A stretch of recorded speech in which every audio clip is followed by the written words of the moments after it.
she had a bad time. She wants her money back. Yeah. Again, the $100, it might depend on, you said she was hot. How hot? If you pay the $100, are you getting a second date? And if you don't, are you not? Is it as simple as that? Exactly. It's a ransom for the second date. How bad do you want that second date? Oh, boy. All right, next one. All right, next one. Topic, outdoor TV. Dear John, I'm writing about my husband who wants to install an outdoor TV for our back patio. Is it a good idea in Michigan? Half the year it's too cold outside, and then I wonder about rain, snow, damage to the TV. What do you think? I think it's a great idea. Oh. And so I'm wondering, we'll have to check the email on who sent this one in because it could be my wife. So I've gone through this exercise because we just obviously moved to the new house, built a new deck, and want to be able to utilize that space. It's an outdoor space. And I was thinking, because as I've told you guys, I don't mind cold weather. The month of April, May, June, July, August, September, October, you're talking about 7 months that you can use it. Not every day in April, not every day in October, but I want to be able to maximize that space as much as possible. The problem that we have is, where are we going to hang it? Because we only have one outlet out there. It's a brick home. I don't mind drilling holes into the brick to hang the TV, but my wife hates wires hanging down. Oh, you'd have to hide everything. Oh, yeah. Yeah, you have to. And there's no real easy way, because I'm not going to move an outlet up there and try and come in the backside. And How much is an outdoor TV? they're pricey. That's the other issue. To have one that is made to be outdoors, they make them and they can handle all the weather. It doesn't matter if it's freezing, if it's raining, and you can have covers that you could put on them that we would do for the winter as well, but they ain't cheap. Oh, yeah, I'm looking at some pricing. I feel It was like $1,500, yeah, $2,000 for some of these TVs, because it has to be a specific TV for outside. Right. You don't want to do this half-ass where you take an inside TV, Right. put it outside, especially in Michigan. Right, yeah, because then you're not that's taking silly. it. You're not You can't taking do it that. off and setting it inside to set it up every time. No. If you're gonna do it, you got to do it right. And I do wonder, like, This is something Is my this something husband Colin would would want? want. Oh, this is a Yeah. great idea. This is a phenomenal idea. If you can afford it, do it. Now that we have that hot tub, he sits out there. He's got a tablet, so he's watching games and I'm like, he's gonna wanna get a TV. Oh, yeah. I can't confirm if it was Colin who sent this. Well, no, in. it said my husband, so it can't be him. But Oh, yeah. But a similar problem. All right, or solution. All right, this last one. Fixing a car. Dear John, I've been working on a classic car, 1976 Ford Mustang. I've stripped it down, built it back up. It's the talk of the neighborhood when I take it out for rides. Frame up restoration. Let's go. The only issue is 2 years ago, someone clipped the passenger side mirror, and I haven't replaced it. I have one elite mirror on the driver's side and don't understand why everyone keeps bringing up that I should add another one. Why would I need to? I've put all this work into the car and continue to try to improve it. I think everyone's too fixated on this one part, signed BH. Well, a side mirror is important, but if it's the passenger mirror, so one, do you want it to be original?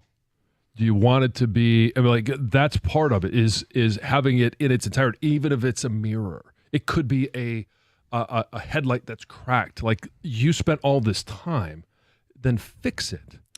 If you're going to go without one, first of all, you got to worry about a ticket if you don't have the mirror.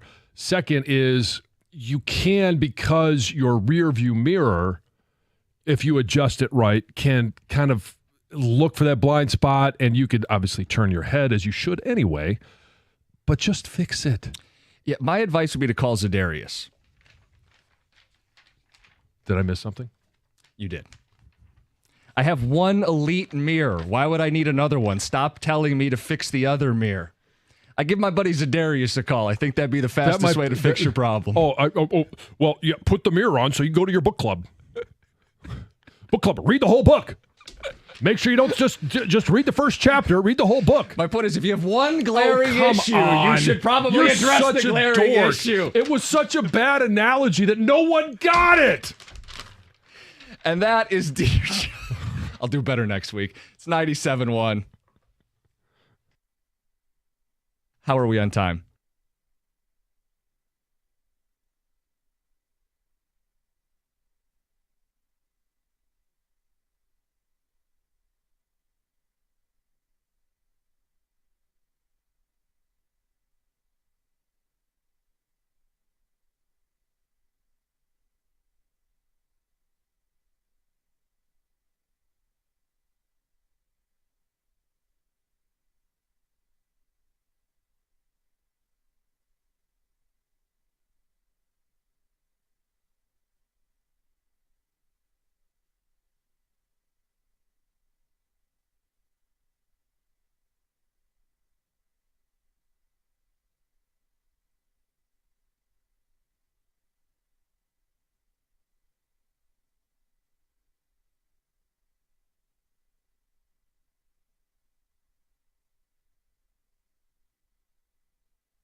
Hey, you guys, it's Heather. And if you're like me, you like knowing what to expect, especially when it comes to your phone bill. Well, Verizon's got some big news for your peace of mind. For the first time ever, they're locking in low prices for 3 years. That's right, 3 years guaranteed with my plan. So if you're thinking about making the switch to Verizon, this is for you. You can get a single line for just $45 a month when you switch and bring your phone. That's Verizon's best price ever on unlimited welcome with autopay plus taxes and fees. And again, that price is locked in for 3 whole years. Because at Verizon, they've got your back now and in the future. So go ahead and take one thing off your worry list. Visit your local Verizon store in Detroit and ask about their 3-year price guarantee today. $20 monthly promo credits applied over 36 months with a new line on unlimited welcome. In times of congestion, unlimited 5G and 4G LTE may be temporarily slower than other traffic. Domestic data roaming at 2G speeds. Price guarantee applies to then current base monthly rate. Additional terms and conditions apply.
That shot specifically was an announcement. John, I know you've brought that up already this morning.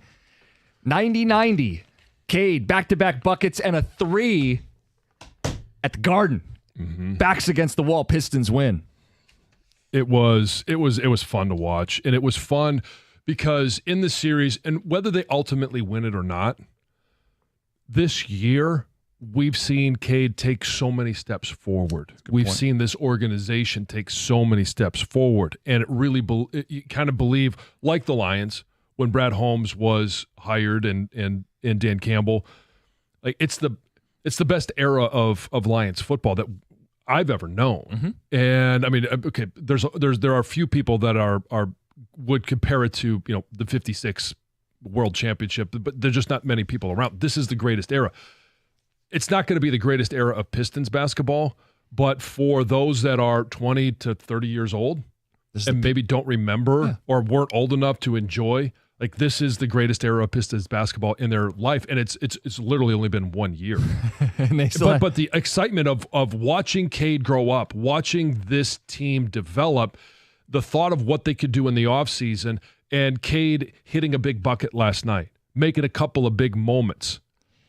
He finished with 13 in the fourth quarter, 24 for the game, flirted with another triple-double, and he started slow. I'm going, I don't want to see him go down this way. Because in the first half, he wasn't doing very much. I think at halftime he had 4 or 5, yeah. If they lose with a dud of a Cade performance and the season's done, look, it's not a referendum on the season, but it would feel anticlimactic. Now, we get a big game 6 where the city's going to show up, where the team's going to play hard. They played hard in every single game. And if you take care of business at home, you put all the anxiety into the Garden, you put all the pressure on the Knicks. Last night was huge. And it's Cade, but it's also Ausar Thompson. They let him play at the end of that game. I know he doesn't give them very much in the way of spacing offensively. No one respects his jumper.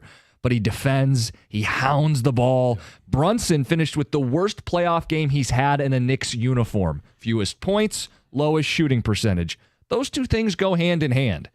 Cade stepping out into the spotlight, and Ausar Thompson blocking out the star that is Jalen Brunson. And this is where you learn about postseason play. This is where you learn about what's possible. What can you do? Because the reason it's hard when you're up 3-1, but it's been a contentious series, right? I mean, the Pistons could easily be up 3-1 going into last night, and it's been a possession at the end of all of these games. When you're down 3-1, and the reason it's hard to finish out a series like this from the Knicks' perspective is the Pistons, they go into that game with nothing to lose. Right. You're not expected to win. No one thinks that you're going to win 3 in a row. And so you're playing not, footloose and fancy free, but you're backed in a corner, you're coming out swinging, and you're going to take maybe more chances than you normally would. And now all of a sudden in that game, in game 5, it works.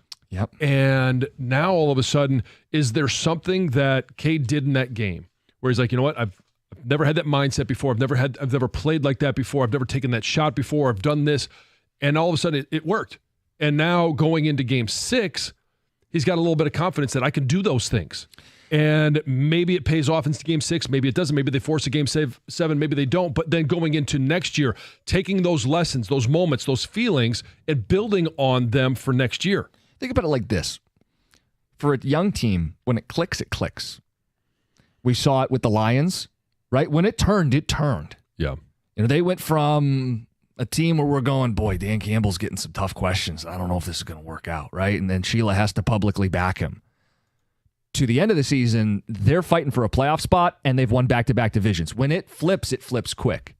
The Pistons, they were a 14-win team last year. When it flips quick. They tripled their win total. They're in the playoffs right now. They're giving the Knicks everything they've got. And, John, I'm not going to proclaim this, but if it flipped last night in terms of that extra playoff gear, Game 6, you close it out. You're learning how to close out games before our eyes. You close out Game 6, maybe Stu does play. Maybe Beef Stew's in Game 6, or could you imagine a Game 7 at the Garden? And you end up coming back down 3-1. What it would say about this basketball team, who already has turned one corner, but maybe turning another right in front of us. And you could look at the season as a whole and say, when did it click for this young team? And it was right around Christmas, right? They're on the road at Phoenix, at LA, at Sacramento. They come away with 3 wins. They lose to Denver, which, okay, it's Denver. But then they start off the new year and they rip off 5 wins. And now all of a sudden they're developing a confidence. It's a we can do this moment. Yeah. Then you get into the playoffs and or you triple your win total the regular season. I don't want to minimize that. And you secure a playoff spot. Like there's certain moments, certain landmarks throughout the course of the season where, as you put it, it just clicks for a young team. And now in the postseason, you kind of felt like in game 2, okay, it clicked. Right. And it's possession by possession. You get your backs are against the wall and it feels like it clicks again. Can they capitalize on that and take it to the next level? I think they continue to show you how tough they are, not just like physical basketball. You lose game 4 at home. You lose back-to-back home games. And then game 4 ends the way it did. It's really easy to sulk and pout and be the victim. I think we saw a completely different response last night. We saw a mentally tough response from the Pistons last night. Oh, yeah. I mean, because it could have gone the way of the Heat. Sure. Hey, all right, season's over. Season's over. Let's just, U-Haul's attached. Let's get on. Let's move on. And they didn't have any of that, which we didn't think they would. How significant last night? Does it inspire you to believe they're winning the series at this point? Can they pull this off? Pistons fans, we got open lines. Floor is yours. 248-539-9797. 7 o'clock hour, we'll get into John's plans for later tonight. He's got a busy evening. Mm-hmm. Later in the show, Yzerman spoke. We'll talk to where Wings fans' heads are at. So much more. It's 97.1.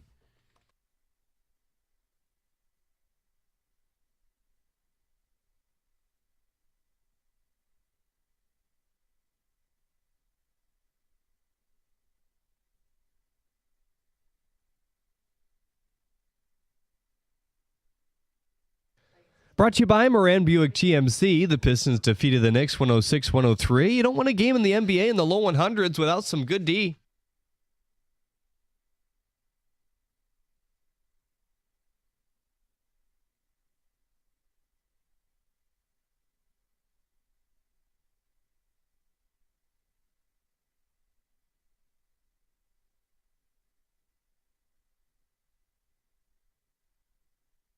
That's head coach J.B. Bickerstaff. Thompson held Knicks star Jalen Brunson to 16 points, including just 3 in the fourth quarter, where he normally thrives. New York still leads this series 3-2, but it'll shift right back to Detroit tomorrow at 7:30.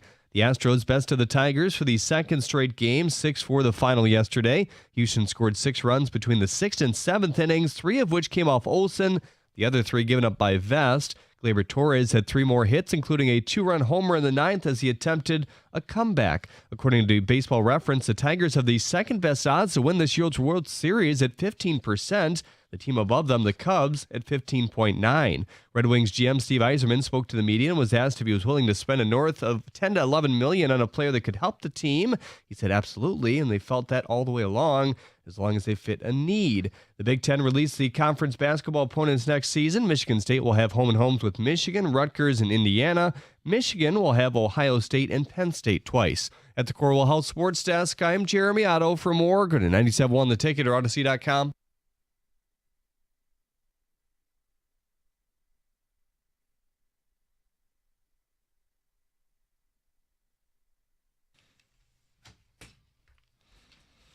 A lot to talk about with this basketball team. They won't go quietly into the night. Backed against the wall, they win in Madison Square Garden. This series is full of close games, and they're learning to close right before our very eyes. Cade Cunningham, 13 fourth-quarter points. Asar Thompson playing the final 7 minutes, clamping down Jalen Brunson. Look, when it turns, when that switch gets flipped, it happens quickly. Maybe happening before our eyes. Did that win get you back on board? Look, you lose back-to-back at home. I think a lot of people thought they were toast. Yeah. Are you bought back in? Do you think they're getting this done? Ticket, text, phone calls, 248-539-9797. And I know it makes Game 4 sting more because they could clinch on Thursday if that goes the other way. But I love how they responded to all of the adversity and all of the issues they had in Game 4. This is one of those, hey, you go out and play. Like I mentioned just a few minutes ago, you go out and play. You're backed in a corner. Go out there and force a Game 7 and see what happens. Go out there and just make the Knicks beat you. Don't do something to beat yourself. Make the Knicks go out there and actually show that they're the better team. And I thought last night, going into Madison Square Garden, in that fourth quarter, Cade playing the way that he did, it really shone a light on the fact that he's the guy that you can build around. He's the Batman. Batman, not the Robin. It's one of those talking points, right? Can he be the best player on a title team? And you learn a lot about a guy in the postseason. Ticket Texter says, slow down on comparing him to Mr. Big Shot, and says he did tank a 15-footer in Game 4. He's not there yet. Signed Mike in Fenton. We'll get to CJ in Belleville. CJ, good morning. Hey, good morning, guys. Thanks for taking my call. Just wanted to shout out our young Pistons, man, for bringing defense and physicality back to the NBA. Last night at the 8-minute mark in the fourth quarter, I think the game was like 81-81. That is real basketball, and it was so much fun to watch. You were locked in. The guys were going back and forth. It was just a great game. And I want to say, Cade Cunningham, phenomenal player. Obviously we all like his progression through his career. We also have to keep in mind that, like, this is his first playoff series. Most superstars go through it. I was really happy to see that he put up 14 points in the fourth quarter, because his other fourth quarters in the past games weren't too productive as far as points. And then last thing, man, I love JB Bickerstaff. I think he's done a phenomenal job. But, man, in the playoffs, you kind of got to do things different. And I love Ron Holland. I love the way he plays, the energy. But you can't put that guy out there. Like, you just can't. He's too high risk, low reward. Every time he's out there, it's a turnover, a bad foul, and it just puts them in a tough situation. And he's kind of losing possessions when he puts Ron Holland on. You got to go with your dogs, man, especially in an elimination game. Well, they think he is one of their dogs. I agree. You got to be very careful. You got to be careful. I get your point, CJ, because you're right. In the playoffs, you shorten the bench. And the series, as you get deeper, you shorten it even more. And you lean on guys and you say, hey, my 5, 6, 7 best players are going to have to play 40 minutes. Agree, and I agree with you. I think Ron Holland is a dog. He brings a lot of energy to the game. But, man, it's just the mistakes and the times that he makes those mistakes. That's my only issue with it. But I love what I'm seeing from the Pistons. Hope we pull it out. I think we'll pull out Game 6, and I'm still pretty confident we're going to pull this series out. So go Pistons. Thank you, guys. Appreciate it, CJ. Just to that point, though, somebody's got to be out there. You can't go as far as J.J. Redick did on Sunday. I mean, seriously, fill people in on this. Where he played Luka and LeBron, was it 46 minutes? And they did not make a substitution in the second half, which is absolutely incredible if you think about it. You got to find that breather for these guys if it's the last 30 seconds of a third quarter or something like that into the first minute of the fourth.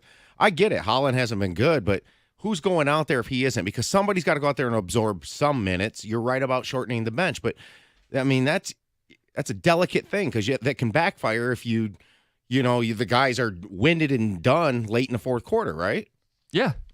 I mean, you got to put up with the Holland stuff, because then your guys that perform at the end. It gets you there. Yeah. It gets you to the finish line. It's a tough situation. Let's get to Ryan in Royal Oak. Ryan, good morning. What's going on? Hey, good morning, fellas. Love you guys. Great show. Thanks.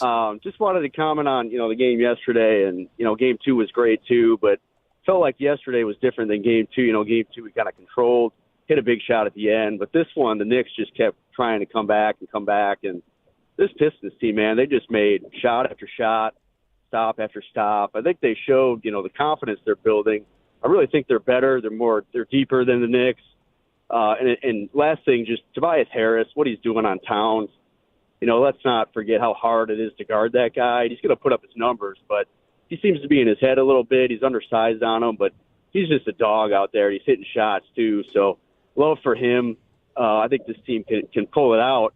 Particularly, hopefully, we can hit Game 6 and put all the pressure on them in Game 7. But if it comes down to Game 7, I think this team showed they got what it takes physically and mentally to kind of wear them down and, put their best shot out there and go in and win the whole damn thing. So proud. It was great. I underestimated how happy I'd be this morning when I woke up from that win. And, let's keep rolling. But Appreciate it, guys. Yeah, I think it's a really good point about this team and the significance of this win and how it shifts the series. If you get to a Game 7, you've won twice already in New York.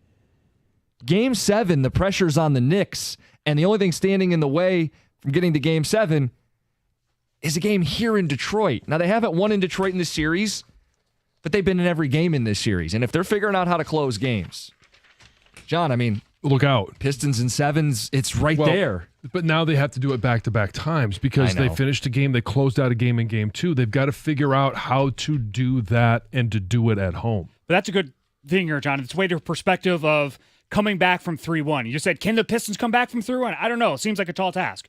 Jim, you were mentioning yesterday, but they can do it for a day. Yes. Well, they did it for a day. Now they don't have to do it back-to-back games. They have to do it for a day. And then if they get to Game 7, you know how long they have to do it? They have to do it for another game. They have to do it for a game. Break it up. Yep. It's the only mentality you can have at this point. You don't look at it as winning 3 in a row. You look at it as winning the next game. Engineer brain, just solve the next problem. Right. And if you're going to be the more desperate team, if you're going to be the more, the Pistons played last night the way they should play, that they're capable of playing, the way that we thought they would play when we both picked them to win this series. Right? That they could win a pivotal game in New York to win this series. They're going to have to do it again and again, but last night may offer up some hope for the fan base. 248-539-9797. Before we get the ticket text, Tony in Ferndale, good morning. Hey, morning, guys. How's it going today? Good. Hey, good. Just want to chime in. I thought Game 5 was an unwinnable game after the Jalen Brunson chance, and Game 3 and 4 at LCA. I thought the environment at MSG was going to be unbeatable, and the guys went in and got it done. So anything's done with this team, or anything's possible with this team, but, I can't be going without said. I called in last week after a loss in one of those Game 3 or Game 4, and you guys were saying, hey, let's trade 3 first-rounders and Jalen Duren and Jaden Ivey for Giannis Antetokounmpo.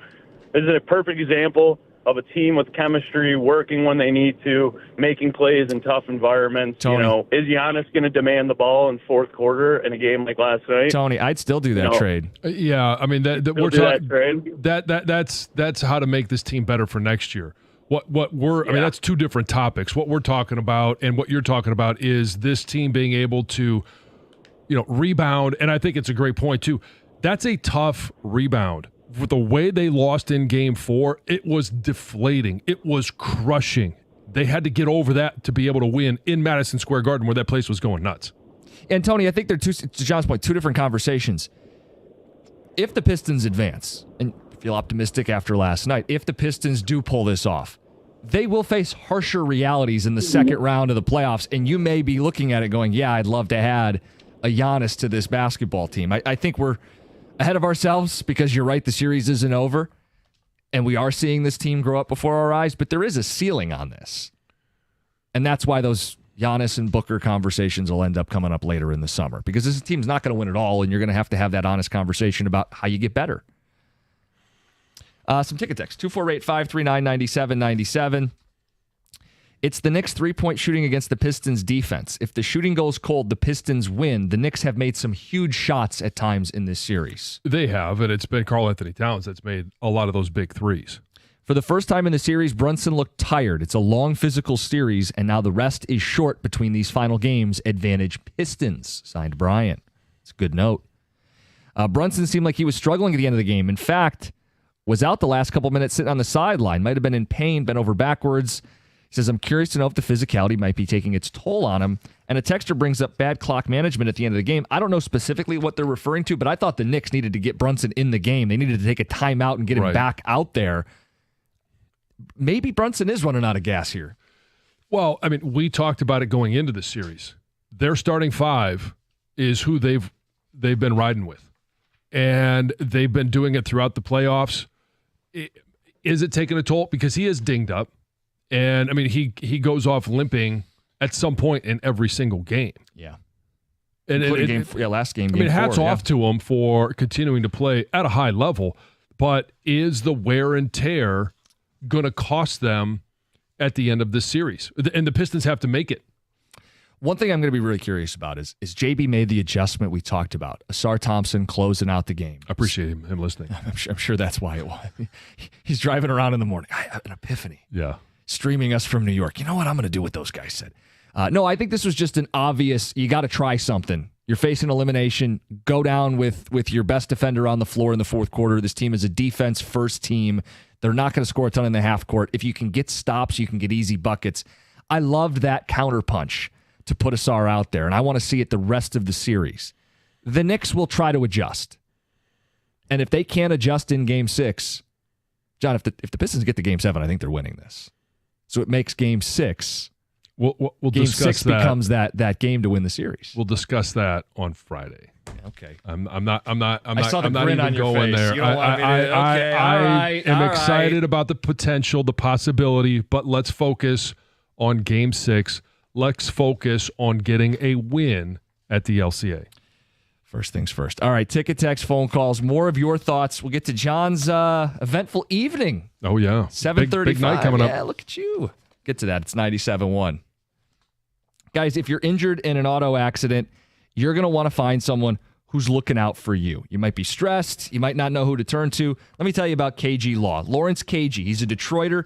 He's built his business doing things the right way and helping people out, helping people win millions, and doing it because he truly cares. Their phone number is 877-KG-CARES. They're not cutting corners. They're getting you the biggest settlement possible. And these cases don't happen overnight, but you're not going to be left in the dark. You're not going to have your case parked while they wait and wait and wait. If you or a loved one has been injured in a car accident, you need to call KG Law now. Visit kgcares.com. That's spelled K-A-J-Y, kgcares.com.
Is he Batman? Is he Robin? Last night, He was Batman. Cade Cunningham. And his team's learning to close games. I think as much as we want to prop Cade up, I don't want to leave Asar Thompson out of this. That was Jalen Brunson's worst playoff game in a Knicks uniform. Held to 16 points, 25% shooting. And John, for a guy who's been so big in the fourth, he only had 3 in the final quarter. 0 points the final 6 minutes of the game. Asar Thompson. Closeouts. Shut down. This team's learning how to close games before our very eyes. And I know you don't want me to say anything too grandiose because we got to go one game at a time. No, I don't want you to say anything grandiose. I just want you to focus on Game 3 and whether or not you should actually go. Game 6, you're saying? I'm sorry, Game The 6. third yes, home yes, game. The Yeah. third home game. Yeah, but yeah, I mean, no. You don't think I should go? You think I need to do that for the city? Sit on my couch instead? I mean, I'd like to hear a little bit. You don't have to call, but you could text in. You could hit us on Twitch. Should Costa actually go? And we can make this an ongoing discussion for the next 48 hours here. What I was going to say, John. You're going to say it anyway. Go ahead. But whatever. Winner of Game 6 wins the series. That's not saying anything. That's just simply pointing out if the Pistons can duplicate this performance. If the Knicks win Game 6, they win the series. And if the Pistons win Game 6, you're going They're back to the play Garden. Game 7. And they'll win that Game 7. But you got to win Game 6 first. The reason I say this, and I know you're rolling your eyes and you're disgusted with me, and fine, I signed up for this. If they win Game 6, if no one's proclaiming anything, if they win Game 6, it would mean they've strung together back-to-back performances. It would mean this thing at the end of the game with Asar Thompson wasn't a one-off. Even with the Knicks adjustments, the Pistons have figured something out. And it would mean all the pressure's on the Knicks. I said my piece. We'll get back to the phones. Brad and Warren, I'm sorry to everybody. You're on 97.1. Hello. What's up? So I know this is a radio broadcast and most people don't look at advanced analytics, but Asar Thompson is a plus 19. When Asar Thompson is subbed off of the floor for either Tim Hardaway or Malik Beasley, we go to a negative 65 or a negative 54 net rating. It is an abysmal thing to sub Asar Thompson off the floor in the fourth quarter, like Bickerstaff was doing in the prior games. That adjustment alone is what won us Game 6. And he did a lot of more on-ball actions instead of setting Asar in the corner, which we all know he can't shoot. So there was no point in doing that. You were just taking away his ability to make plays. He's a great playmaker. When he has the ball in his hands, yes, he's young. He'll make mistakes a couple of times. But you have to live with that when you're looking at these net rates. Yeah, so you're right. People will argue you can't play him at the end of games because he can't shoot, and the NBA we know is a shooting game. Mm-hmm. What are you going to do? Clog the paint with him and Duran at the same time? And to his point, the numbers back it up. There's more good than bad having him on the floor. And you're right. You do need to involve him more in screen and rolls and give him actions and keep him moving and force the defense to watch for back cuts. If you just put him in a corner, yeah, you're not going to get the most out of him. Right, but if the analytics prove that they're a better team with him on the floor. And we already talked about the entire length of the season, this series going down to the wire, and the amount of minutes Jalen Brunson has been playing. If his legs are tired, then if you have Asar Thompson on the floor and you make him work at the most critical of times for every single basket, for every single look, for every single touch, I mean, we saw what it did yesterday. We saw what it meant last night. Make him work. And if he hits those shots, I mean, he's a great player. Sometimes great players make great plays. But you make him work for it. Yeah. Couple quick texts. Texter says, Pistons are showing they're getting better and more comfortable. There's no one that showed up more than Asar Thompson. And a texter says the pressure is all on the Knicks. Beef Stew will come back. Detroit will rip out New York's heart on Saturday in Game 7. Guaranteed, Tony in Marine City. Oh, a little Sheed reference. Mm-hmm. Let's get to Heather with the news. Well, among the top 10 best-selling jerseys from the 2025 NFL Draft is a familiar name. So after being selected number 10 overall by the Chicago Bears, former Michigan tight end Colston Loveland quickly became a top seller of jerseys. According to the NFL shop, he was number 10 among rookies for jersey sales, which is pretty cool. He is also the second tight end on the list, following former Penn State standout Tyler Warren. Coming in at number 1, Travis Hunter. Okay. Cam Ward, number 2. And then Shedeur Sanders, number 3. Yeah. People got his back. Yeah. They Sorry, do. I was distracted. I saw that. Did you see who he Did was? you read the name? I did. Is that real? It's a real name? It's real, yes. This and it's a sad story. He passed away yesterday. It's one of the all-time. Who was he? He was. I think he was correct me if I'm wrong. A New York Mets fan. Yeah, New York Mets fan. What was his name, John? His name was Seymour Wiener. And I sent that to Tom and Guff last night because he passed away yesterday, and they were recognizing him at one of the games. Yeah, he's a Mets superfan, World War II vet. Seymour Wiener. Yeah. Yeah. It sounds like obviously All a name name team. that people would put in, like, type in for a newscast and like see if the person will say it. Right. Like it sounds like a made up name. It does sound like a made up name, but I think you can go back as far as, I mean, I don't remember what the date was that he was born. It was like in 1927. Was that what it was? Yeah, Wow. 1927. Wow. His parents had a great sense of humor. Had to. But was it funny back then? Seymour Wiener? Yeah, I think that but one goes were you way back. using that term that might back go then? back to whenever. When did that become a slang? I guess, did you call it a slang term for what it's For term what? For what? Like, when did that word become a word for that term? Probably for a long time. You think back then in the 1920s? We'd have to Okay. go back to the Latin root of that Yes, word. yes, it was. Look, there's a baseball club in the 1900s that's called Merkel's Boner. Right. So I think it's been funny for a long time. Okay. Probably predates 1927. Maybe it was a family name. We have to name him Seymour, unfortunately. So there were multiple Seymour Wieners in There the might family. have been. I'm not sure. Okay. I've not done my research on Mr. Wiener. I'll have to. According to the internet, Mr. Wiener. That's my father. Call me Seymour. according to the internet, that became slang somewhere around 1865 to 70. So he was made fun of. Okay, thank you. Can I you needed that imagine him research. going to grade school? Well, no, what about he's in boot camp, whatever, when he went to World War II? Oh my goodness, they had to be merciless. I mean, just no mercy. Oh boy, yeah. Think a So drill I sergeant actually have cracked up? no idea what you. I know you talking about jersey sales. Yeah, Colston Loveland. Oh, okay. All right. He's Yes. the number 10 for jersey sales Okay. after the draft. I think yes. the headline was that Shedeur was number 3 Yes. in jersey Yes. sales. Yes. Yes. Anyway. Well, anyway, thanks for that. That was fun. So with just over a week before millions of air travelers must be real ID compliant, some lawmakers are warning that their states aren't ready for this shift. There's a Kentucky state senator, then he says his state and several others are having issues when it comes to compliance from residents. And they say, in turn, there could be some major issues at airports. So I've been talking about this. Starting on May 7th, a real ID will be required for travelers looking to board airplanes departing in the U.S., right?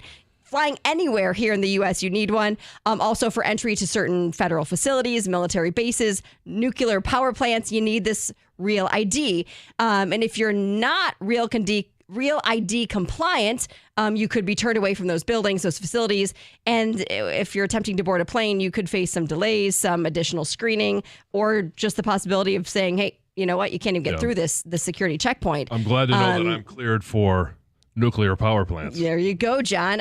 But there's many states that are struggling to get people to actually go and make the switch. In Kentucky, just 40% of people are compliant with these new ID rules. Well, you know and apparently, when they will stop struggling? When people can't fly. yes, They can't do the things that they want to do. Like, go do it. Okay. And then apparently there's 17 other states that are below the 50% compliance. So there's a lot of states that are not getting an issue. It could be an issue. There were several lawmakers that tried to request an extension on the deadline, but it sounds like, nope, this is going through as planned. Now, if you don't have a real ID and you are traveling, you can use your passport, if you have one, a passport card, a permanent resident card, or a border crossing card. So, and if you don't, schedule a day at the Secretary of State's. And what are you laughing at? I'm guessing it's about Seymour Wiener, right? Did you get a Twitch message? Because I got a ticket text on it. Well, so yeah, I was going to make the joke at the time, but I thought, well, maybe I'll just be a little more grown up than I normally am. No, just let it rip. But yeah, I mean, it's obviously he's his cousin. You know his cousin, right? Who, John? Seymour Butts. Someone points out on the ticket text when he was in the military, he would have been a private at one point. Oh, boy. Private Wiener. Heather with the news, and we've descended into this. All right. John, where you're going tonight, you may be the youngest person in attendance. We'll get to that. We'll take some phone calls. We'll have some fun. It's 97.1. Hey, I want to speak to all of you that when you were getting dressed this morning, maybe the clothes didn't fit just the way that they used to when you first bought them. And it's picture season, right? We're going to be out there for Memorial Day, and it's summer. You want to be at the beach, and you're avoiding being in pictures. You got to give Ideal You a call. You can find them on the web at idealu.us. You could lose up to 40 pounds in 40 days. Just imagine what that would be like in another 40 days from now. Don't wait another day. I know the program works because I lost 50 pounds in 40 days with Ideal You. If you book today, Ideal You is going to give you a free body composition analysis. It's a $150 value, absolutely free. Book your free consultation right now at idealu.us.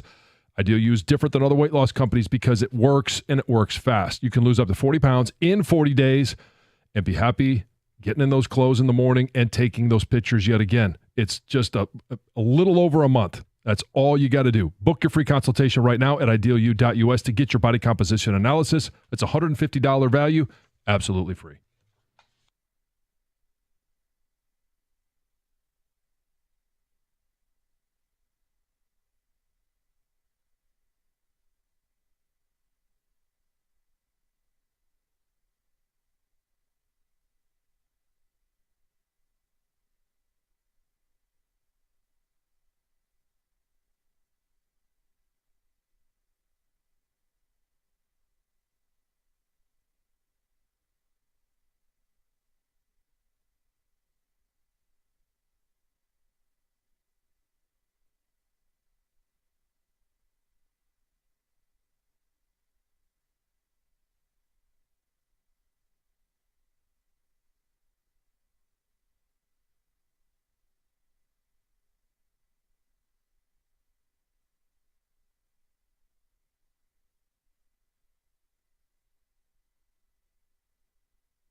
Heather, you're used to this. I'm getting used to this. When you host a radio show with John Jansen, there's just some things that are funny, and he can't help himself. Middle of your news, you point over a TV, this decorated... Hold on. It wasn't a point. It was this. Yeah. Really, his arms? Oh my God. I thought there was like major breaking news. Like something massive had just happened. So I'm trying to get through my news. Something massive did happen. I was going to say, I can't speak to whether it's massive or not. No. But... super fan. Seymour Wiener passed yesterday. And I saw it yesterday, and I apologize that it includes you in the text message. I just didn't feel like maybe you would appreciate it. I should have included Colin is what I should have done. You should have. But yes, it was. And I have said this many times when we're doing the news, and I have a youthful sense of humor.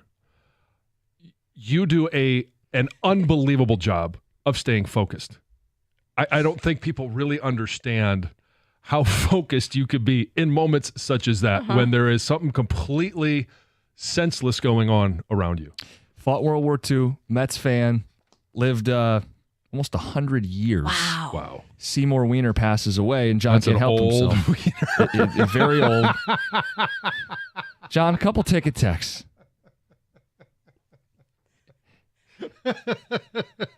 Could you imagine his sergeant in the Army, Private Wiener, stand at attention? Oh, yes. If he was in the Navy, he would have been a seaman. It's from Keith, who says, yikes. And one more. John, I feel bad for his sister, Anita.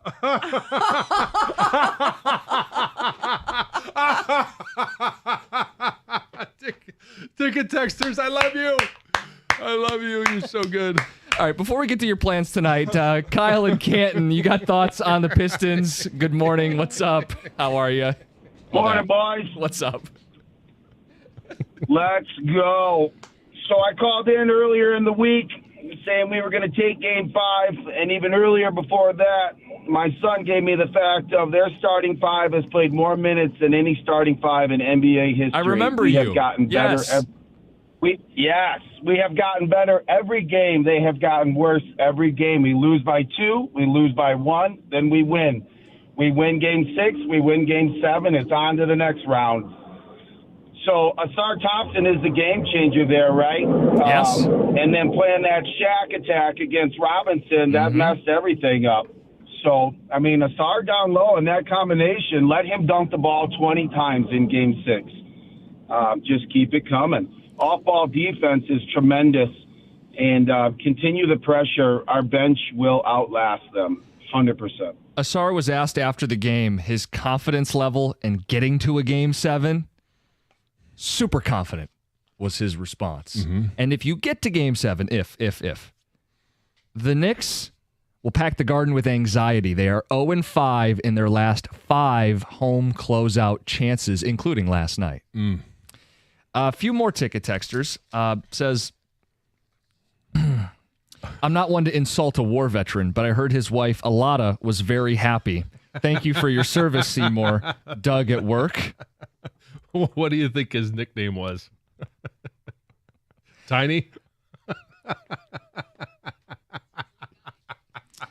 My heart goes out to you, Heather. You have to work with these guys, Gail and Troy. I know. Thank you. Well, I will say this. We have corrupted you enough that you are now a full participant in most of these. You have. Jimmy, you're welcome. I should say you're welcome, Colin.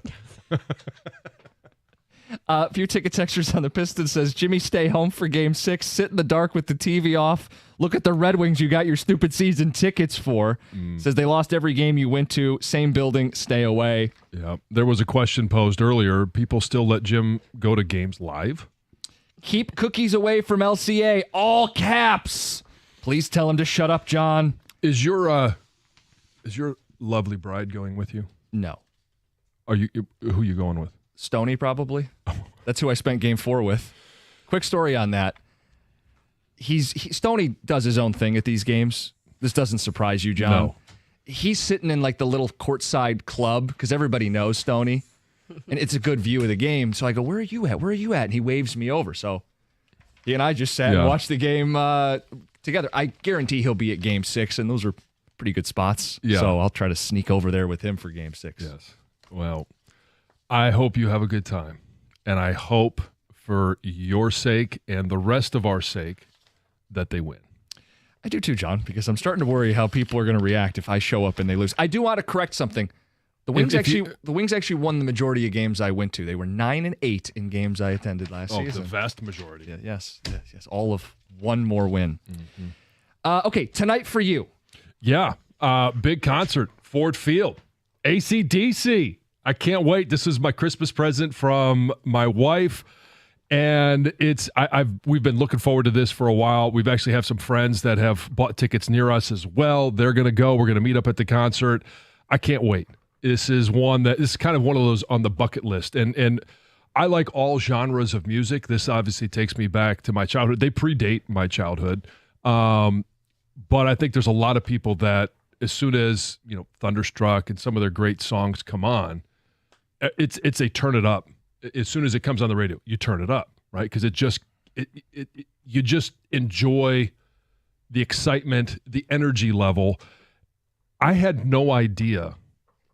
I don't know why. It just never entered my mind the age of the band until I started following them on Instagram and I'm looking at some of their concerts. Now they still rock it. I was going to ask, do you expect them to hold up? Oh yeah, absolutely. And I know some people have gone to shows thinking and not been happy. Oh no, I've seen them. I follow them. I've seen a lot of their shows. That for what they've shown on Instagram. Now I know, okay, they could pick and choose what they're going to put out there, but Angus Young, their lead guitarist, I was shocked when I saw how old he looked, and so I looked it up, and all of these guys in the band, the current members of the band, are from 68 to 77 years old. And so then I went back, obviously, and looked at when when they started as a band. It was, again, I said it predates me. It's 1973. Right. And so I'm curious, has their music held up? Like, you're looking at me. Yeah, well, because you're the youngest one here. No, it's funny you bring this up because, their hits all happened before I was born. Even the late stuff, like Thunderstruck came out before I was born. Back in Black came out before I was born. Highway to Hell, clearly. You go back far enough. But I know all these songs. Okay, good. Yeah, good. This isn't a Bronner's moment. I'm not going to let everybody down. I know AC/DC. Yeah. You have to be one of the youngest people going tonight, though, right? I don't think so. I will be interested to see what the median age will be. But because, if you go into a stadium and you Google, and everybody does this, right? Some of your playlists are, best stadium songs. Whether you use it to work out to or what, Thunderstruck is one of them. It's always one of them. And you hear their music because it energizes a stadium. It energizes people. Like when I said the song comes on the radio, and all of a sudden it's kind of, turn this one up a little bit.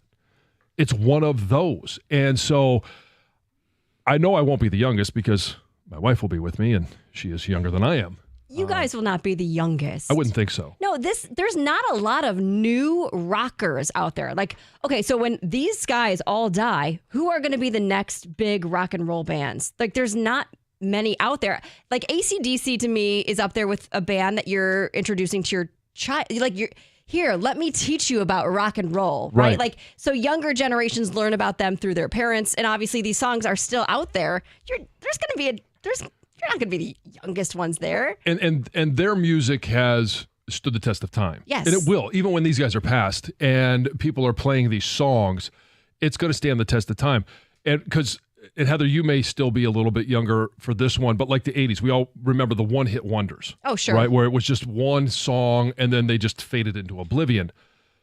The bands of that stand the test of time, the 70s, the 80s, I don't know that we have that type of music.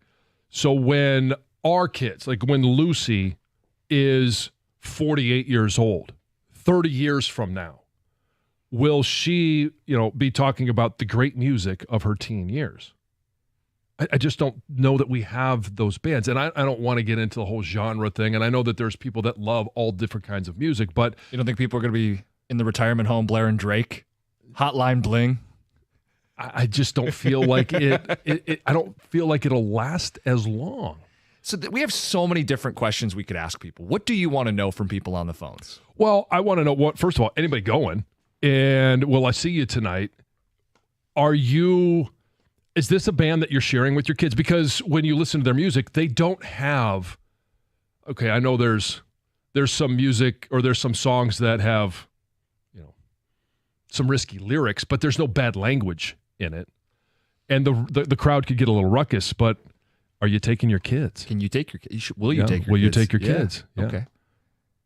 248-539-9797. We'll get to it next. 97.1.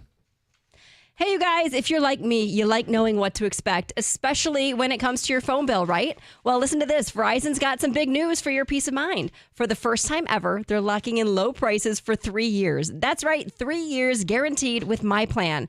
So if you're thinking about making the switch to Verizon, this is for you. You can get a single line for just $45 a month when you switch and bring your phone. That's Verizon's best price ever on unlimited welcome with autopay plus taxes and fees. And again, that price is locked in for 3 whole years. Because at Verizon, they've got your back now and in the future. So go ahead, take one thing off your worry list. Visit your local Verizon store in Detroit and ask about their 3-year price guarantee today. $20 monthly promo credits applied over 36 months with a new line on unlimited welcome. In times of congestion, unlimited 5G and 4G LTE may be temporarily slower than other traffic. Domestic data roaming at 2G speeds. Price guarantee applies to then current base monthly rate. Additional terms and conditions apply.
I see you over there. Oh, yeah.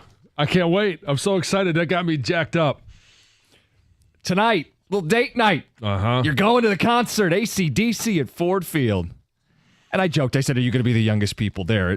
People are calling in. They're bringing their kids. Oh, yeah. This is one of those classics that holds up. Yeah. I every once in a while, I'll share a text from Baseball Nate. He's bringing his kids. Those are the friends that we're going to meet there. And both of his kids are softball players. And they have Thunderstruck and TNT as their walk-up songs. How old are their kids? They are 12 and 9. Okay, I was just curious. Like, what is the appropriate age for a kid to go to a concert like this?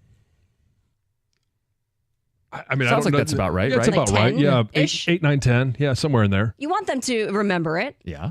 Oh, right? yeah. You want them to enjoy this type of music, be old enough for the noise, the crowd, The beautiful scene. part of, especially for these two lucky kids, is this music is already a part of their life. Right. And I was never a live concert goer until I met my wife. And now live concerts are something that I love to do. Most are because, well, yes, no, I know, but like live music. Okay. Yeah, sorry, yeah, live concerts. I like to go to the concerts where they just play music out of the Right, speaker. yes, yeah. Yeah, but I mean, I was never a concert goer. Live music Yes, I was got not my you, John. thing. I know what you meant. I did And too. now I've been to so many concerts with my wife, and hearing it live, it just is a completely different energy. And then when I hear it after that, it adds it adds more context to it. So I love doing it now. 8 o'clock hour. We'll get back into the Pistons. We'll get to what Eiserman had to say at the podium. But John, just reset this before we take calls. What do you want to hear from people?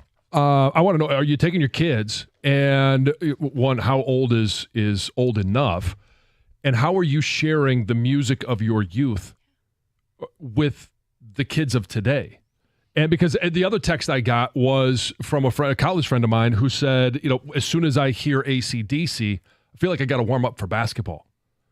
And because Thunderstruck, all of these songs were part of that. You put that mixtape together, which you have to use to tape off the radio, and that's part of the layup line. It's part of warming up for football. It's what you listen to in the locker room on the cassette tape before you go out there. Like, it's all a part of it, and it's a flood of memories. Maybe that's the other thing.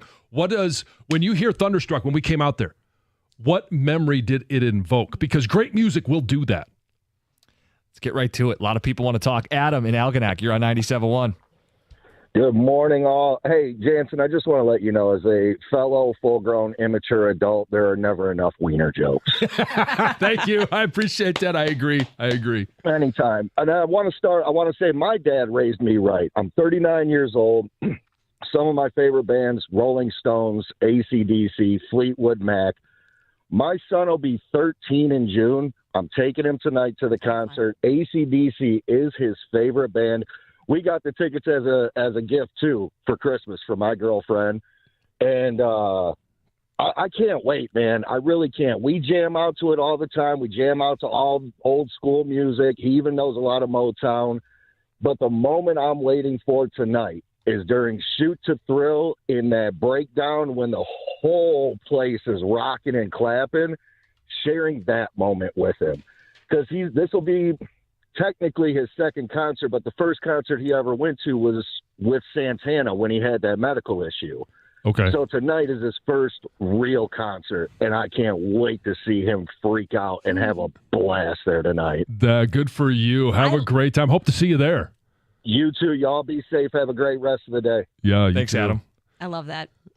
Yeah, because I was like cheering up. Like, yes, Yeah. create those memories with your kid. I love it. Uh-huh. Let's get to Matt in Waterford. Matt, you're next up. Good morning. Good morning, guys. How y'all doing? Good. What's up? Yeah, I just wanted to talk. I heard you guys talking about the AC/DC concert, and I just wanted to chime in because we're pretty jacked. I am going tonight with my whole family. My wife and I are 40, so this music transcends with us as our parents grew up listening to it, and we're sharing it with our kids, who my son turns 11 in May here, and my daughter, who is 8. So we're ready to rock, and this has been going on for about 2 years, ever since my son heard them for the first time. He can't stop. He sings it in the shower. He sings it in his room. And we surprised them, actually, over Easter with these tickets, and he was in absolute shock, couldn't believe it, because he just said, "Hey, Dad, do you think we could ever go to an AC/DC concert?" And this was, like I said, 2 years ago. I said, "I don't know if they're ever going to tour again, buddy, but we'll see." And as soon as we found out they were in Detroit, my wife and I figured it out, and we said, we're doing this because it's about those memories, and I'm beyond thrilled to see his reaction tonight. It's going to be a blast. And, John, hopefully we see you there. That'd be great. Love to. Make sure you say hi. What's your son's favorite song? Pretty much TNT. I mean, I think I have full videos. He knows every single lyric to it, and the antics, the movements, Angus movements. He kind of embodies it, and he goes full force with it when he's singing it around the house. He's going to be rocking in the aisle. I know it. That's great. Matt, appreciate the phone call. You won't miss John. You pick him out of a crowd. People have pointed that out. Poor souls who have to sit behind John tonight.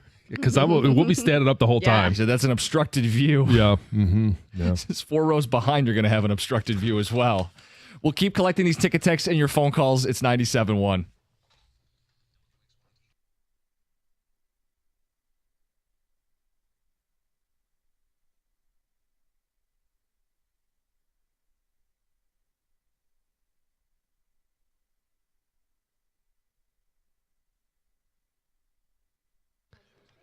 Brought to you by Hamilton Chevrolet. The Pistons are beating the odds again. They had the last laugh last night at the Garden, winning 106-103. Cade Cunningham helped close it out with 13 points in the fourth quarter, including a pair of free throws with 5 seconds left. Next star, Jalen Brunson, was held under 30 points for the first time in the series, scoring just 16. Ausar Thompson was the hero in that effort defensively.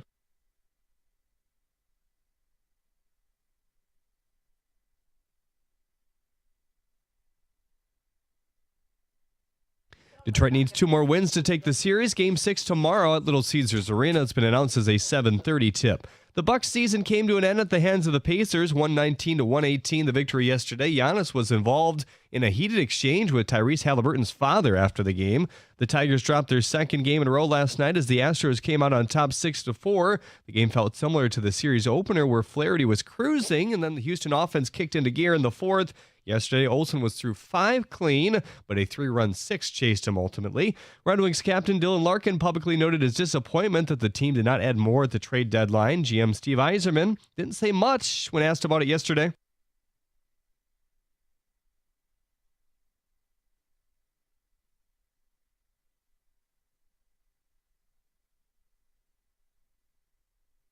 In the NHL playoffs, the Hurricanes advance with a 5-4 win over the Devils. The Senators remain alive thanks to a 4-0 win over the Maple Leafs as well. The series now 3-2 Toronto. Both the Oilers and Knights also took 3-2 advantages in the series last night. At the Corwell Health Sports Desk, I'm Jeremy Otto. For more, go to 97.1 The Ticket or Odyssey.com.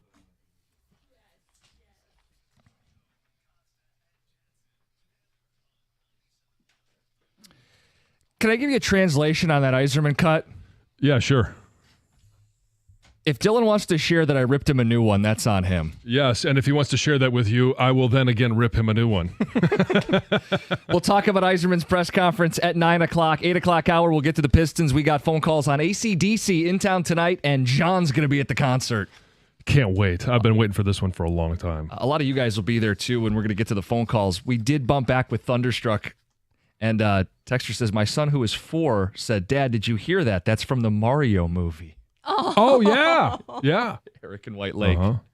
Let's get back to the phone calls. Nate in Deerfield, you're on 97.1. Nate, good morning.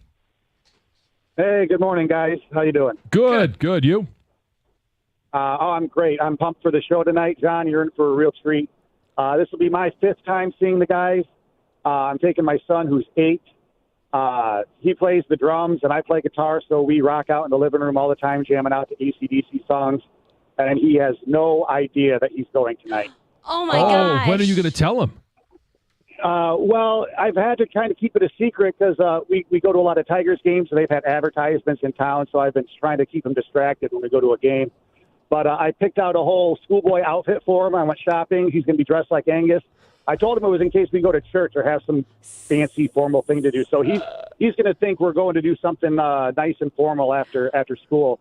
And I haven't figured out exactly when I'm going to break it to him yet. Might just wait till he figures it out. Yeah, but, just wait till you get there. yeah, Until he's like, where are we going? Yeah. Church isn't downtown. Yeah. What is this place? Why are there so many people? I've got the double horns for him.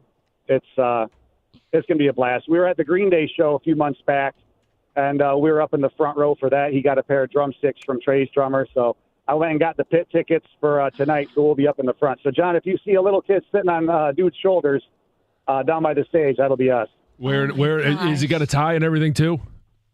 Oh, he's got the tie. He's got the blazer. He's got everything. He's gonna be rocking it. That's awesome. Nick, I wonder that's how many awesome. people are going to show up like Angus, looking like him, like with the shorts and the sport coat, the tie. Like that's all in moment right there.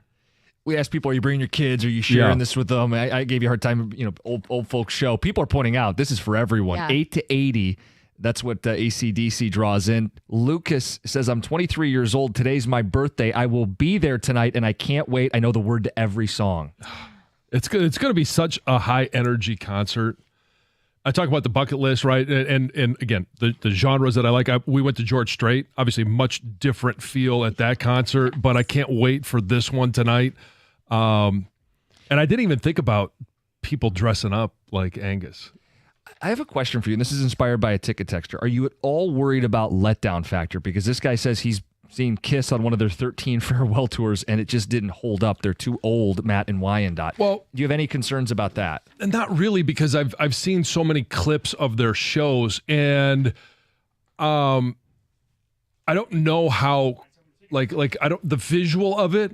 I understand that Angus is 70 years old. I understand the visual of it, but the music is what holds up, and he still rocks it. Yeah, I think you got to go in with realistic expectations. Enjoy the music for what it is, and the only letdown would be if there's some sort of technical thing, or they simply couldn't perform. It was horrible. From that perspective, it's not going to be them in their prime. I would equate that to going to see Miggy play the last series of his career. You're not going to see the same Miggy, but you're going to see who you like, and you're going to treasure it. And you're still going to enjoy it. Yeah, I don't know that the drop off will be as dramatic as it was. I'm not going to throw shade at Miggy, but I didn't say that. You did. Yeah, but it's the music, and even if he's not jumping around, dancing around like he did when he was 50, but here's the other hope. These dudes are rocking and rolling. And the Stones, when they go out there, they're still rocking. I hope that when I'm 70, that I can rock it like Angus is rocking it right now. That is kind of the goal, right? Yeah, absolutely. Texter says, my 14-year-old son would love to go and see it. We listen together. That's Larry in Brooklyn. How about the other side of this coin? People talk about their kids. Texter says, my dad introduced me to AC/DC as a kid. I'm 39 now. I'll always think of my dad when I think awesome. of That's the other side of that coin. Yeah. 248-539-9797. I'm trying to sift through all these texts. We have so many calls to get to. Next up is Sam. You're on 97.1. Hey, good morning, guys. So I'm taking my uncle because he introduced me just Quiet Riot, and Motley Crue, and stuff like that. And then I was listening to you guys yesterday. I wanted to ask a question about the gorilla thing. Do you think 100 guys would beat a gorilla if they were playing Thunderstruck? Your odds go way up. Your odds go way up. No question about it. All right, that's all, man. Yeah, thank you. The phone Yes. call. That's awesome. Putting the two together. Ticket Texture says, my favorite AC/DC song was Big Balls, signed Seymour. Yes. Keeping everything full circle Yes, here. I do hope they play that one. It's Dirty Deeds as well. They're going to play all the You would think, all the good stuff. 9-year-old loves Thunderstruck. We've watched their YouTube videos hundreds of times together. It says, pick one to take the kids to for memories. AC/DC tonight or Pistons Game 6 tomorrow? John, I know your answer. Oh, I do AC. Yeah, man, I'm obviously going to AC/DC. I'm not going to the Pistons game. You can't Tigers lose. are on. You can't lose a concert, right? Yeah, although, and I don't have to miss the Tigers today. Day game. I get both. Yeah, 2:10. All works out for John. Frank and Romeo, good morning. You're on 97.1. Hey, what's up, guys? Hey, John, I wish I was you, bud. I love live concerts. I love the energy the crowd is, it has. and Thunderstruck, and I'd say age 13 is probably about the bottom on the age for a concert like that. Just to appreciate it, I think. To fully appreciate it, yeah. Yeah, I've got kids that are 19, 20, and 14, and they all grew up on listening to it in my car. Like I said, I'm 59, so I grew up listening to that stuff when I was in high school, and I saw them back in the day when I was just out of high school. So have fun tonight, man. You're going to have a blast. You're going to love it. Thanks, Frank. I appreciate it. Yep, I can't take wait. care, Yeah. Yep. Part of this, you shared, and Heather, you said this is kind of the last of an era. Oh, for sure. When all of these older guys pass away, right? These rockers, who's going to take their place? Like, yes. So this is what a ticket texter says. The next genre, the next era, the Red Hot Chili Peppers, Green Day, Blink-182, Maroon 5, The Killers. So people turn up their radios for those guys. That's the next wave. Tom brought up another one, Pearl Jam. Yeah, I think that's one of them and Metallica still got some life in them. Oh, yeah. You know, Metallica came around after, like more in the 80s, you know, and then Pearl Jam, late 80s, 90s. They'll have a following. They definitely, but like, will they be as iconic? Do they have as many the catalog of these songs that are so popular still? I mean, maybe not as big of a catalog. Like, yeah, but even I don't want to step on. I mean, he's 61 years old, right? But which is old. I mean, but they'll probably go to 75. I would think if they do a farewell tour, like a true one. Oh, they'll probably do stadiums. I would imagine. Oh, they would have to like huge ones, like who was it? George Strait that did. Yeah, George Strait did. He set the record at which stadium was it? Because Michigan's going to try and break that record. And I can't remember which stadium. It was somewhere in Texas. Yeah, I can't remember. I can't remember what was it, like 100 and some thousand people. But yeah, I mean, Metallica would have to play like NASCAR stadiums. Yeah, that would because I mean, can you imagine being on that infield? I went to this thing. I can't even remember what it was called now, but I fell into some tickets. I went to Philadelphia to visit cousins, and it was the Eagles, Doobie Brothers, and Steely Dan. And I got like a last-second invite because my cousin's friend got sick. He had already had plans to go to this when we were coming to town. And anyways, so I went, and it was awesome at a stadium like that, Citi Field, to see somebody like the Eagles perform. And that's what I kind of think about with like Metallica. They'd have to go to all these, you know, they'd probably play wherever, what's it called now, MetLife, where the Giants and Jets play. Yeah. Those kind of venues. Like, I think that would be humongous. But the thing is, they'd have to be true to if they did the true farewell tour. Because like somebody brought up Kiss earlier. How many farewell tours have they had? Yeah. We got phone lines open. We got a couple spots, 248-539-9797. 835. Have the Pistons inspired you? Last night's win. Significant series-altering win. We'll get to that. Plus Cade Cunningham with his Batman moment. Asar Thompson putting the clamps on Brunson. A lot of basketball talk later in the hour. And our Eiserman reaction at 9 o'clock. It's 97.1. A personal injury of any sort is, in fact, personal. Injury attorney David Feminino has dedicated his career to securing justice and maximizing recovery for those who have been injured. David is also dedicated to ensuring that you get all the medical care that you need to put your life back together after an accident. You need an attorney who's going to make it personal, and that attorney is David Feminino. So if you or someone you know has been injured, you need to tell them to call David Feminino at 855-65-CRASH, or you can always go to his website, getdavidgetpaid.com. That number again, 855-65-CRASH, or on the web at getdavidgetpaid.com.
We're talking off air.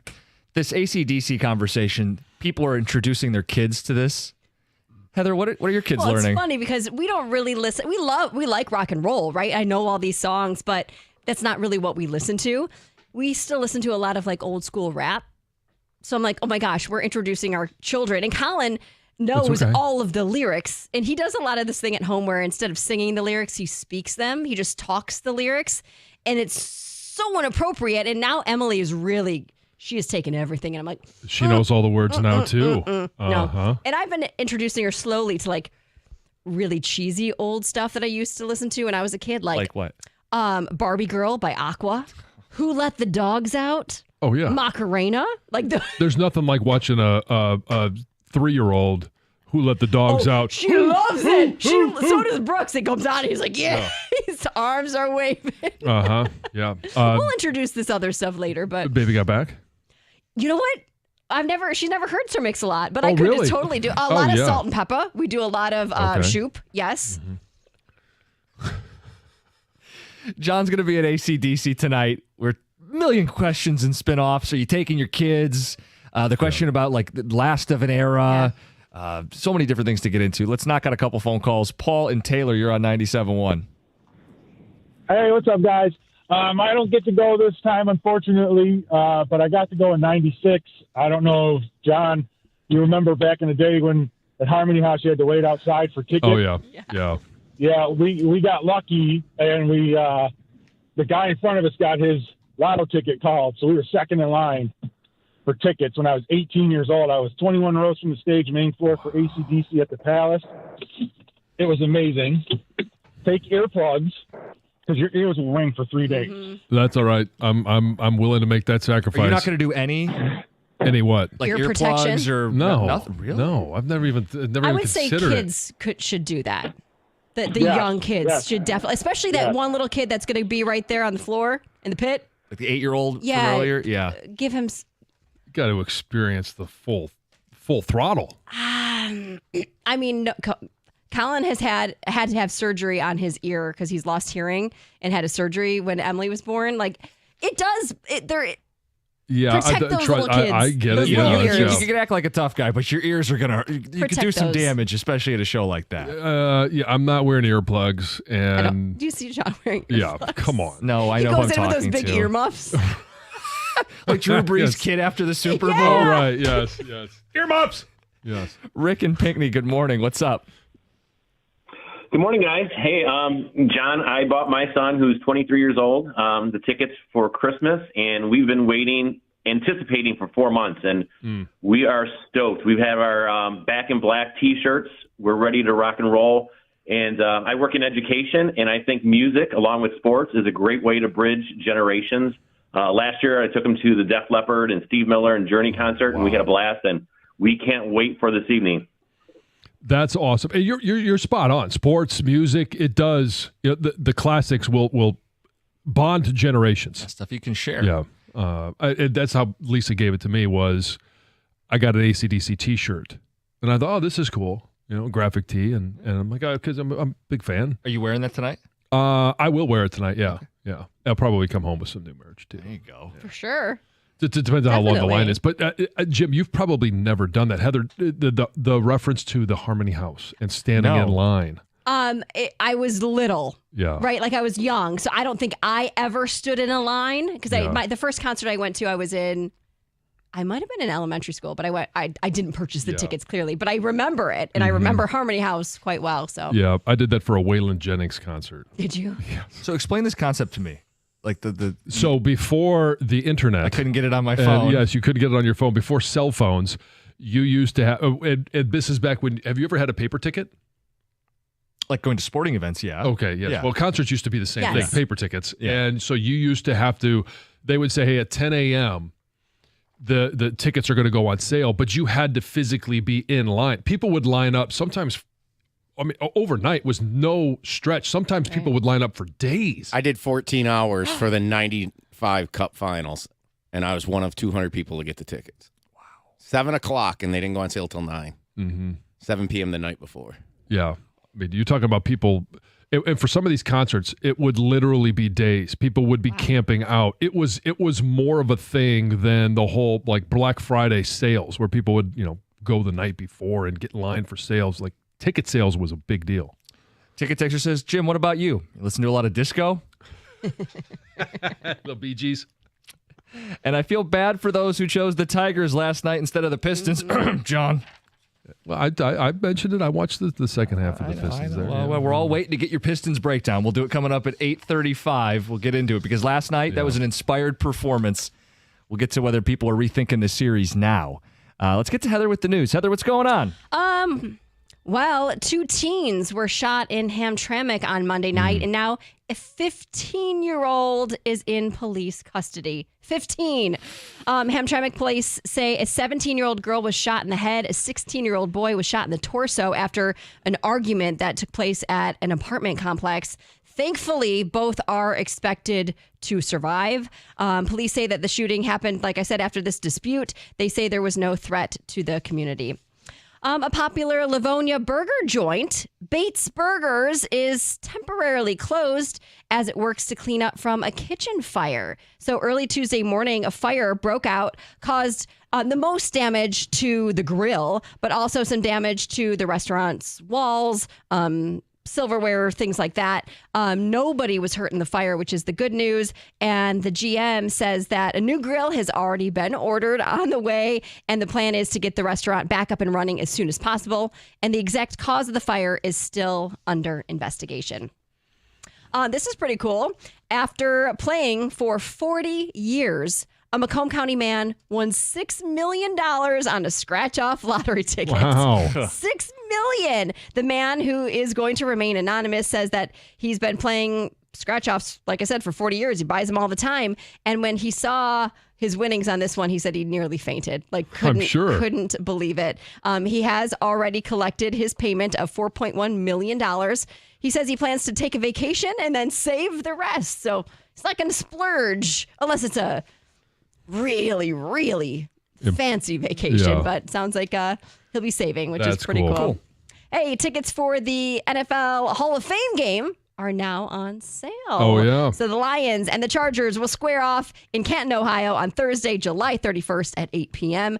You can go on StubHub and get some tickets. They say passes are available for as little as $80 each. Lower bowl seats start at $100 and club seats at $250.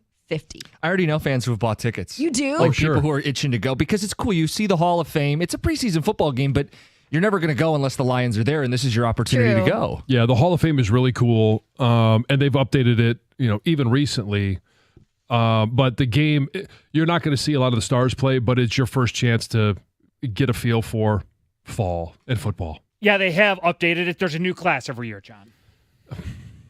Yes, they've just Can you like smart alarm yourself? Because is that allowed? Yeah. Jeez. New busts. I have a little story about some email etiquette. Oh. And it's something that I've done quite recently, so I'm going to have to change my ways. Did you reply all? No, not that, John. But according to experts, the most useless phrase that you can put in an email is just checking in. And I do this. Hey, just checking in. I wanted to see blah, blah, blah, blah, blah, whatever I'm asking. That seems more like a text. It does? I guess sometimes my emails are like text. Sure. People that email like text are criminals. But I don't text like a lot of people. I text in full sentences with punctuation. Oh, as you should. So I also email, and sometimes I think my emails are kind of formal. But anyway, experts say that this phrase is just all fluff. It really doesn't accomplish anything, which is like Just get to the point. Just get to the point. Be straightforward, be direct, and that this is kind of vaguely passive aggressive, which it kind of is, because normally when I'm just checking in, it means I haven't heard from you and I should have heard from you. So I'm just checking in, wanted to see the progress on yada, yada, yada. Yeah. But I mean, if your that purpose phrase, is to be passive aggressive, then it works well. I guess so. Maybe it is. No one should email like they text. So just send a text. Email is a completely different form of communication. What do you mean? How so? Like how different? Like it needs to be way more formal? No, it just needs to be like if you're just checking in. That's a text like, hey, how you doing? No, okay, but I guess I say, hey, just checking in. With other stuff to say. Yeah, I don't just say, hey, check it in. How's it going? I say, hey, I'm just checking in. I want to see the progress of this. Could you send me this or whatever? It's like my intro to me asking a question. Where do they stand on per my last email? Talk about passive aggressive. Yeah, exactly. Jelly Roll, we've talked about this, but he was on this weight loss mission. He explained his whole thought process recently on Jimmy Kimmel Live. And so he announced that he is approaching the 200-pound mark. And when asked how much weight he wants to lose, he said that he does have a number in mind, but what he wants really is to be able to do all the fun stuff. And he says you need to be under 250. You need to weigh under 250 pounds. He wants to go skydiving. He wants to ride a roller coaster. He wants to ride a bull. He wants to wrestle an alligator. And he said the list goes on and on and on. And then when he was asked about what he's doing to lose all this weight, he said really he's been eating a lot of protein and vegetables and walking. Good for him. So just he's doing it the healthy way. Don't get John Jansen skinny at that one point when you're on TV this fall and I saw you and I'm like, man, withering away where the cheeks are sunken in. Well, I remember I came back from maternity leave. That's when you lost all that weight, and I was like, whoa. Yeah. Trust me, it still doesn't look like I've missed many meals. I didn't hear him say Ozempic. You accused him of that. I know there was an accusation. I mean, most. The assumption is that they can't do it right. Through this office, and I guarantee you, multiple right, people are taking Ozempic. Everyone is doing it, and a lot of celebrities are too. So when I heard this, instantly I thought, well, it's probably Ozempic. Not everyone is doing it. Not everyone. No. I'm exaggerating, but it is more normal. A lot of people are doing it. You know what they say about assumptions, Heather. Yes. I'm scolding her as if I've never made a reckless assumption on the radio. Anyway, we're going to get to the Pistons coming up next. It's 97.1. If you hate going to the dentist, you're not alone, but it doesn't have to be that way. Been telling you about Brightside Dental, and there's no judgment. If you haven't been to the dentist in a while, if you have a couple problem teeth, they're not going to give you a hard time. They're not going to give you are you flossing after every single meal? They just want to get you in and get you taken care of. At Brightside Dental, they understand that you started a new job, you got married, you had a kid, life gets in the way, and you may have missed some of those dental appointments. $35 new patient special. It covers exams and x-rays. 9 Metro Detroit locations means there's one right around the corner from you. So make an appointment. Let's get back in the routine. 1-800-PAINLESS, BrightsideDental.com. That's Brightside Dental. No judgment, just care.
It's his Batman moment.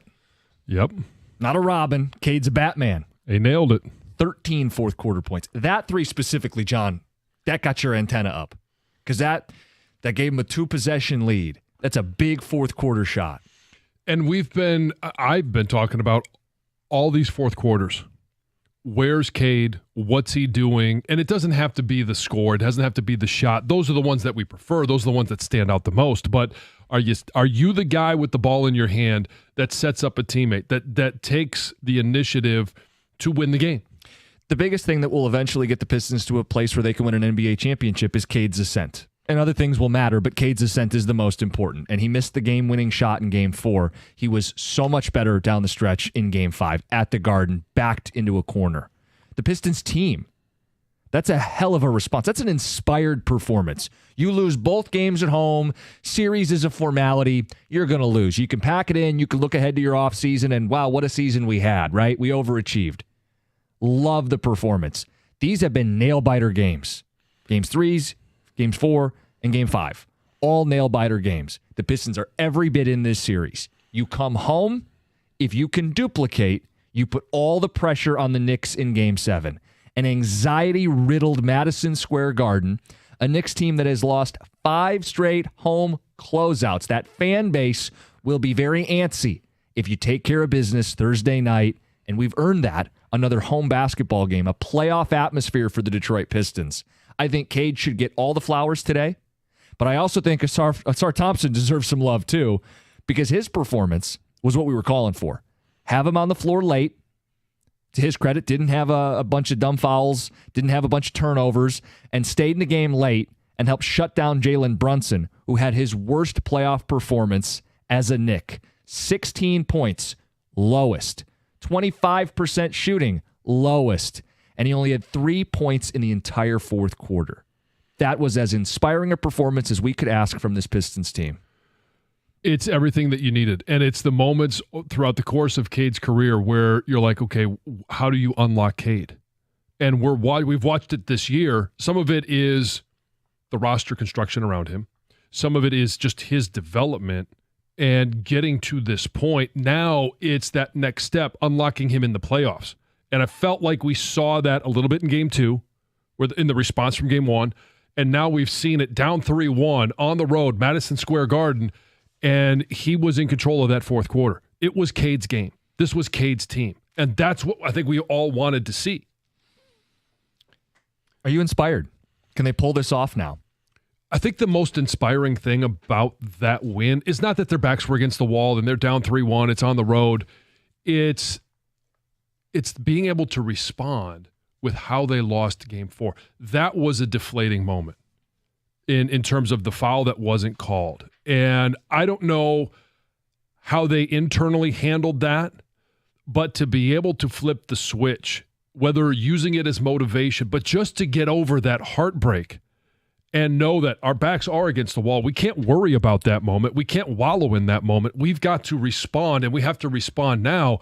It was soul-crushing, and maybe it was more soul-crushing for the fans. Yeah. Because it was at home, all of the different factors involved, but the ability for a young team to take a soul-crushing moment, get over it on the road, backs against the wall, and get a win. To me, that's the inspiring part of what that win meant. You lose Game 1 with a 21-0 run, and we said, boy, that's a kick in the, you know what I mean? Let's see how they respond in Game 2, and they did. You lose both home games. How do you respond? They did.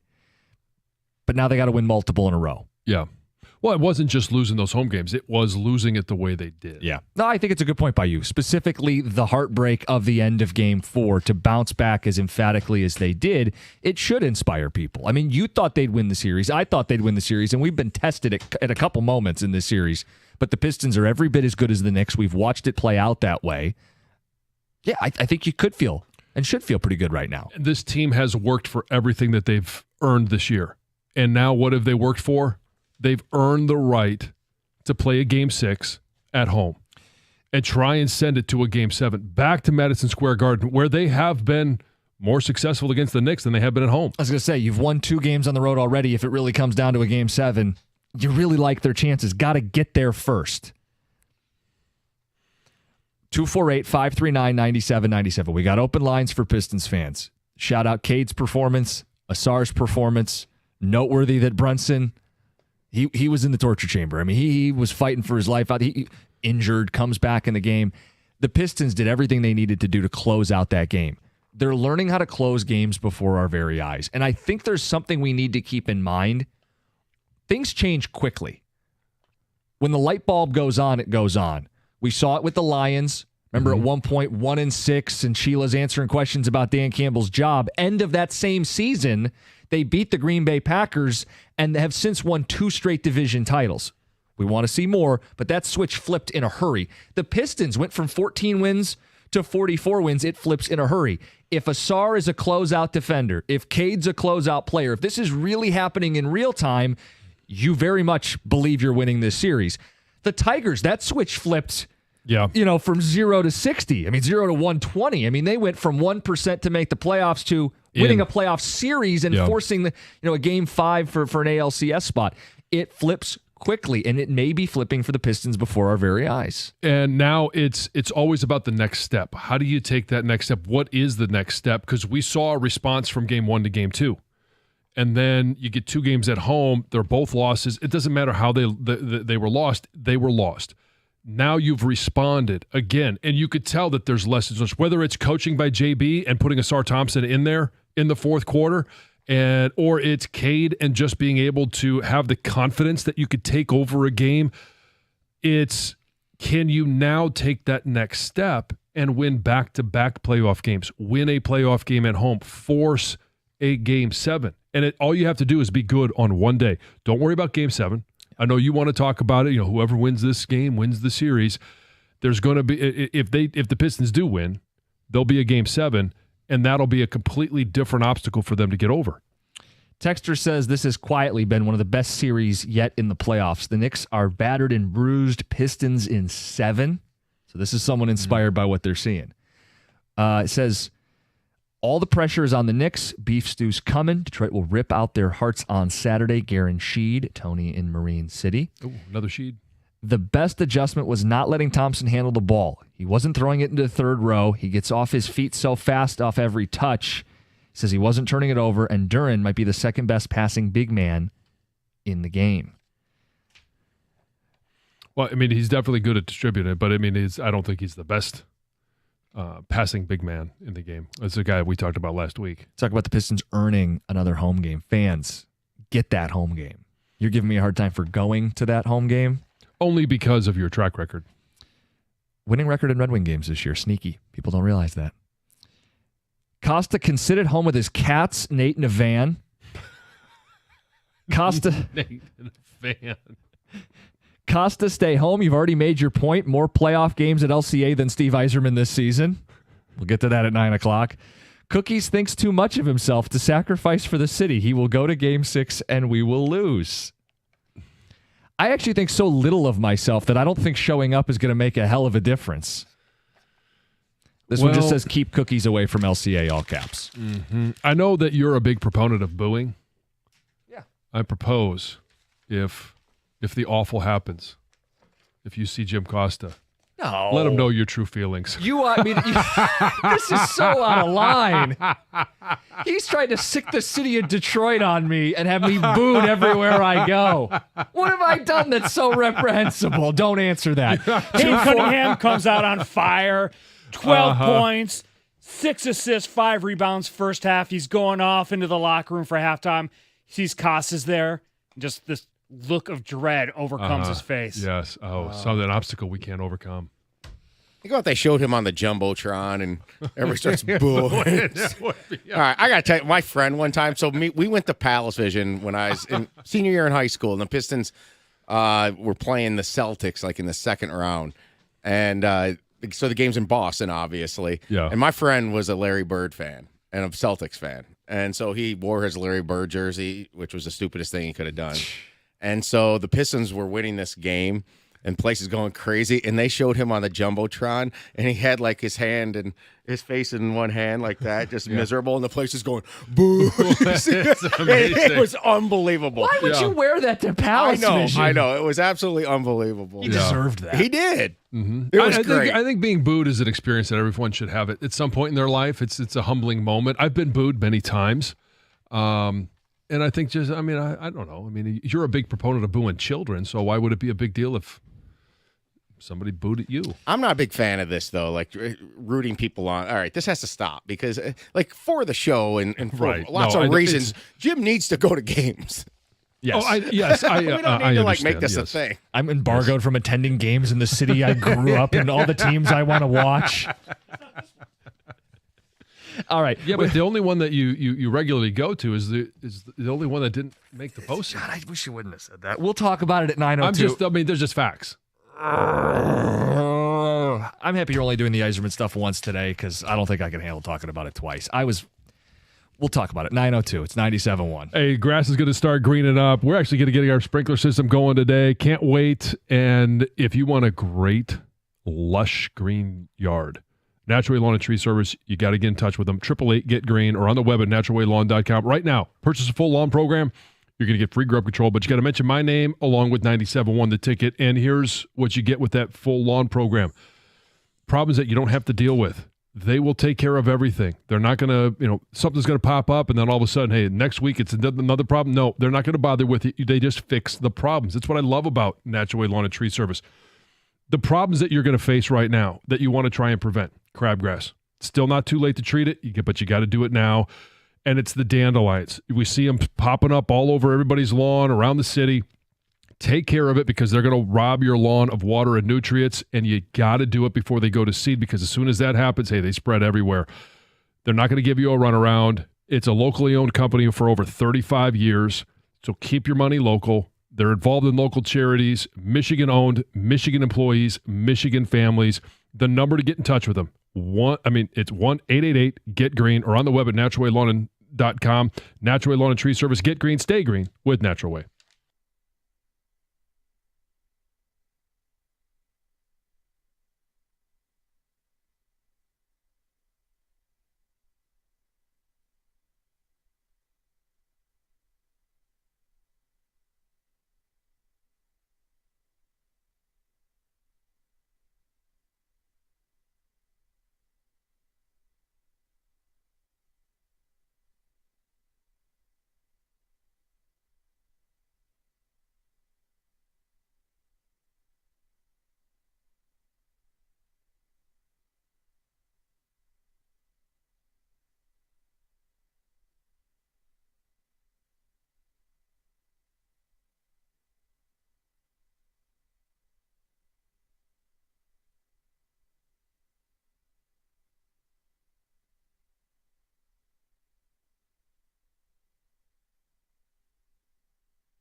Now, there we go. Asar Thompson closeout. Cade Cunningham, fourth quarter clutch. And the Pistons keep the season alive. Come back home, Game 6 Thursday night.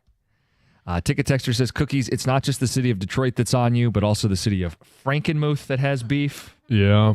Mm-hmm. Guys, let's not forget Thompson missed some crucial free throws late. While he played great defensively, he did almost cost us from the line. Dan in Howell. He is far from a polished player at this stage of his career, but the one thing he's supposed to do is put clamps on the other team's best player. And when Brunson scores 3 fourth quarter points, that's the headline. And it's the where throughout the course of the series. And when it comes to the fourth quarter, I mean, what have we seen from Jalen Brunson in some of those wins? It is Asar Thompson not on the floor, and he's able to get to the paint. He spins, he shoots a fade away, and it goes in. Now all of a sudden, you make him earn for every inch, every time he gets the ball. Nothing is easy. That's when it starts to pay off. Beef stew would be a game changer. If we could have his physicality coming in when Duran needs rest instead of Paul Reed, that'd be an absolute factor. Cat would be in the torture chamber like Asar handled Brunson yesterday. Look, the longer you drag the series, the more likely he will get a chance to play. And I know he's been day-to-day for over a week. We don't know. I mean, I can't imagine it's a pain tolerance thing because he'd be out there. Yeah. There has to be something that they are trying to protect him from himself with. Mm-hmm. And I don't know. If they're listing him as day-to-day, it is something that eventually could be cleared. It's not like a, hey, we're shutting him down situation. Right. But we're left to wonder. I know. When will that be? Will it even be this series? If they win the series, when would it be in the next one? Texter says, man, you got to love all our teams. They're making these quick turnarounds. How about them wings? Signed Curtis and Westland. I shared a text with you, and I think this is... Go ahead. This is on point. This is from Coach Tom. What we saw last night was the difference between the Detroit Pistons and the Detroit Red Wings. The best player on the Pistons took over in crunch time, while the best player on the Wings team faltered down the stretch. I mean, you look at March, and who was the best player? Who stepped up? And we saw Dylan Larkin in the Four Nations, and we thought, wow, like he's been unlocked. We heard everybody talk about what it was like to play with Dylan Larkin. We heard him talk about what it was like to play with those other players. And then when the Wings took the ice, it was like, what, where'd he go? And Patrick Kane, DeBrincat, when you needed them the most, where were they? Well, that's why there's some truth to both Eiserman and Larkin. Like, Larkin needed to play better. Absolutely did. Larkin can point to, hey, when I had good players around me, something I don't have as many of or enough of in Detroit, that's part of the problem, right, too. Well, he was playing on an all-star team. Yeah. But I think you could point to Yzerman and say, have you done enough to support this roster 6 years in? Look, we'll play audio. We're going to roll out the red carpet at the 9 o'clock hour. We're going to call on hockey fans. We're going to get into what he said and how you feel about all of it. But what I do hope comes of that, because Yzerman said they had a private conversation, I hope they did air grievances. Because I think they're two competitive people and they need to get on the same page here.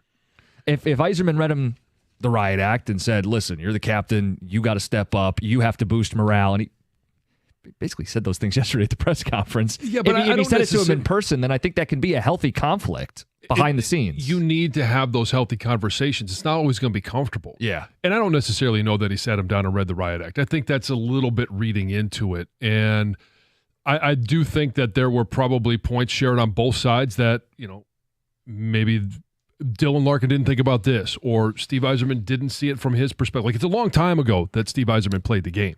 And we do lose perspective of what it's like to be in those shoes, or in this case, in those skates. And so I think there always needs to be that healthy back and forth. And if you can have those conversations, that's a healthy relationship. Wrap the Pistons conversation. 248-539-9797. Good chunk of the 9 o'clock hour. We'll be talking about what went down yesterday, earlier in the day at Little Caesars Arena.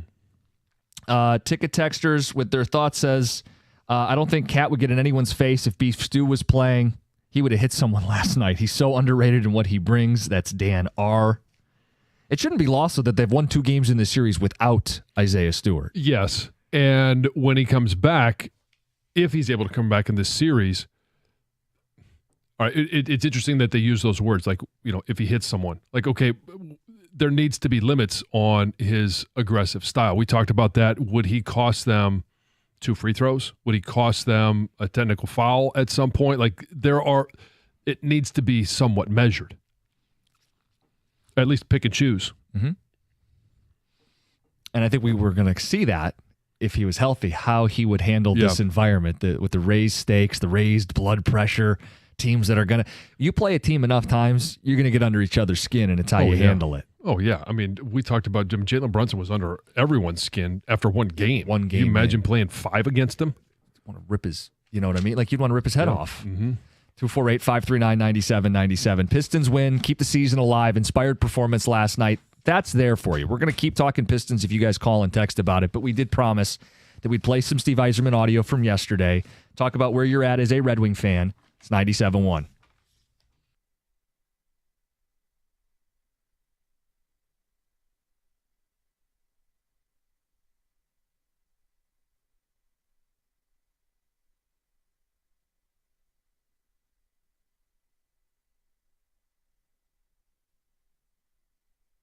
Brought to you by Precision Garage Door Services of Southeast Michigan. The Pistons defeated the Knicks 106-103. They'll now look to become just the 14th team in league history to come back from a 3-1 deficit. Detroit stands as one of those teams back in 2003 when they took down the Magic in round 1. Cade Cunningham says the series has not been an easy one.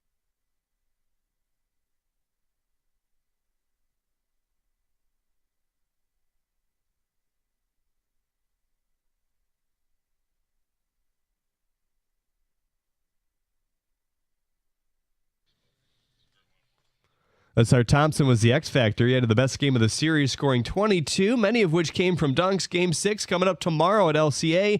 Tip time has been announced as 7:30. The Tigers dropped Game 2 of the series with the Astros 6-4. Detroit had a 2-0 lead heading into the 6th, and their starting pitcher Reese Olson was on cruise control. Houston turned out 3 runs in the inning, however, and knocked out Olson. The Tigers made it interesting with 2 outs in the 9th, putting a couple runs off a Gleyber Torres homer. Relief pitcher Bo Brisky started a rehab assignment with West Michigan yesterday. A.J. Hinch said he could be ready before the end of the road trip. Manuel Margot is now in a rehab of his own with Toledo. Red Wings GM Steve Yzerman was asked if he expects to start next season on the hot seat.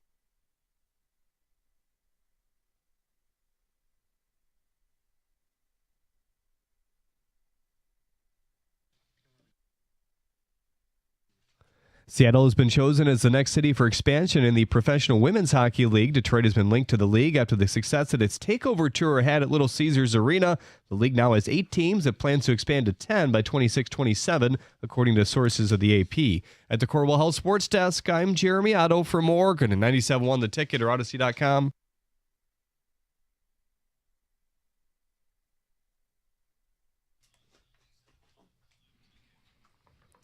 With all due respect. Yeah, he dropped an all due respect in there.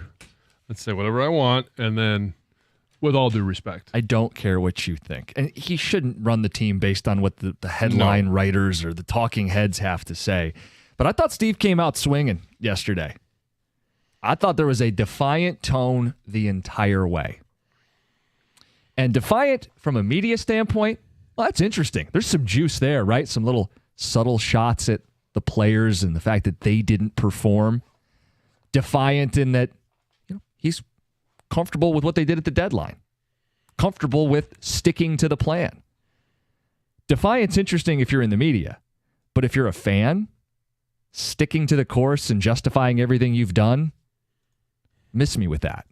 I did not like the press conference yesterday if I'm a fan of this hockey team. And we'll roll out the red carpet and let you guys weigh in. But hearing stay the course is a really tough listen. It is, because it's been such a long course. And it goes back to even before Eiserman was here. But since he's been here and we bought into the Yzer plan, what's the end goal? When is that goal supposed to be reached? Like, we all want to have that's the importance of setting goals. And I know that, yes, he has this goal of reaching the playoffs and building a team that doesn't just get to the playoffs, but eventually competes year in, year out for a Stanley Cup. But you've got to do it in a timely fashion. And the fans have been very patient. More than patient. Look, when he says the goal was to compete for the playoffs, and we did, Great. You met your own low bar. John, I hope we're one of the 50 best radio shows in the city. I mean, if you set the bar low enough, you can achieve the goal. You strive for more. And I wish I would have heard a general manager more urgently striving for more, not defiantly defending what he's done so far. That's what bothered me most. Well, and I think I said this last year. I said at the beginning of the season. You just want to feel as a fan that the general manager or the franchise itself has the same sense of urgency that you do. And we're not talking about 6 years ago, but I think Red Wings fans understood it was going to take some time. You listened to the press conference live on the station. Yeah. I was listening to the station too, and Mike Arrico dumped out of it. And one of the first takeaways they had was he sounds like a guy with a lifetime contract. I can't fight that allegation. No. He speaks like a man who has a lifetime contract. I don't like that as a concept. I think you should always be trying to justify the position you're in with results and not promises. Because this is a stretch now of consistent losing. And he said he is concerned about that and that becoming culture, but also said, well, this is what a rebuild is. And it's like, you know what, dude, with all respect, with all due respect, we know what a rebuild should look like. We can watch rebuilds with every other team in the city, with the other teams in hockey. You're being lapped by teams in your own division. With all due respect, deliver results. Yeah. And you should be held to that. And I don't care that your last name's Yzerman. Yzerman, the player, has to be separated from Yzerman, the general manager. Yeah, and when he threw out there, well, there were two other teams that didn't make moves at the trade deadline, and they made the playoffs. Like, I think he was using that as, a positive that like they could have or should have, maybe thrown on the players. And I think we actually have that. Yeah, let's quote. Let's play that one. Mix in the audio.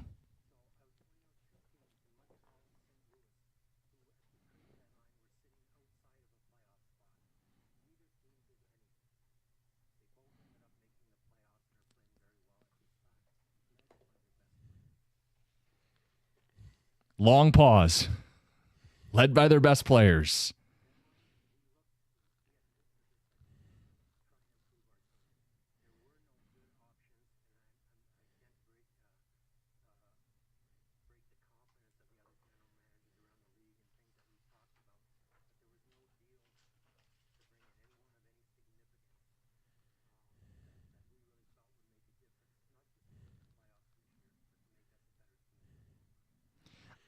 I may even grant him that point, but John, there's a reflex that I have when I hear him talk now where everything is a justification for how he's done this, right? Well, I shouldn't have added and couldn't have added, and the players should have just made the playoffs on their own because I built such a good team and it's their fault for being lousy and not winning.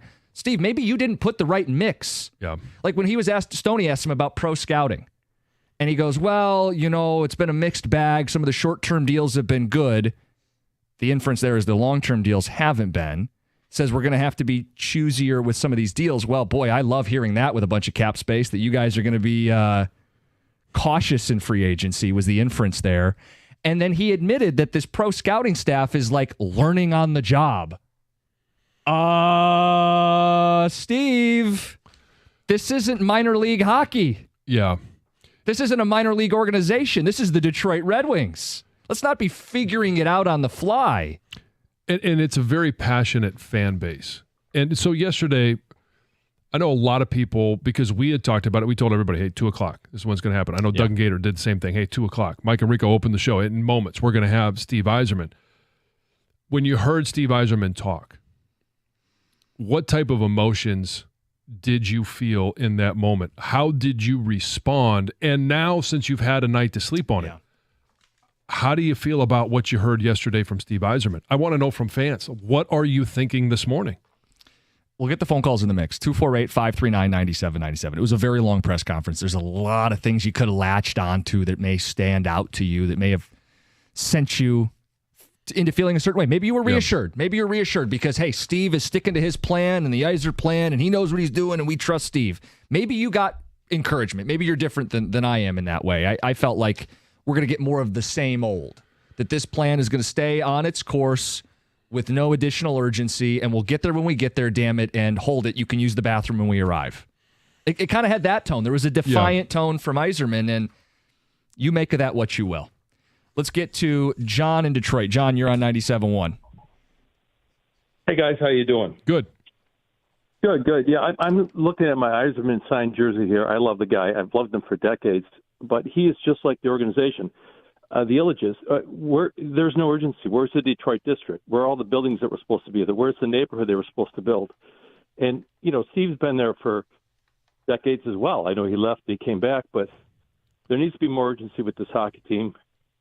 And they need to take these prospects, start playing them, and show something. Get in the playoffs. It's been too long. It's time to pull the trigger. Just is. And I love the guy. And I think he can do it, but short leash right now. Short leash for you, maybe short leash for me. I don't believe that is the belief of the man himself or the organization itself. And I know the question wasn't asked, do you expect to make the playoffs? I would love to hear the answer, but you know what the answer would have been. Okay, but I'm not going to put words in his mouth. The question wasn't asked, so we don't know what the answer is right now. We can tell you what he has previously said. Yes, but we don't know what that answer would be right now.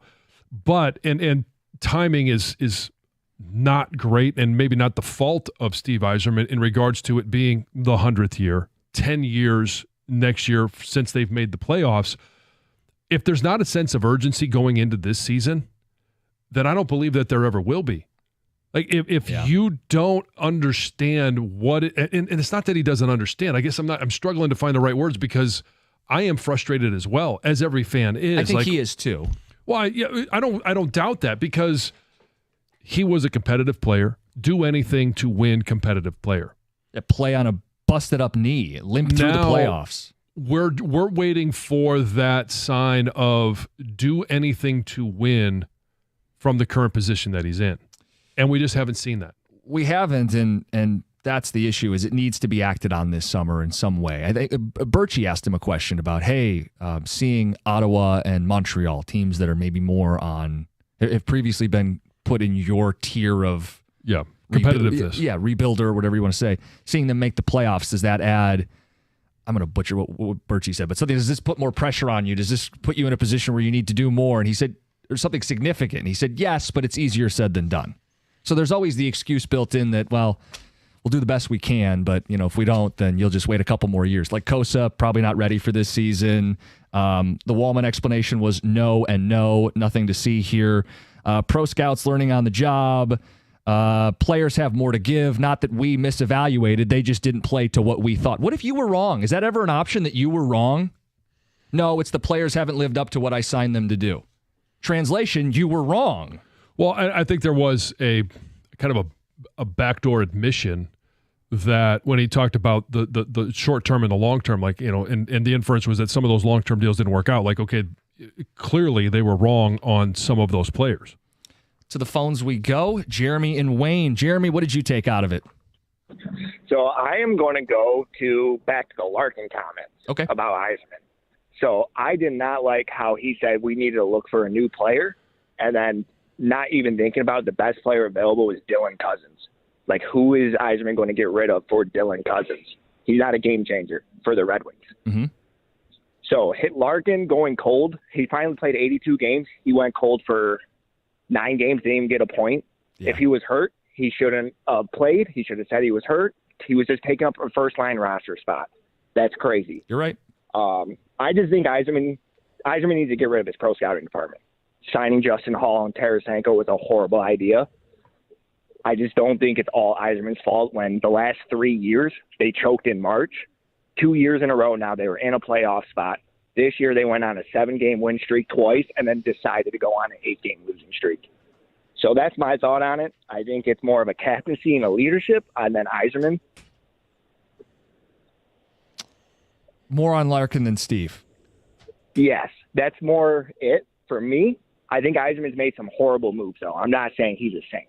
Yeah. But I think there's blame to go around, I think is how I would put it. Like, I know I've defended Larkin in that I like that he was vocal about his concerns. I think we are reaching that point where, yes, the players need to have a voice and the captain of the team should be the one to deliver that voice, even if it's unpopular, even if he didn't play his best. But it doesn't let him off the hook because he has to play his best. And Yzerman didn't mince words. I mean, he said, Greg, do we have the cut where he talks about he's got to lift the morale? The players have to lift the morale? We might not have that specific cut. But he says, like, it's his, like, these, he didn't say Larkin by name, but our highest paid players, our best players, it's their job to boost morale. In other words, don't look at me to save you. And I thought McClellan echoed that not only at the deadline, but yesterday. McClellan was shooting from the hip. He was. I love listening to Todd McClellan talk because it's no nonsense. Yeah. And he may filter a little bit, but it's straight to the point. No, I mean, no BS. He was cussing up there, and he's talking about leaving points on the table, and he said this group, when it goes good, it's good. But at the first sign of trouble, they go in the tank. Mm-hmm. And he saw it. He said this team was good enough to make the playoffs, kind of echoing what Eiserman said, and they didn't. So the blame gets shifted back to the players. Well, there's enough blame to go around on every level. Mm-hmm. And I want to see what this team is going to be with a full offseason and a training camp with Todd McClellan. Because I do think that he is – you got to have toughness to be able to develop that toughness, and I'm curious as to where it's going to come from. But if anybody can find it and develop it, to me, I believe Todd McClellan will add that to the identity of this team. We got some open lines. I know Red Wing fans are already flooding the lines. We'll get to you guys. 248-539-9797. Texture says, not to sound hysterical, do you know who else was defiant after years of failure? Troy Weaver. Laz in Detroit. Leave Steve alone. You guys haven't read the whole book yet. Signed, Brad and Allen Park. It's going to be one of those days, huh? It's 97-1. Hey, don't miss your chance to bet all the clutch shots and legendary performances with FanDuel, America's #1 sportsbook. FanDuel is the best place to find all your favorite player props. And now you can make a heads-up play with player performance trends. That means whether you want to bet on a player to score 30 points or put up a triple-double, you can check out the latest stats and see who's hot without leaving the app. Plus, after the game tips off, you can even combine live prop bets into a same-game parlay for a chance to win something big. If you don't already have a FanDuel account, playoff time is the perfect time to join.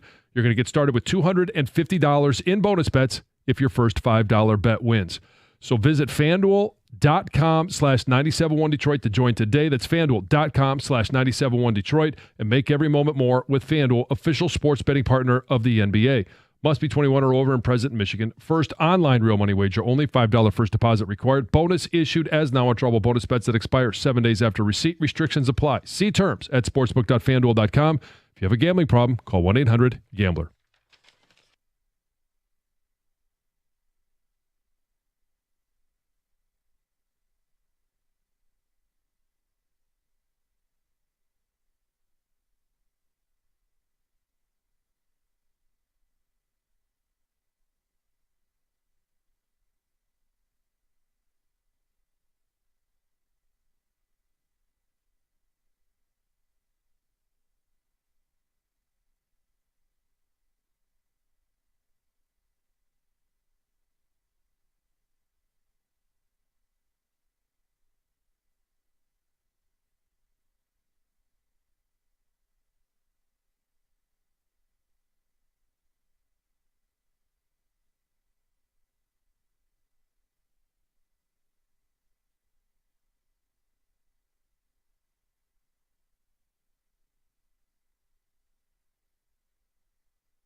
I think Rieger, who never lets things go, also added, why not? Yeah. And the response was, because I don't want to tell you. Yeah, because I don't want to. Okay, Dad. Eiserman did have a little of a defiant dad vibe, right? We're like, hey, you eat your vegetables and we're going to get the vacation. We're not taking any more breaks. Why? Don't ask why. Yeah, don't ask why. Don't ask why. Just trust I'm doing this right. Mm-hmm. There was a defiance to him. And from a media standpoint, we can play a bunch of audio. There's little subplots, him and Larkin sparring back and forth. Defiant, though, has to translate, right? Defiant has to translate. It has to turn to results sooner rather than later. I thought the entire tone of that press conference was a little bit of him on the defensive, being a little defiant, some probing questions from the media. I think pertinent, fair questions from the media. Rieger's question's fair. If he doesn't want to get into it, fine. He doesn't have to get into it, but no and no was the response given. 248-539-9797. Let's get to Steve in Royal Oak. Steve, you're on 97.1. Hey, fellas. Good morning. For me, it's kind of where the disconnect is with Yzerman. Since he's been here, the goal's either been to get better or to make the playoffs. And have we really done either one of those in a content basis, so to speak? In the bit about St. Louis and Montreal, well, they didn't do anything and they made the playoffs. Well, we also didn't have a captain on our team that went to Eiserman and said, don't bust this up like they did in Montreal. Granted, their captain players might be a little bit better, and as a group, they hung together. Unfortunately, with Larkin the last couple of weeks of the season, at the end of each game during the presser, he looked like a deer in the headlights. So the disconnect, I think, between him, whether it's him and Eiserman or whatever it is, I mean, plus the fact that we just don't have the players to take it to that next level, and we're having to wait, the patience thing with draft picks and all that, that's all well and good, but how long are we going to wait, and where is the accountability of this all? That's my thoughts. Appreciate you, fellas. Yeah. I think what's at the center of this is Larkin and Steve Yzerman are kind of behind the scenes. They had a conversation. It's probably not that different than the conversations fans are having with themselves about this, right? Because Larkin is, I think, a little shell-shocked. You mentioned like deer in the headlights look, a lot of losing. It takes his toll. You do worry about the health of the organization when you keep losing. And it's a cry for help is what it is. And you can think less of Larkin as a person, player. It was a cry for help. Whether he was speaking just for himself, a couple guys, or the entire locker room, it's a cry for help. He needs to play better. Your stars need to drive your team. Eiserman is also right. But there needs to be more from both of these men for this team to get to the next level as a hockey team. And he mentions the St. Louis thing. I think a ticket texter puts this so beautifully. Eiserman seemed annoyed and insecure. I don't know why he brought up Montreal and St. Louis. It's just him saying, it says that all it proves is that they're better than you and they didn't need to make a move. Bottom line, 2 teams since 2017 haven't made the playoffs. It's the Wings and the Sabres, Tony and Macomb. I mean, him bringing it up was him trying to justify not making a move. Yeah, but it's him being defiant and defensive. Like, hey, before we get into this press conference, I have a 4-minute prepared statement about how I never said we were making the playoffs. I only said we'd compete, and we did. It's the players' fault that we fell short. Other teams didn't add, and they made it. So I'm trying to take as much heat off of me before we even get into this press conference. Was that not the opening statement? I understand how you could take it that way, yes. And there's not many other ways that you could take it. I do think he admitted some shortcomings throughout the course of it. So it wasn't like it was only the players. And I like the fact that, because what did we talk about in March? Where were the star players? Where were the offense coming from? Where was the 5-on-5? Where was the defense? And we talk about the goalies, but the best part of, the best way to help a goalie is to have some defense. And there were so many shortcomings throughout the course of the season, but it was highlighted in March and early April. So, we all want to see like what changes the organization will make this summer. They did announce that they're switching their goalie coach and their video guy. Right. They don't make the playoffs next year. Which concession worker is going to get let go? You know what I mean? Like higher level stuff is, I think, what I'm asking for, and I think fans are asking for at this point.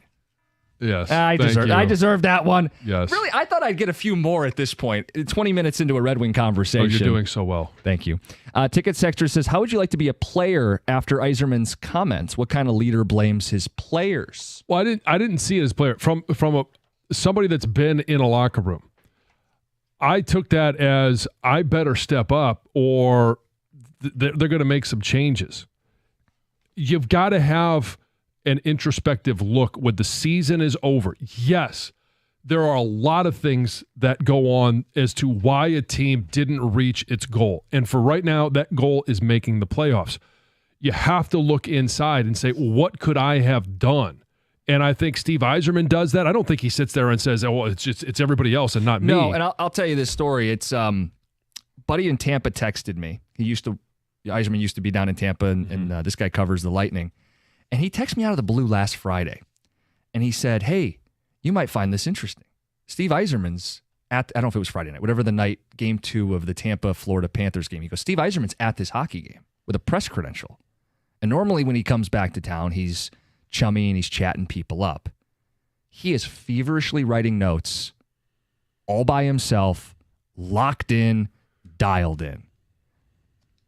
Look, if he's going to channel the defiance into, I'm going to work twice as hard, I'm going to leave no stone unturned, I'm doing everything I can, that's the stuff I want to know. Right. And we're not always going to know that stuff, but it was just an interesting little look into, maybe he always, scribbles notes feverishly, but he didn't come out in the intermission and chat people up. He was like man on a mission at this playoff game, probably scouting potential free agents. You have pro scouts, but if Steve's going, you know what? They're learning on the job. I need to pick up more slack. I'm going to work twice as hard. That's the stuff I need the defiance to turn into is, I'm going to double down on myself and my process, and I'm going to give you the results this city deserves. And he should, because, we can talk about the pro scouting. We could talk about the amateur or college scouting, whatever. All arrows point to Steve Yzerman. Yeah. This is his front office. Everything is those were hired by Steve Yzerman. They stay in place or they're removed by Steve Eiserman, but all arrows point to Steve Yzerman. So if he's going to be the guy that's going to take all of the bullets, then you better be boots on the ground. Yeah, and I don't think he minds taking the bullets, and I don't mind him fighting back to a degree yesterday. Because I side with him on the Larkin thing. I do. To me, the captain of the team shouldn't be saying what he said after the season about needing help and a cry for help. I just don't. That sounds weak to me. It is weak, but he's been put in a weak position by his organization. To a degree, but I also know that I just don't think that's a move by a leader. I don't. And what we have here, the big picture, what we have here right now is the alleged best player on the team, the captain of the team, is sparring back and forth with the general manager and even the head coach to a degree.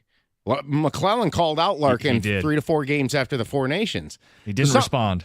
Right, and he didn't. And maybe I speculated, you guys, when we're talking off the air, maybe the team was with McClellan and Eiserman like, well, you should have done more. We saw what you did at the Four Nations, and where's that here? Yeah. Well, is that because he's with all these other good players?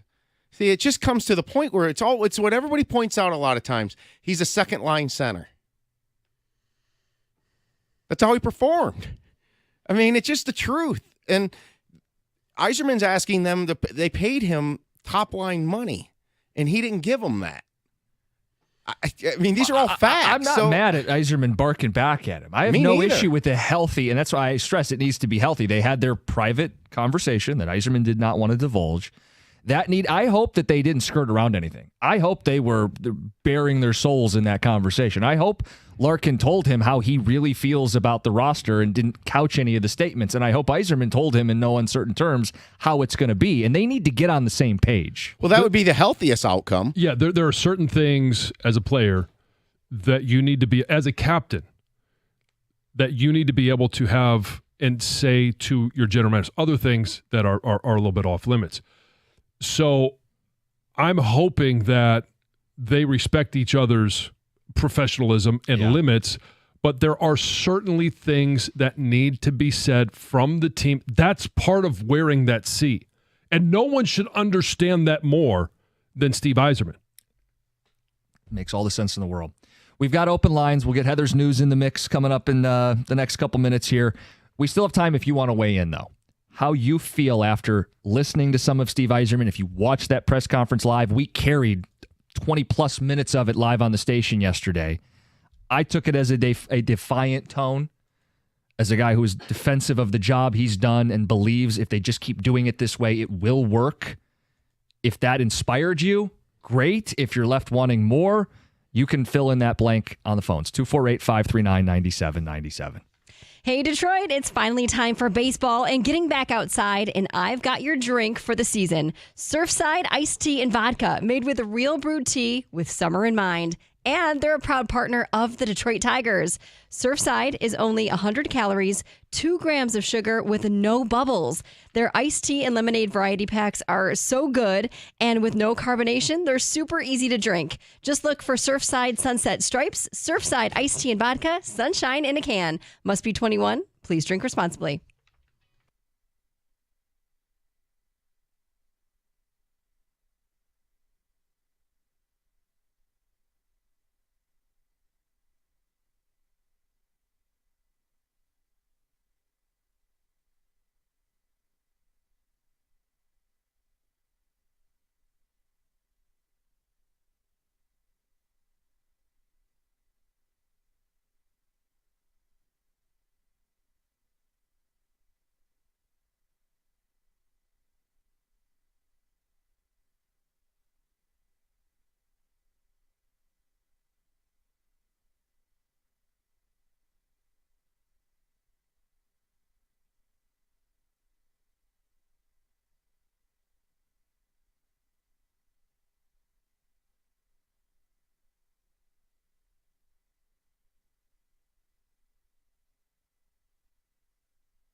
Translation.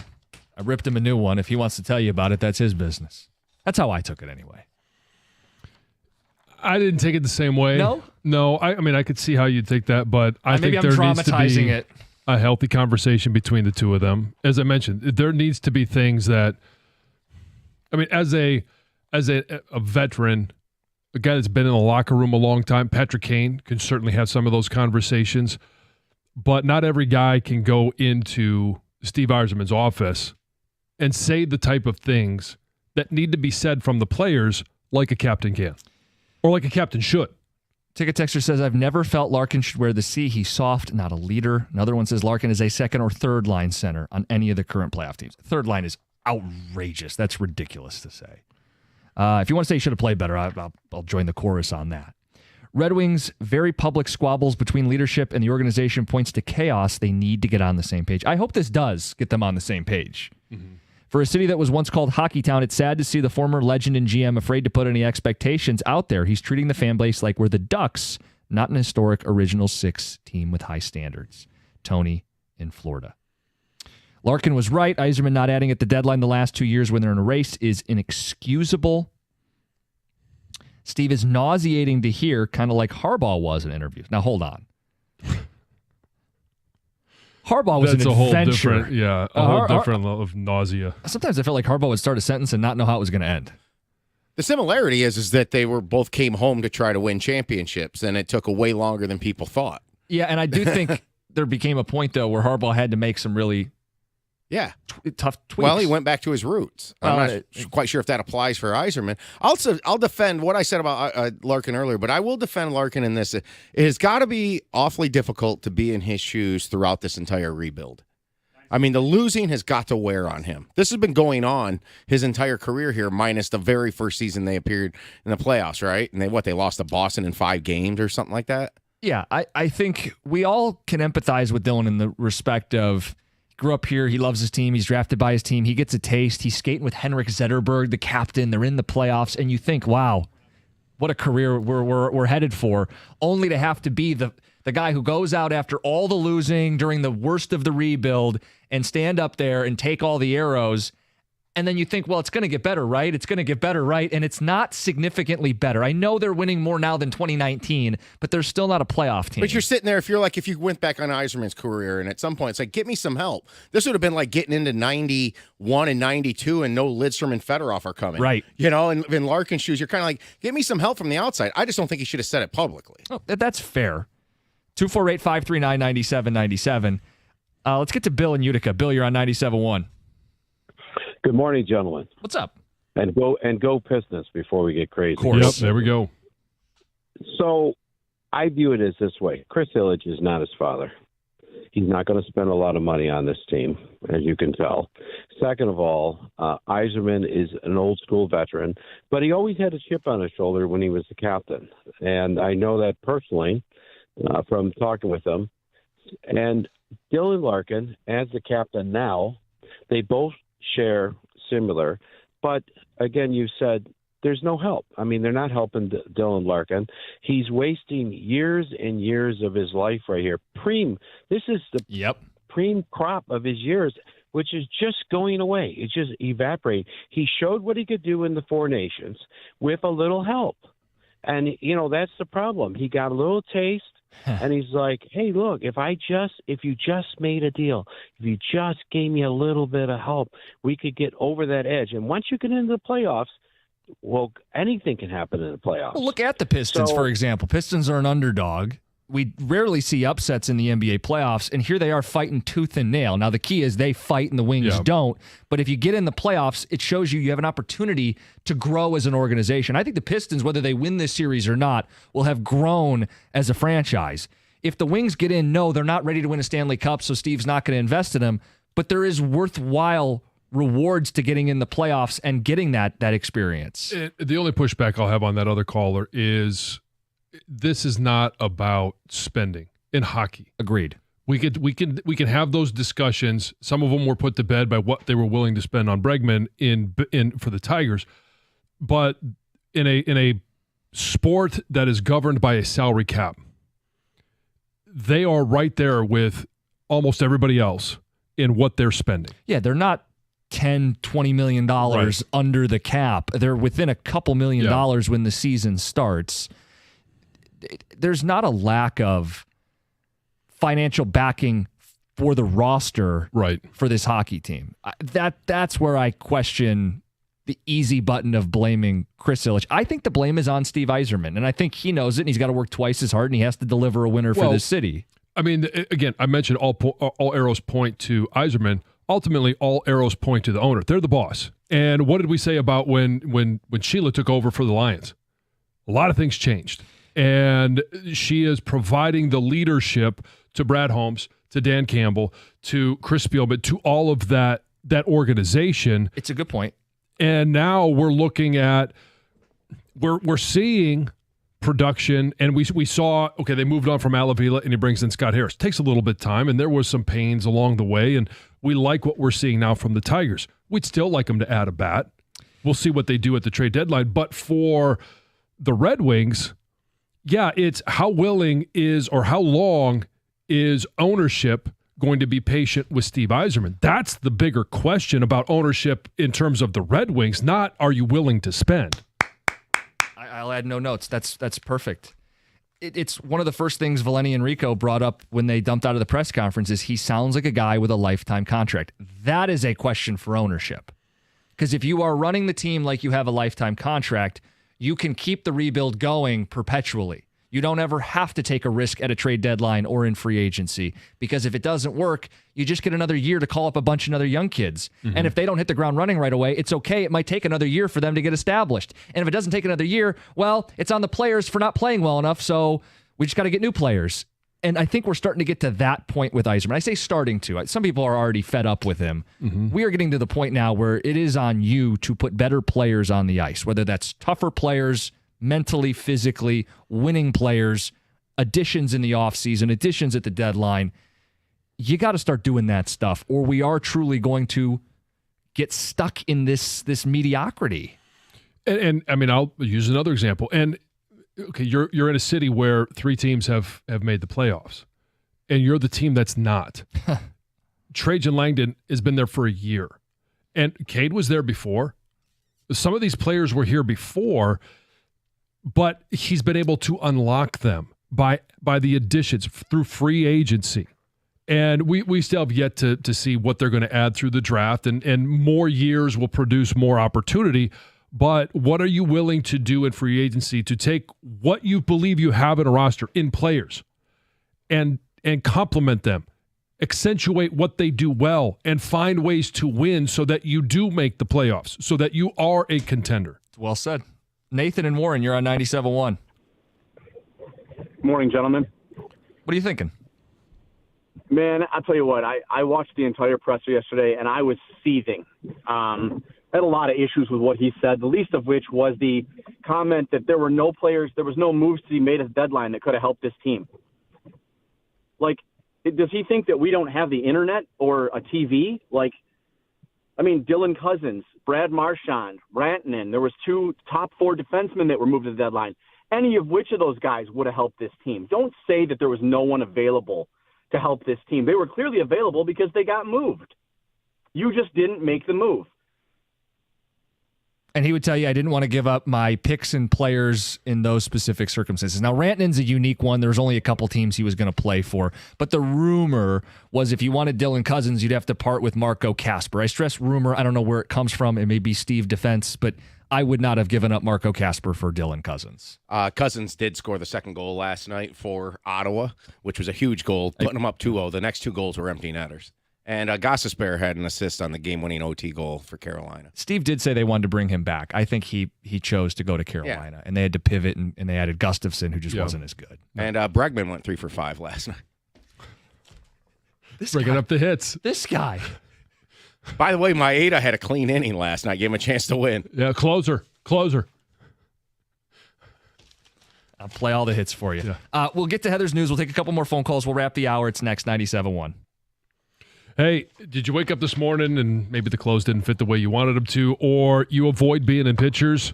Just imagine in 40 days, that could all change. You got to give a shout out to Ideal You. Get in contact with them now because you could lose up to 40 pounds in 40 days with Ideal You. I know the program works because I lost 50 in those 40 days with Ideal You. Book today, and Ideal You is going to give you a free body composition analysis. That's a $150 value. absolutely free. Here's what you're going to find out. Everything you ever wanted to know, maybe didn't want to know about your body, but you got to if you're going to go on this weight loss journey. How much muscle mass, fat mass, water weight, bone mass, all of that stuff you're going to see in that stat sheet. You can book your free consultation right now and find out all about it at idealu.us. Ideal U is different than other weight loss companies because it works and it works fast. Lose up to 40 pounds in 40 days and be happy getting into those clothes in the morning or taking those pictures again.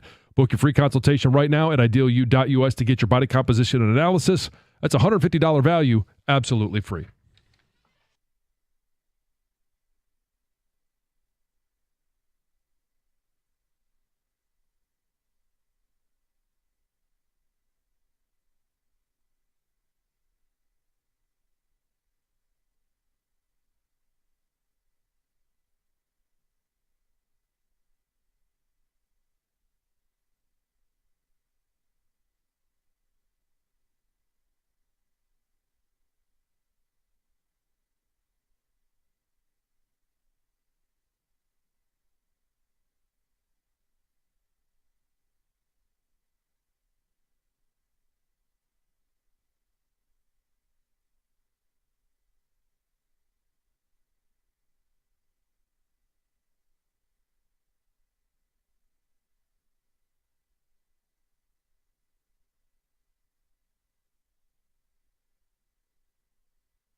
We'll get more Red Wing calls in to wrap the hour, but first, Heather with some news. Yeah, the Anchor Bay School District has announced that all schools will become cell phone free during the school day starting next year. So in a post on Facebook, the district said that the away for the day policy will go into effect for the 2025-26 school year.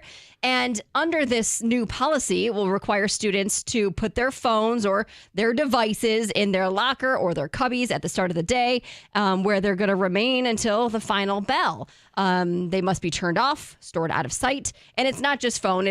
It is, if you have a personal laptop, a smartwatch, earbuds, headphones, or other wireless communication devices. And they say the goal is simple: to foster a more focused and interactive educational environment.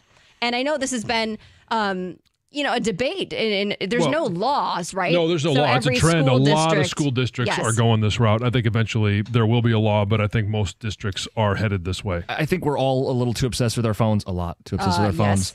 The only pushback I've seen from parents is stuff that can go wrong in schools. They'd like their kid to have the access to the phone for safety. Well, a lot of schools still allow them, but they have to stay in your locker. Yeah, but if I'm going to shut down lockdown in my But classroom. if I'm in lockdown and the door is locked, they want to have, which I understand. I think I don't think cell phones should be allowed, but I wouldn't mind them having them and then turning them in each classroom.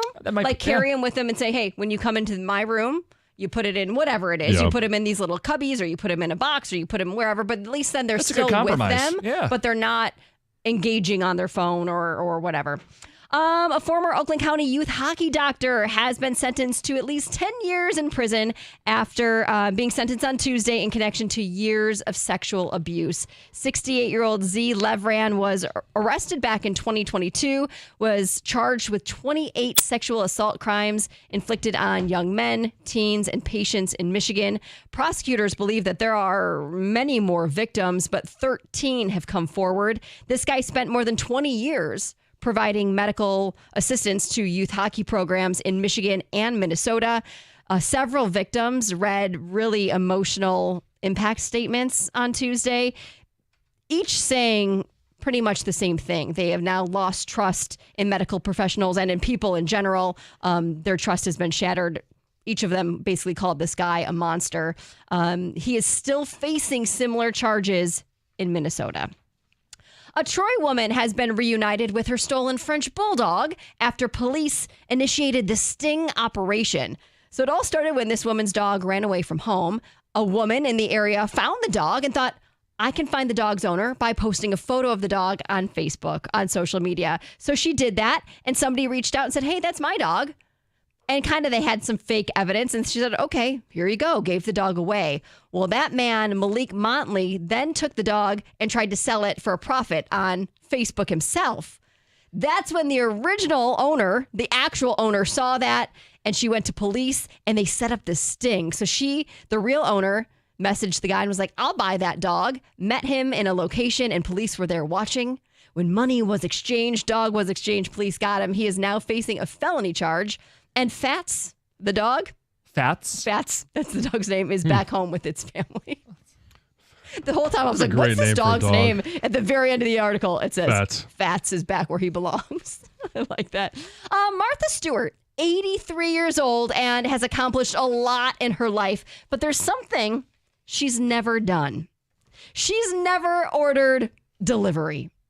Never gotten, I guess, takeout, you could say. So she was on the Kelly Clarkson show, and she left everyone shocked when she made this startling admission.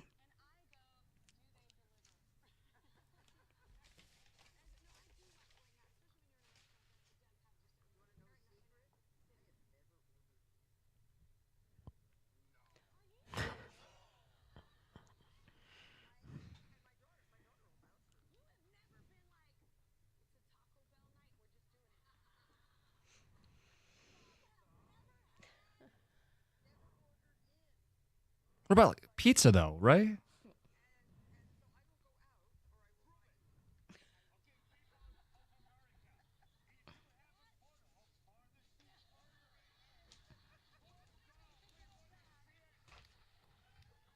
She's never had pizza? Right. That was pizza? brought up, pizza, and apparently not. She'll go out and eat pizza. I mean, I understand not saying, F it, let's go to Taco Bell. Yeah, That's I get not that at the too. top of the list. I understand but not paying like a delivery fee, but picking up and taking it home. She wants to eat fresh, or she wants to make it herself, or she doesn't want to eat. She said she's either going to go out or she's not going to eat.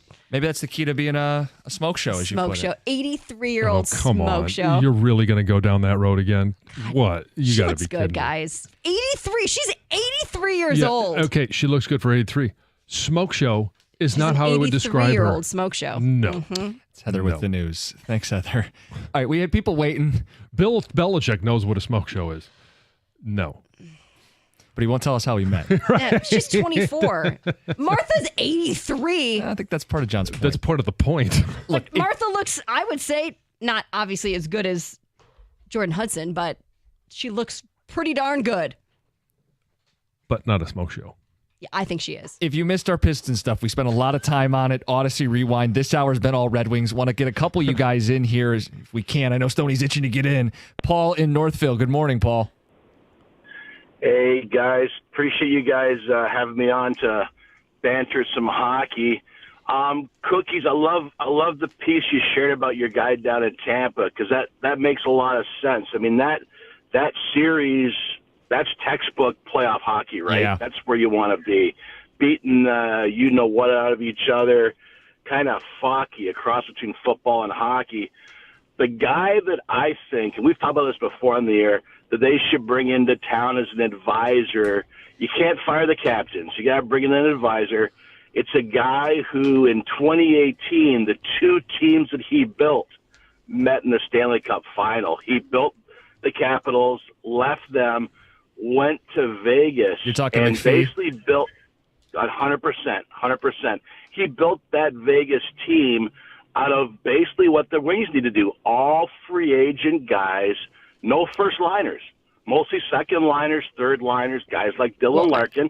Let's be real. Well, and Paul, it's a way to supplement what has been, we think, promising draft picks. Like Yzerman's done a nice job, we feel, in the draft, but you got to pull it all together. And instead of having pro scouts who are learning on the job, Stoney, Yes, that was your exactly. question. I did not like hearing that. I know. If maybe instead of letting a video guy go, you bring in someone who can help your pro scouting. That's what I thought he should do, but Poor whatever. video guy. I know. He's getting blamed for all this, huh? There must be more than that, Who knows? They don't make the playoffs next year. Concession stand workers are going to start losing their jobs. Yeah, well, there's nobody in the other tenant in that building is going to lose their job right now. No, you got to be fired up. It's great. It is absolutely wonderful. To be wrong, yes, I said. Yes, Knicks in yeah, you five. said in 5. That's Yeah. Are you going Knicks in 6? I don't care now. I mean, I care that they win, but I don't Yeah. care about predictions are done. I Yeah. lost. I was wrong on that prediction. Let it all Yeah. play out, as some wise man once said. What do you guys Obviously, got? plenty of Pistons right Yep. out of the gate. Our takeaways from last night's game, the best of what JB Bickerstaff said afterwards. We'll have our thoughts, of course, on Steve Eiserman. Tigers still the best record in the American League. So lots to talk about, and we will get to it with Pistons right out of the gate. Perfect. Carson Anderson with Stoney and Forgator. It's next, 97.1.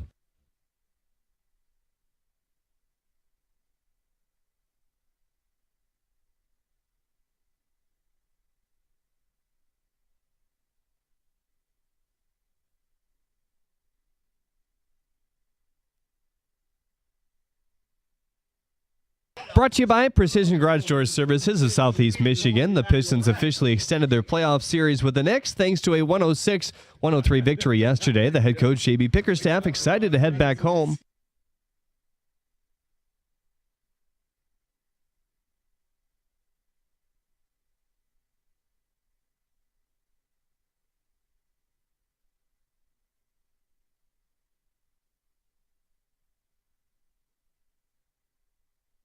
Tickets went on sale this morning. The get-in price around $130 if you purchase directly through the team. Neither team has submitted their injury report quite yet. Something to watch is that Jalen Brunson once again appeared to tweak his ankle late in the game, causing him to sub out. The Tigers wrap up their series with the Astros this afternoon, looking to at least salvage one game. Jackson Jobe heads to the mound for the first time in 12 days by design of sorts. It was their goal to get him some extra rest, but it ended up being longer than expected after they skipped his start once. He was then skipped a second time due to a rainout. His last outing, he gave up a single earned run in 5 innings of work. You can hear the game just after 2 right here on 97.1 The Ticket. Steve Eiserman spoke to the media yesterday to wrap up the season. He was asked if they'd be willing to go north of 10 to 11 million to get a player they thought could be impactful.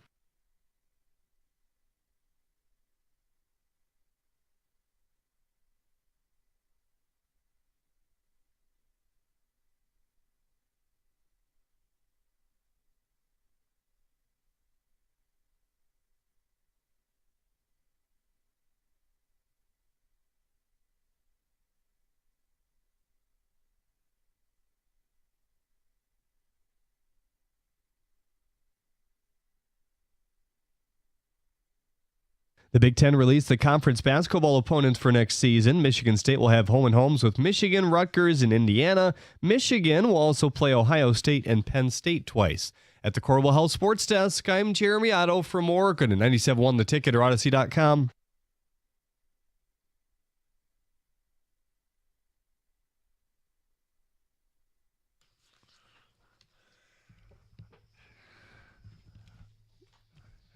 Nothing like doing the show after a successful stave, and that, my friends, was Stave AF.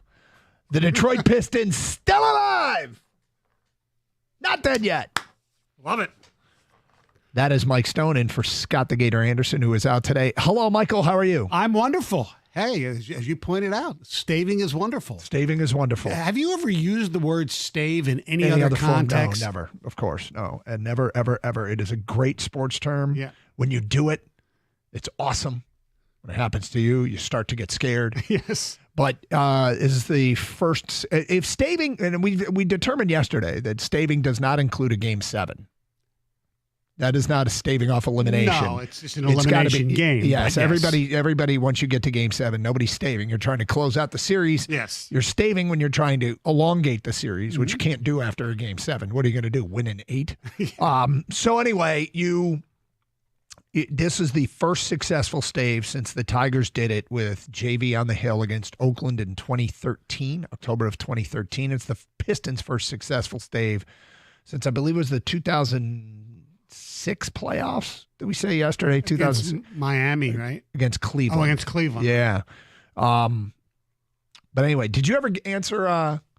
Yes. You figured out the last time for Detroit to win this series, they will have to come back from 3-1 down and win 2 games on the road. To win this series. The last Detroit team to do that was 68 Tigers. Yep, did it against the St. Louis Cardinals. Long way to go still. Got to find a way to get this win in Game 6 in a building they have yet to win in the postseason, their own. Yeah. But now they've won 4 times in Madison Square Garden. And I'm going to say this, because you owned it, that your prediction of Knicks in 5 is now, it can't happen. Can't happen. Yesterday, I thought they were done. I thought the Pistons were done. I thought what happened on Sunday to a young team, until I could see them going to the belly of the beast into, coming off a very emotional loss on what is for the postseason short rest, 1 day in between. I thought it was going to be too big of an ask for a young team. I thought it was too much. Yeah, and I thought with the crowd, I thought the Knicks were going to come out like on fire and just, have a big first quarter at least to get the Pistons on their heels and maybe get them all demoralized. In fact, I took the Knicks -1.5 in the first quarter, and they won by 1. So I lost that by 0.5 point, by the way. You took the Knicks -1.5? Mm-hmm. In the first quarter. Oh, just in the first quarter. In the first quarter. Oh, okay, gotcha. And the Knicks outscored the Pistons by 1, so by 0.5 point. But yeah, I mean, what the Pistons did last night, and look, most of the attention nationally is on Thibodeau and not using his last timeout when Brunson and Hart were out of the game. And that's a whole story worthy of discussion, and we'll get into it. Absolutely. But the bottom line is the Pistons showed the same, cliche, but intestinal fortitude that they've shown all season. They're resilient, and they found ways to win. I mean, Cade was not really good up until when he had to be, and that to me was great because you kind of love when you're stars on a national stage, especially like the Garden. And he's had obviously had a triple-double in Game 5, but he's had some up and down, things in this series. It's his first playoff series. And when he didn't look right, especially in the first half, but when you score 13 points, have a few assists in the fourth quarter when it's money time, that says a lot, and doing it in that building. Mike Stone, you brought it up. They've been doing it all season. However, I think this is different. It's the postseason. Yeah. It's the playoff multiplier. Everything means more. Emotional loss. And you think you have the intestinal fortitude. You think you've got a toughness. You think you have that championship DNA, but you don't really know. And look, this has less to do with where they are in this series and whether or not they're even going to win this series.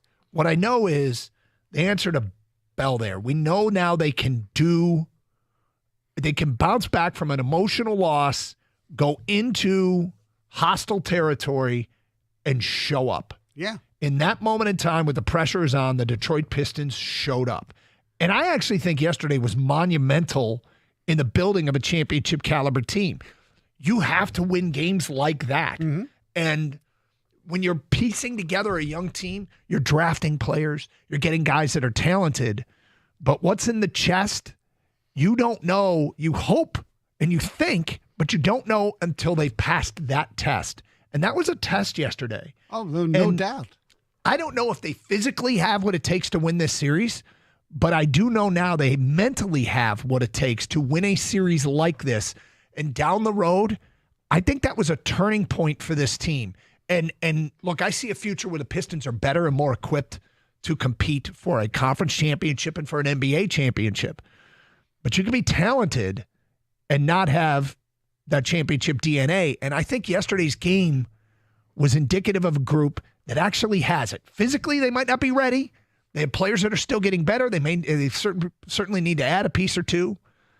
It would help to be healthy and have two of their regulars back, and Ivy and Stewart. But I think yesterday was a huge deal, and I don't want to downplay it at all. Whether they win the series or not, the 30,000-foot zoom out and look at where this organization is, that's a great win. That's a great win. And there were times there where it looked like it was slipping away, and even late, even when Brunson and Hart came back in the game, when OG hit the three, you said there's, oh my Lord. They hit more miracle threes. That Yes. Knicks team hits more miracle threes than any team I've ever seen, which good for them. Yes. They had the one earlier in the game when was it McBride or whatever, when the shot clock was expiring? Well, Brunson hit one when the Pistons were up 10, and Yes. it led to a 9-0 run. Right. And Anunoby had the miracle three with 6 seconds left to cut the lead to 1.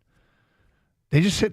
I swear that team hits more miracle threes than anybody, and the fact that the Pistons still got the win. Yeah. I can't say enough about how important I think that win was. It was great, and how important it was for Asar Thompson. Yep. And the fact that JB Bickerstaff had enough faith in him in a tight game to use him more defensively, knowing his problems at the free throw line. You know, where he shot 6 for 12, I think, from the line, something like that. I don't have the box score in front of me, but I will tell you that he played 7 minutes and 26 seconds in the fourth quarter. Brunson had 3 points in the fourth quarter. Previous to that, Thompson was hardly playing in the fourth quarter, and fewer than 3 minutes each of the fourth quarters, and Brunson was scoring like 12 points average every fourth quarter. Maybe that's not a coincidence. No, look, I thought that Asar it grew up a little bit last night, right? And JB talked about him. We'll hear from him a little bit later on about learning on the fly and figuring things out. But there's so much to talk about with this game, this win, with tomorrow night, which is going to be insane at LCA. It's great to have this kind of fun back, postseason NBA fun back. And this Piston team doing it their way staved off elimination. Yes, they did. They sure AF did. 248-539-9797. Piston fans, what are you most encouraged about? Short-term, long-term, what do you like most right now? When you wake up today and you feel, hey, I feel better today because blank happened. And obviously the win, but the things that happened in the win that encouraged you. 248-539-9797. Mike Stone is in for Scott the Gator Anderson on this Wednesday here on Carson Anderson on 97.1 The Ticket.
Wow.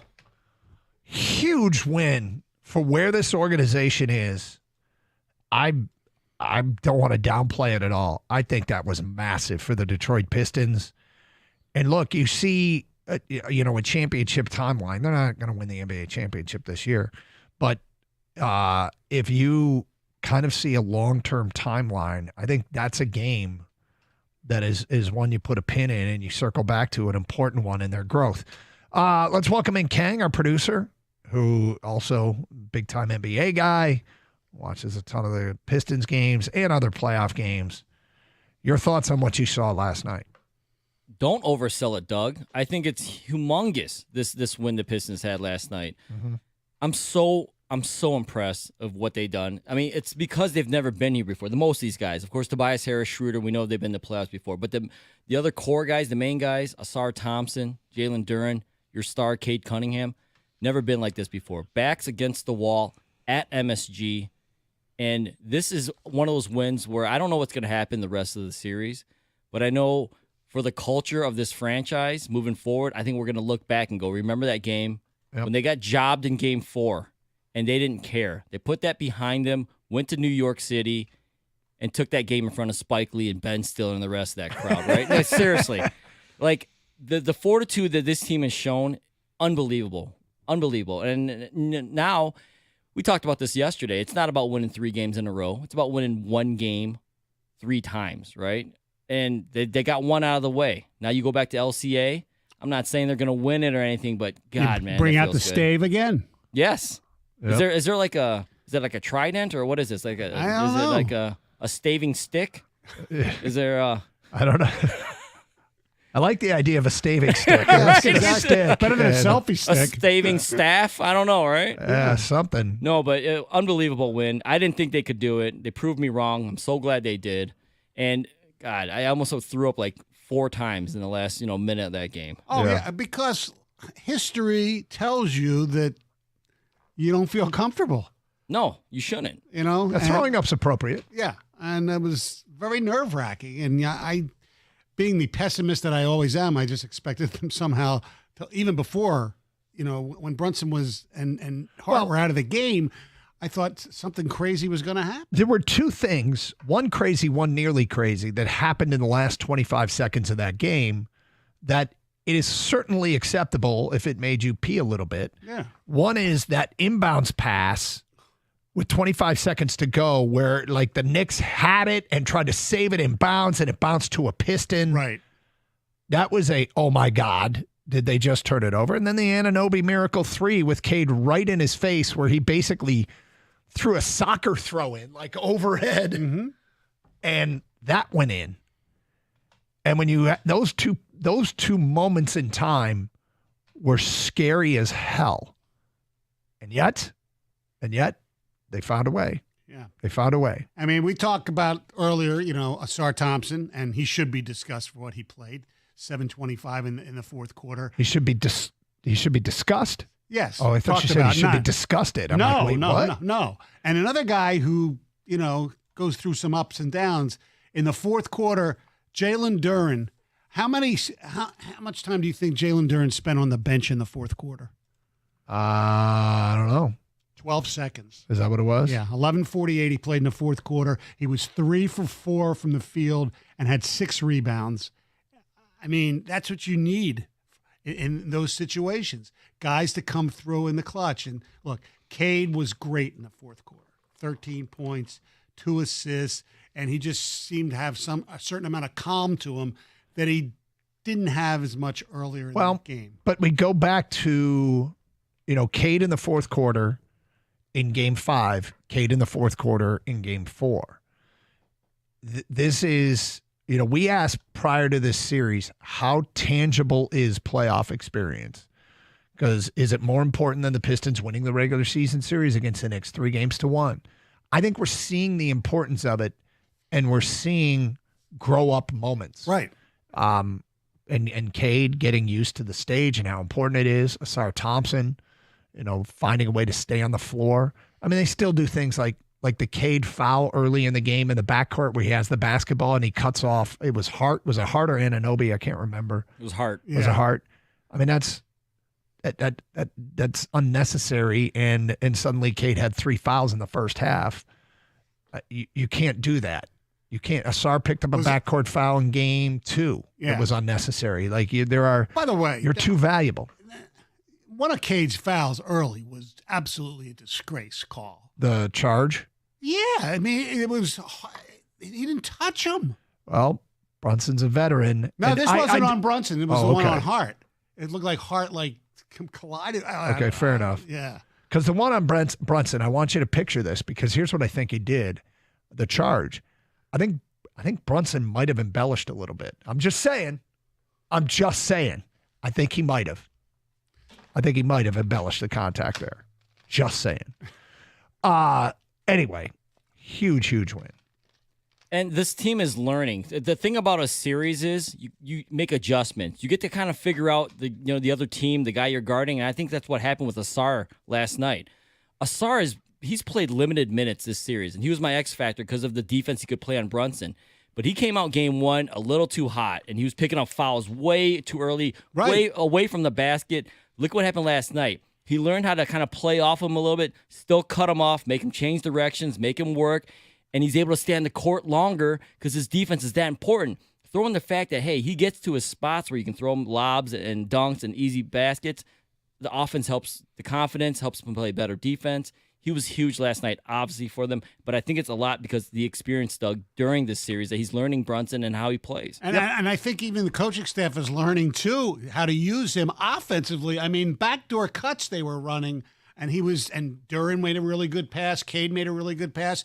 The one play, I think it was his last basket, where it looked like Karl Anthony Towns, they ran the pick and roll, and he went with Duran, and then boom, Thompson just slipped behind him and was open. They passed him the ball, and he got the basket. They, on the offensive end, backdoor cutting Asar, part of the game plan was highly effective. Yes. Highly effective for a player that has limitations offensively. Mm-hmm. I don't need to see the ball in his hands with 5 on the shot clock and he facing up behind the arc. No. But Asar Thompson, they're finding a way. They found a way last night to get effective offense out of him by having him cut back door, and they found him. They shared the basketball, and it worked. And then, look, the Knicks are going to make an adjustment. I bet that backdoor play is taken away tomorrow night. Yeah.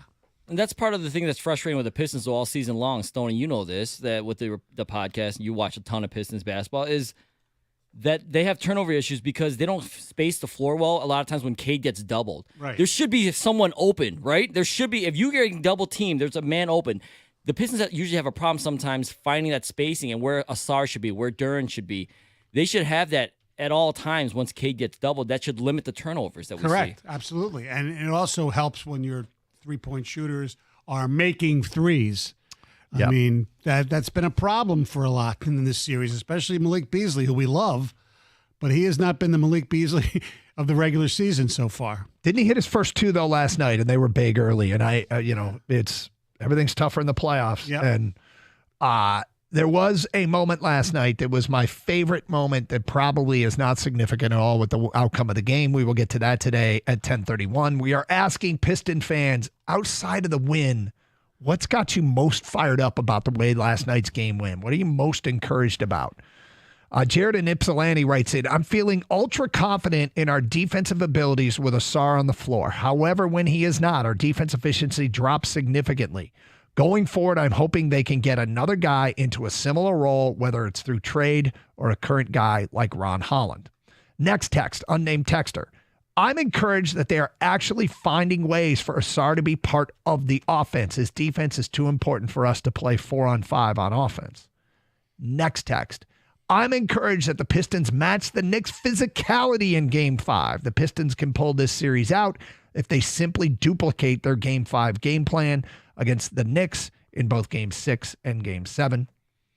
And another unnamed texter. I love that the Tigers are in first place in the American League Central, but there's another Detroit team taking up airtime. What a great time for Detroit. Birchie put it best a couple weeks ago in a story he wrote on our website, 971theticket.com. The sports nuclear winter is over. Yes. 248-539-9797. All right, my favorite moment from last night's game happened early. I'm sure many of you noticed it. We'll get to that today at 10:31. Here on Carson Anderson on 97.1 The Ticket. Hey, a great lawn is like a great sports team. It takes expertise and a little extra care to really stand out, and that's where True Green comes in. They're the local experts in Detroit and the official lawn care treatment provider of the PGA Tour, so they know a thing or two about keeping grass looking like a fairway. And here's the best part. It's more affordable than you think. They'll even match any competitor's price. Plus, True Green backs it all up with a satisfaction guarantee. Are you not happy? They'll come back between visits to make it right. Don't wait. Head to truegreen.com today. Let the pros do the work while you sit back and enjoy the results.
It's JB Bickerstaff, and yeah, it's going to be awesome tomorrow night at LCA. The Pistons with a successful stave. What has encouraged you the most about this team, where they're at right now? There's a lot to be excited about. And look, the little picture is, can they do it again? Can they win another game? And I'm not sure. It's a big ask. Feels like they should be up 3-2 coming home to close out the Knicks. Mm-hmm. I can't escape that, and I hate that that's not the reality. All right, so now what? Can they repeat but the one guy said all they got to do is repeat the performance. Way easier said than done. That's a cool text, and I agree. It'd be awesome if they could be as good defensively and efficient offensively. They didn't fall behind. They didn't have massive offensive droughts. I will say this. My favorite moment in that game, and I'm sure many people saw it, Pistons are up 9-2, and Jalen Brunson's going to the hoop. And as Greg Kelser said on the local broadcast, and I went back and forth, he's seeking contact. And he gets it, and he falls to the ground, and they show a slow-motion replay. And it's clear as a bell. Jalen Duren stares him in the eye and says, "You flopping MFer." And I was so happy. It was I great. was so pleased. I think that some of what Brunson does is embarrassing. I think it's embarrassing. But he does it because it works. And here's the thing I hate about the whole flopping aspect of the NBA and I guess any sport. I can't stand it in soccer. In fact, soccer is where I first saw it. Correct. And it drives me crazy in that sport. It happens in hockey too, not as much. It as does. It, used It doesn't to be seem to when I was happen a as kid, much. Yes. The dives. Yes. But the fact is that Tim Hardaway at the end of Game 4 said, "I'm not even going to try and make this shot. I'm just going to launch myself sideways into Josh Hart and get the foul." The Pistons are probably up 3-2. But what he did was try and make the shot. Correct. And merely absorb a normal foul. It feels to me like there's something flawed, that the player that doesn't even try and make the shot but tries to get fouled gets rewarded. I think you're partially correct. I do think Brunson would try to make the shots. He's just so good at creating contact. And he embellishes. There's no doubt about it. And at times it's embarrassing, but there are some times where he definitely gets fouled and he gets calls. I mean, what bothers me the most about Brunson, and I talked to him for a little bit after the game the other night, because he has one of my friends lives near him in a summer house down the Jersey Shore. Okay. So I was just talking to him, and what bothers me the most about him is that they allow him to push off when he has the ball. That to me has bothered me about his game since, in Villanova, when he played for Villanova and beat Michigan in the national championship. He's got the ball, he's driving, and his off arm is constant. And he never, to me, that's an offensive foul at the time. He never gets called for that. Stoney, could you imagine if he was guarding himself? It'd be two guys just flopping in different directions. My God. Jalen Brunson, he's a great player. And actually, I like him off the court too, Stoney. Yeah. On the court, it's embarrassing. I'm embarrassed for him. It's humiliating the way he plays the game of basketball. Anyone that played sports, to watch a guy go out there and fall, anytime he's touched, you're not even playing sports anymore. But that's my issue as a viewer. It's terrible. And forget that just trying to embellish for a foul call, Stoney. If he's just dribbling up court and Asar happens to get close to him, he falls. He goes down and he looks for a foul call. It's embarrassing. Now, with that being said, that's the way the league is going because it works. And you know what I think the Pistons got to do in the offseason? They got to get a flopper. They honestly, they got to go get a foul merchant, a foul hunter, a free throw merchant, all that. They got to get a baiter. They got to go get somebody because that's the way this league is going. Yeah, it's unfortunate. I don't want them to. I want them to be party crashers and do it the ethical way, but you might be right. I mean, they have stavers. Now they need floppers. Yep, the staving stick. Yeah. We need to find an actual stick. Stick or staff? I think just a staving staff. Could somebody please, if you have a spare staff, and you have any, sort of holy water that you could sprinkle on the staff and bring it into the station so we can have a staving staff. Yeah. We really could use a prop to go along with this. You know what I wanted to ask the fans out there? This Piston team, and especially what happened last night, as a fan, how do they make you feel? I mean, because our teams always, we brag about them, we S on them all the time when they're bad and they're horrible and they've been horrible for so long. That's sports. But when a team, does what they've done and they win a game that you might not have expected them to win, how does that make you feel? What it does for me is I wake up the next day excited. We got another game, and it's another massive game. Season's not over. The fun continues. The ride continues.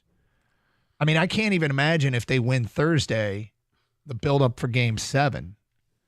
Like, that's huge. It's absolutely huge. And, we're in that weird point. I love to be part of they haven't even set a start time yet. Like the fact that for Saturday, but they set a start. To be fair, like last night they won the game, and I'm like, "What's the start time Thursday?" Yes. And said to be determined. Right. And I'm like, why that excites me? Like that just means you're in the mix. Right. You're in the mix. You're in the mix. They're still thinking about what time your start time's going to be, which, I know that means nothing. It just doesn't happen in the regular season. And Correct. It's been so long since we've played an important game like this. I was just praying it wasn't a 9:00 start. Why is that? Because I don't want to stay up a Thursday night, especially you're not going to be. I'm working, so I mean, we do our podcast. I'm going to be live. From You guys do LCA the after podcast, game. Yeah. Yep, and we'll get the other voice in for the podcast a little bit later on. But 248-539-9797. Your phone calls, your feedback. I do want to hear from you following a Pistons inspirational win last night. What do you like the most from Matt? I love the defense that Thompson plays. Unfortunately, he can't hit a free throw for the life of him, and those free throws are important, man. They're very important, but let's be, because I had a friend of mine from my college roommate who was a big Knicks fan. He goes, "Yeah, the Knicks missed 10 free throws." I said, "Well, so did the Pistons." Yeah. I mean, so that was a complete wash. Yep.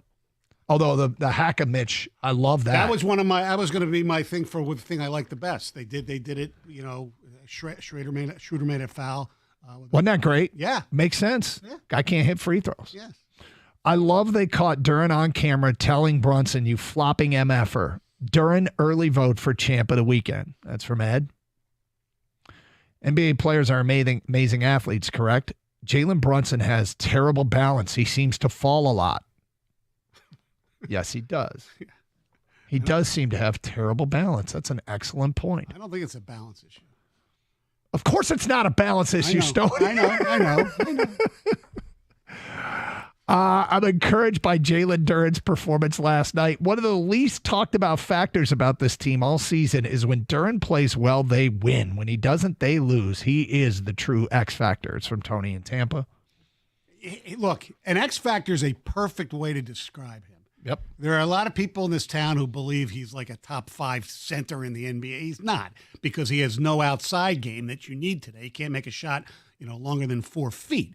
But when playing properly and used the correct way, and when he's got his intensity going, he's definitely an important factor. He's just not as much of a rim protector as we would like.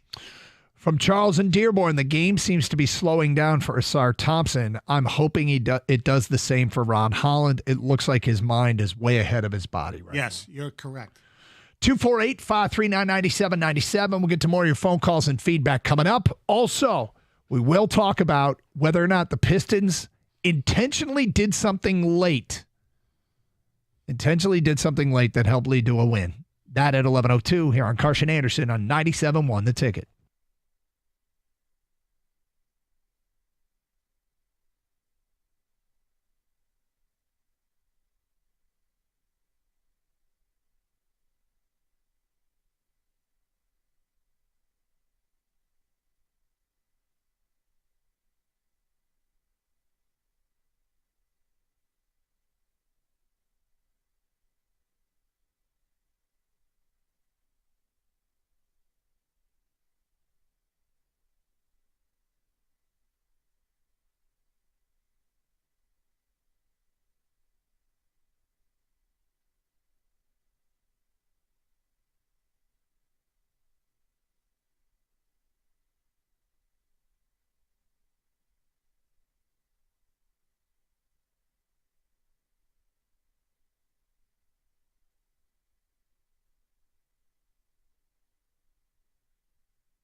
That's JB after the game last night. And I'm like, I hear that and I'm thinking, you didn't sound that way after game 4.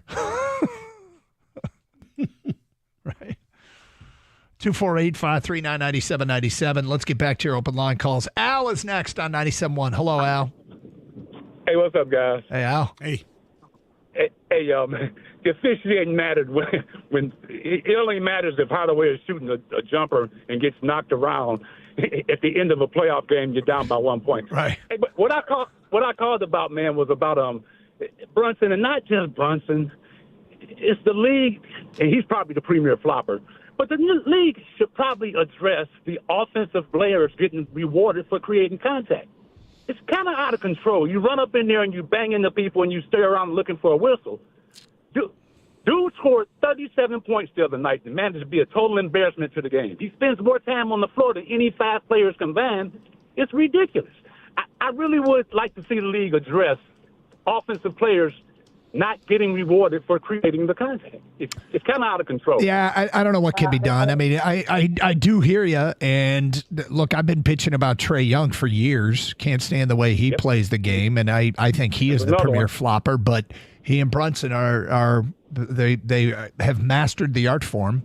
And I don't know what it seems that the funny thing is, honestly, Al, it seems like when Brunson, the less he does it, the more successful the Knicks are. I think when he gets focused in on that stuff, I think it hurts his team. Absolutely. He scored 37 points, but he had the ball the whole game. Yep. And then the game ends and they don't win, and they blame Karl Anthony Towns for only taking the 11 shots or whatever it was. I just don't understand. It makes no sense. Yeah, no, I hear you. And I mean, it was a valid point made by Kang earlier this week. He said, look at game 2, Jalen Brunson, when they lost, and game 3, Jalen Brunson, when they won. Jalen Brunson flopped less in game 3. Game 3 in Detroit than he did in game 2 in New York, and it was significant, and he got his teammates involved. He played the game in an ethical style. They won the game. You're right. He might get more points that way, but is he hurting his team because he's solely focused on that? I don't know how much. I don't think he's solely focused. I think sometimes we try to go and get into people's minds, whether it's front office. We saw it. Yeah, we do. And we have no idea what they're thinking. And maybe that's just the way he plays. Right or wrong. He tries to get to the foul line. Well, I'd go with wrong. But okay. Yes. Yeah. 248-539-9797. I'm at the point, though, don't leave Karl Anthony Towns alone. Oh, my God. Dude, I don't care if he's at half court. You kind of have to treat him like Steph Curry at this point. This guy's hit so many deep threes that are either daggers or keeps them alive or whatever, just important threes, right? That you don't think have a shot of going in, but they're it's all net. It's like poof, easily. Wait, how did he make that shot? Yes. No, right? I hear you. Don't leave him. And poor Jalen Duren is playing so much because obviously the injury to Beef Stew. Like you said, what? He sat 12 seconds in the fourth quarter, Stoney? Yeah. They actually took a timeout just for a breather. Remember that one? Yeah. Where hey, it's not even strategy. Just catch your breath. Yeah, no, don't get a kid rest. 248-539-9797. Aubrey in Farmington Hills, you're next. Hello, Aubrey. Doug, Mike, and company. Nice to hear your voices. Your question was, how does the win make you feel? Yeah. For me, really, really proud. So I'm old enough, obviously, to remember the 89-90 Pistons, and then obviously in 04 when they won the championship again. But in the last few years, I had simply checked out on this team and on this franchise. When I would go to games, when I was working and go to the suite, I was more interested in what was on the buffet than what was on the court. And so to be able to watch high-stakes, high-stress games right now in Detroit just makes me feel so, so proud. And this series reminds me, and again, I'm just going to show you how old I am. It reminds me of the 74 series that the Pistons had with the Chicago Bulls way, way back in the day when it was a 4-3 series, and unfortunately the Bulls got the best of us that year. But it reminds me of that series. Again, high-stakes, high-stress basketball, and it's brought me back. How did Tom Borwinkle play in that series against the Pistons? I saw that coming a mile away. Thanks, Mike. All right. So they're going to go Aubrey, Chet Walker or Butterbean Love. Yeah, Aubrey, it reminds us all of that series. There you know. See you guys. See ya, take care. When he said that, I said, "Oh God!" The moment he said, I was like, "Ah, yes, the '74 series against the Bulls." Mm-hmm. He wants your direct phone number, so just so you guys can just talk. 248-539-9797. Ferris is next on 97.1 The Ticket. Hi, Ferris. Hello, man. Hey. I just want to talk about, like I love playoff basketball. It's super physical, but it's only when the refs allow it.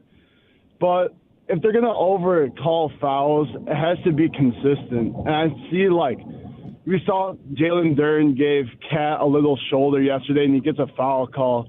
But then Jalen Brunson could just grab Cade on the inbound and wrestle him so he can't get the ball. I mean, there's no consistency in the calls whatsoever, and that's where my problem is.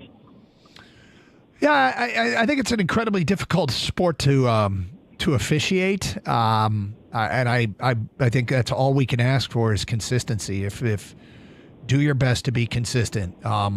These are the best officials in the world. I don't know if I'll ever get over the call at the end of Game 4, but I've let that impact me because, I mean, right now it feels like it should be 3-2 Detroit and a chance to close it out at home. I mean, Brunson's doing all that stuff where he's dribbling and stopping in front of the defender, and he's getting the call every time. Then Cade does it last game, and he gets an offensive foul. It's ridiculous. It really is ridiculous. Well, JB's been saying all season long, and even going back to the corpse, Monty Williams. Remember when he went crazy? I think it was against the Knicks, too. It was the one time he actually showed emotion was, we stormed out of the press conference because he was sick of it, that Cade Cunningham in particular was not getting calls. And maybe, we sit there and bitch about Jalen Brunson as Cade develops into the star that we think he is and will even be better. Then what happens in sports? Superstars get superstar calls. Maybe, and we've seen a little bit of it. The one thing about this series, too, and when you ask, how does it make you feel? It makes me feel like the Pistons are in the conversation for the top teams in the East. I don't. They're on the periphery of it, right? Because the two teams in the East are Boston and Cleveland, obviously. Right. Then it's sort of there's the Knicks at 3. Mm-hmm. As Red Berenson used to say, there's not much to choose between these two teams. Like this series is about as close as all the games are back and forth. When one team gets out to a sizable lead, the other team comes back, and in the end, and I know it's a lot of NBA games, but this series is this close. It's this stinking close. These two teams are on equal ground. Either team could have swept this series the way these games have gone as far as how close they've been. Every game. I mean, look, the games 3 and 4, the Pistons lost at home by 2 and 1. I mean, they win both those games. They're up 3-1 going in. And the Knicks need to call the staver. I think the Pistons are up 5-0 right now. They're going for a 6-0 series lead Thursday night, and then hopefully they get the 7-game sweep. Yeah, exactly. Look, it's been fascinating basketball. Has it been pretty to watch at times? Sometimes, but it's been ugly as well, which is fine. That's the way playoff basketball should be, in my opinion. Tommy's in Auburn Hills and next. Hello, Tommy. Doug, Stoney. What's up? Tommy. Oh, welcome back, Stoney. And Doug, I love you too, brother. Thank you. Appreciate it. Stoney's he's been here a little longer. He's my guy. But anyway, I was like, what I think what's weird about this series is like, you get these strange series sometimes where I think both teams feel more comfortable playing on the road than they do at home. They don't let I don't. Does that make sense to you guys? It's like they don't feel the pressure because they're at home. They go into a hostile place like Madison Square Garden, and they've already won 2 games, and they like it there. It's like they're comfortable for some odd reason. JB talked about that. I think it was before the game. He says they do. They love the environment. They love people talking S to them. We're going to play that cut later. Yeah. Yeah. Hopefully, and I believe that, you know? Hopefully they'll love sleeping in their own beds tonight. That's all I got to say. Well, exactly. Yep. So, all right. Hey, thank you. They won 4 times at MSG this year. I know. And in this series, obviously they're 0-2 at home. If you ask me, would I rather be playing Game 6 in New York? The answer is no. No. Am I impressed with the way that they have handled going into Madison Square Garden? Yes. Just like you'd rather them play, if there's some magical way to play Game 7 if they win tomorrow night at LCA or Madison Square Garden. No, you'd rather them play at home. I'd rather it be at home, yes. Yeah, absolutely. 248-539-9797. Some breaking news from the NFL. We thought we'd hear something out of the draft, and we have. Yes. You'll hear that coming up today at 11 o'clock here on Carson Anderson on 97.1 The Ticket.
Brought to you by Twin Peaks. The tip-off for tomorrow's Pistons game will be 7:30. Tickets are on sale now. Cade Cunningham helped them close it out again yesterday with 13 points in the fourth quarter. He's looking forward to the LCA crowd tomorrow.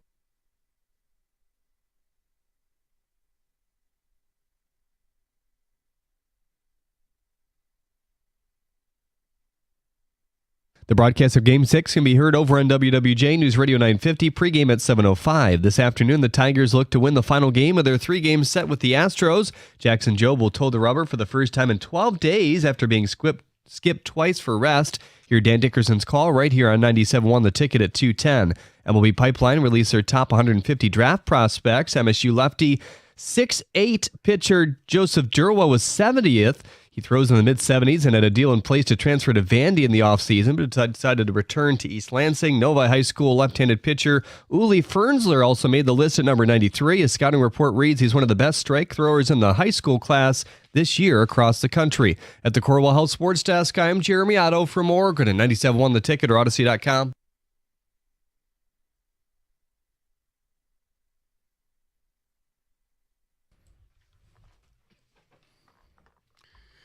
Well, as Doug teased, a brilliant tease, by the way. Was it? Yes. Big news in the NFL. The Atlanta Falcons have been fined $250,000 and their defensive coordinator, Jeff Ulbrich, $100,000 for Ulbrich's son doing the prank call to Shedeur Sanders. What's worse? Okay. Mm-hmm. I ask you this. Is it worse what Jeff Ulbrich's son did? And if you don't know, he appears to be a college student who, as part of a prank, he got a hold of Shedeur Sanders' phone number and made a prank call about him getting drafted early in the draft, which this story, by the way, exploded on him because then Shedeur didn't go to whatever 5th round. And so had he gone 2 picks later, it probably wouldn't have been a big deal because there are a bunch of players that got prank called. And I don't know if we'll hear anything about that. But what's worse, what Jeff Ulbrich's son did last night or what Tyrese Halliburton's dad did last night? And I guess Jeff Ulbrich's son was last weekend, not last night. Is it worse what Jeff Ulbrich's son did or what Tyrese Halliburton's dad did? And should he be fined more than the $350,000 of fines that were handed out? Personally, I think what Halliburton's dad did was worse because he's an adult. What Ulbrich's son did was stupid, but stupid kid. Stupid young adult. However, Yeah. I'm not going to defend him. I'm not either. But in the whole scheme of pranks, it was a pretty good freaking prank. It really was. In fact, it sounds like you're endorsing it. I'm not endorsing it, but if you take if you're going to call it a prank, it's like, what people do when they call up stores and order whatever. It's a hurtful one.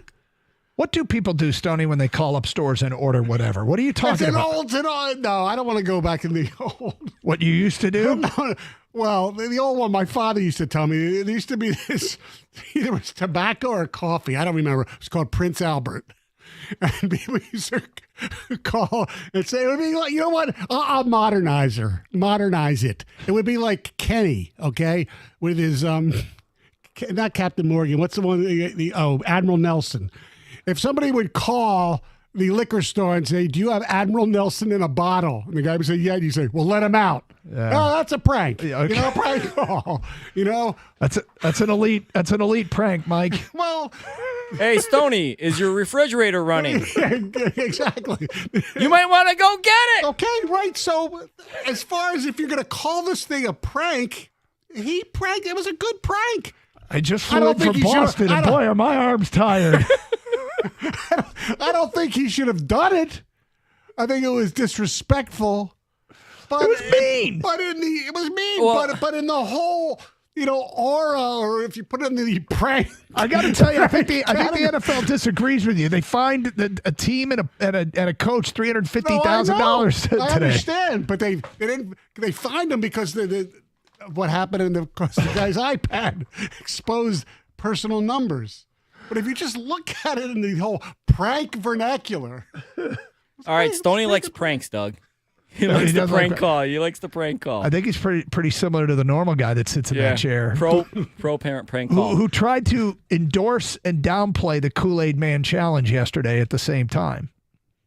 Which is running through fences. Yeah, he clearly loved it, but said, don't do this. Right. Can I ask you guys both as fathers, though? Yeah. What would you do if your kid cost you $100,000? Oh my God! Because Jack's Albrecht, Right. The kid Jeff Albrecht. Now Jeff, his dad has to pay for Jack's mistake. Correct. How do you work that off? How many lawns you got to cut, dude? How much housework do you got to do? Well, the public embarrassment is pretty big there too. Oh yeah, the kid's got to live with it. Like that's the thing. Right. Jeff Albrecht's estimated salary as an NFL defensive coordinator is $1.6 million before taxes, right? Yeah. So now I don't know if Jeff Albrecht's actually going to pay this or if the Falcons organization is going to pay it. But depends how good the Falcons defense is. They're going to put it on a deferred plan. If we're top 5, if we're top 10 in defense, we'll pay it. If not, you're paying it all, buddy. Kang, your question is what would I do if my kid cost me $100,000? I'd be pissed. I don't even know, like the amount of fury I would have. Hey, you're a dad. What would you do? Yeah. What would I do? Yeah. Oh man. That's a tough one. That's a hard one to bounce back from. I mean, I'd still love them. Yes. I wouldn't. No, I would stop loving them. I would love them significantly less than I did. Your love ends. Why are we getting so many parent questions on these hypotheticals these days? It's like, all right, Doug, what would you do if your daughter came home with, I don't know, pick the oldest coach around as a date? What if my daughter introduced me to her new boyfriend? Yeah, and it was, some Larry Brown. Right. Yes, exactly. I mean, I would say, get the hell out of my house, sir. But tell me some cool stories before you go. This is Scotty Bowman. I don't know, man. It would be weird as hell. Yeah. I guess as a parent, you hope that your kid never puts you in that situation. Yeah, exactly. Can't you just prank call Shedeur Sanders like a normal teenager? Yes, right. God, come on. Right. What is this? What are you doing to me? Yeah. I'll pay $100,000 for you to stop dating Bill Belichick. Right? Yes, that's the answer. This kid, man, his dad, that conversation, like everything about it. So that little prank you did, it's costing me $100,000, son. $100,000. Is the kid at Ole Miss? I believe so. Kid's about to learn the wonders of community college. Yeah. That would be a starting point. He's not an athlete there, is he? No, I don't think so. I think he might be like one of the football players, like walk-on type. Oh, really? I'll have Lane paid. No, you're not an asset to the family. No, that's did you ever hear that story? No. I had some friends over and we were like messing around in the backyard and I had trampled on, we ran past patterns through the garden and stepped on some flowers. And my dad had enough and called me into the house and he asked me the following question. When are you going to start being an asset and stop being such an effing liability? And I'm like, wow. So I went outside and I told my friends my dad just said that to me, and they still say that to me to this day. And anytime I do anything for Dad now, I'm like, asset column, and he goes, yeah, that one goes in the asset column. But yes, this is a prime example of what are you going to start being an asset and stop being such an effing liability. Yes, you're costing me $100,000. Your prank was a good prank. In fact, you know what? I don't feel so bad for running over some geraniums. I know. I actually feel pretty good about that. In fact, Dad owes me an apology. All I did was run over some geraniums. It probably wasn't even me. It was probably one of my boys. But I'll take responsibility for that and own up to it. At least I didn't have a prank that cost you nearly $100,000. I did have one incident with the police. Everything was settled. No big deal. It was no big deal. What happened? It was a flag pilfering of from a festival where basically we just gave it back and they called and said, I got the don't do it ever again. I remember once I stole a pair of sunglasses from like a department store. Yeah. I was there with my dad, and he was looking for something else, and we're driving home, He goes, "Why do you have such an S-eating grin on your face?" And I was probably like 12. I don't know. I didn't do anything. He goes, "You're a liar." And then I showed him the sunglasses and we had to drive back, and I had to fess up. Yeah. Worst criminal ever. Mm-hmm. Yeah. It wasn't a good prank. No. He will not be featured in the next Oceans movie, Mike Stone. All right. Let's get back to the Pistons and the Knicks last night. Huge win for Detroit. We will talk about what happened at the end, because that seems to be the big national story. And did the Pistons have something to do with it? Hey, Michigan Auto Law, auto accident attorneys. They specialize only in auto and truck accidents, and you can see the difference. It's why Michigan Auto Law has the largest auto accident settlement of any lawyer or law firm in Michigan and the largest truck accident settlement of any lawyer or law firm in Michigan. Here's the other thing, too. Many people call Michigan Auto Law, get a call back from their current law firm. Proactive communication is super important to them. Michigan Auto Law returns all phone calls within 24 hours. That's why I'd recommend our guy Steve and his crew to family and friends. Michigan Auto Law, the law firm, that puts people over everything. Visit autolaw.com. That's autolaw.com.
Doug Karsh, Gator out today. Mike Stone is in.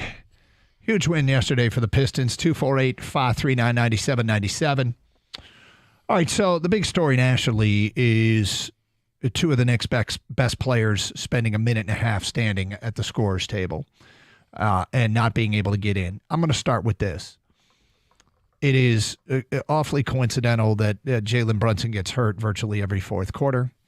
But I have to say I'm awfully impressed with the heroic way he returns with the heart of a champion, courageous, valiant, whatever term of endearment you can think of. I am so impressed with the way that guy always finds a way to recover from a near mortal wound and return to games. So basically, you think he, besides embellishing calls, which I agree he does, I don't think he embellishes his injury. I mean, why, especially this case last night, he hurt his team for not being on the floor at the end. Oh, did he? I think he did. I think he might have. Yeah, exactly. I think he might have hurt his team. This whole fourth quarter stuff, I don't know what he does when he goes to the locker room, whether they shoot him up with something or just retape it or whatever. There's no reason. What do they think? Listen, if he goes to the locker room and comes back, the Pistons or whoever we're playing, they're going to feel sorry for. No, I don't think people think that way. Do I think that a player might embellish an injury so he can look like more of a hero in the end?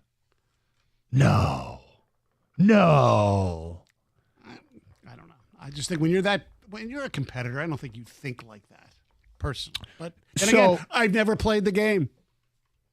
With that said, it could always be the soccer solution, which is magic sponge and can of spray, which does medical wonders and should be used more here domestically. Correct. But a lot of times in soccer, they're just done to draw fouls and yellow cards and all that crap. I'm talking about when you leave the game and go in the locker room and for a few minutes and come back. I mean, what's the gain there besides some, medical looking deal? Heroic or taking a dump or something? I don't know. That would be me. Because when I get sports nervous, sometimes I got to run to the bathroom. Anyway, with that said, he spent a minute and a half at the scorer's table. They had one timeout left. He didn't want to use it. Timeouts at the end of NBA games are extraordinarily valuable because you basically get to advance the ball to the 50. Right. If you're down one position, you want to at least have one timeout. If you're down two possessions or more, you at least want to have two. They only had, one. Well, with that said, the question is, were the Pistons aware of it and making sure they didn't foul and stop the clock? And the Knicks could have fouled, and Thibodeau wanted to keep his timeout. They could have fouled. They had a foul to give, and that's sort of the more obvious play. Right. Certainly, Thibodeau did not expect them to go 90 seconds without a whistle. Right. And if he had to do it all over again, he would have had his guys, because they didn't check back into the game until 25 seconds to go or whatever it was. They went out with 2:57 left. Pistons led 97-95. They came back with 27 seconds left, and the Pistons were up 6, 103-97. Yep. And the game wasn't over because they eventually got it down to 1. Yes. But their margin for error was extraordinarily slim at that point, and they were going to need some help. And Thibodeau is just getting, exercised basically in the New York media. Yep. But he said it was a strategic decision. He wanted to have his timeout. He wanted to have his timeout, and I can understand. You expect a whistle. Yes. You expect a whistle. Especially in today's NBA. Yep. But you also have to anticipate when Jalen Brunson says, okay, I'm ready to go, hey, give me 30 seconds before that, tell me, hey, I'm getting better, then go to the scorer's table. Right. Because you got to get that guy back into the game immediately. But obviously it didn't happen. And was it a costly error that helped the Pistons get that win? I don't think there's any doubt it helped the Pistons get the win. Correct. I mean, when he was off the floor injured in the fourth quarter of game 4. Oh, injured in the fourth quarter again. He was off the floor injured in the fourth quarter of game 4. When he came back, the Pistons' 10-point lead evaporated. Right. Like he's their guy in those situations. Now, obviously, Karl Anthony Towns hit some massive shots, but Karl Anthony Towns gets better looks when Jalen Brunson's on the floor. Absolutely. And I've heard some of that talk about they had a depth so they don't always need Brunson. It wasn't the end of the world not having him on the floor. Yeah, it kind of was because you want all of your weapons on the floor. He was just named the most clutch player in the NBA. Right. And I think during the playoffs, he has the most fourth quarter points of any player. I think Jalen Brunson's pretty damn important to the Knicks, especially in the fourth quarter. Right. That's why I don't think he leaves on purpose just to become Superman. But he does leave every fourth quarter of every game in the series. Right. So I think it's some kind of medical thing that he gets either an injection or retaped or whatever. That's what I think it is. Do you? Yeah. I mean, Okay. I mean, why else? Me too. Me too. Why else would he go to the locker room? To come across as the hero. Oh, I don't think people think that way during the game. But if there were anyone that would. Hold on. If he has a record of embellishing something else. Right? Okay. If only we had that. We'll see. I know. Okay. Look, I felt different years ago when they needed a wheelchair for Dwayne Wade or whatever. Yeah. Why? Why was that different than this? I don't know. Okay. Oh, wait a second. By the way, since you played that little sound clip. The old stat of the day sounder. How about this? There are 3 players, only 3 players, to average 25 points, 8 rebounds, and 8 assists in their first 5 career playoff games. Oscar Robertson, Luka Doncic, and Cade Cunningham. That's it. It's your stat of the day. Yeah. It's a good one. Thank you, Keith Langloy of Pistons.com. 248-539-9797. Let's go to Alex. You're on 97 Won a Ticket. Hi, Alex. Hey, guys. How you doing today? What's up? So I'm actually calling from Glenview, Illinois.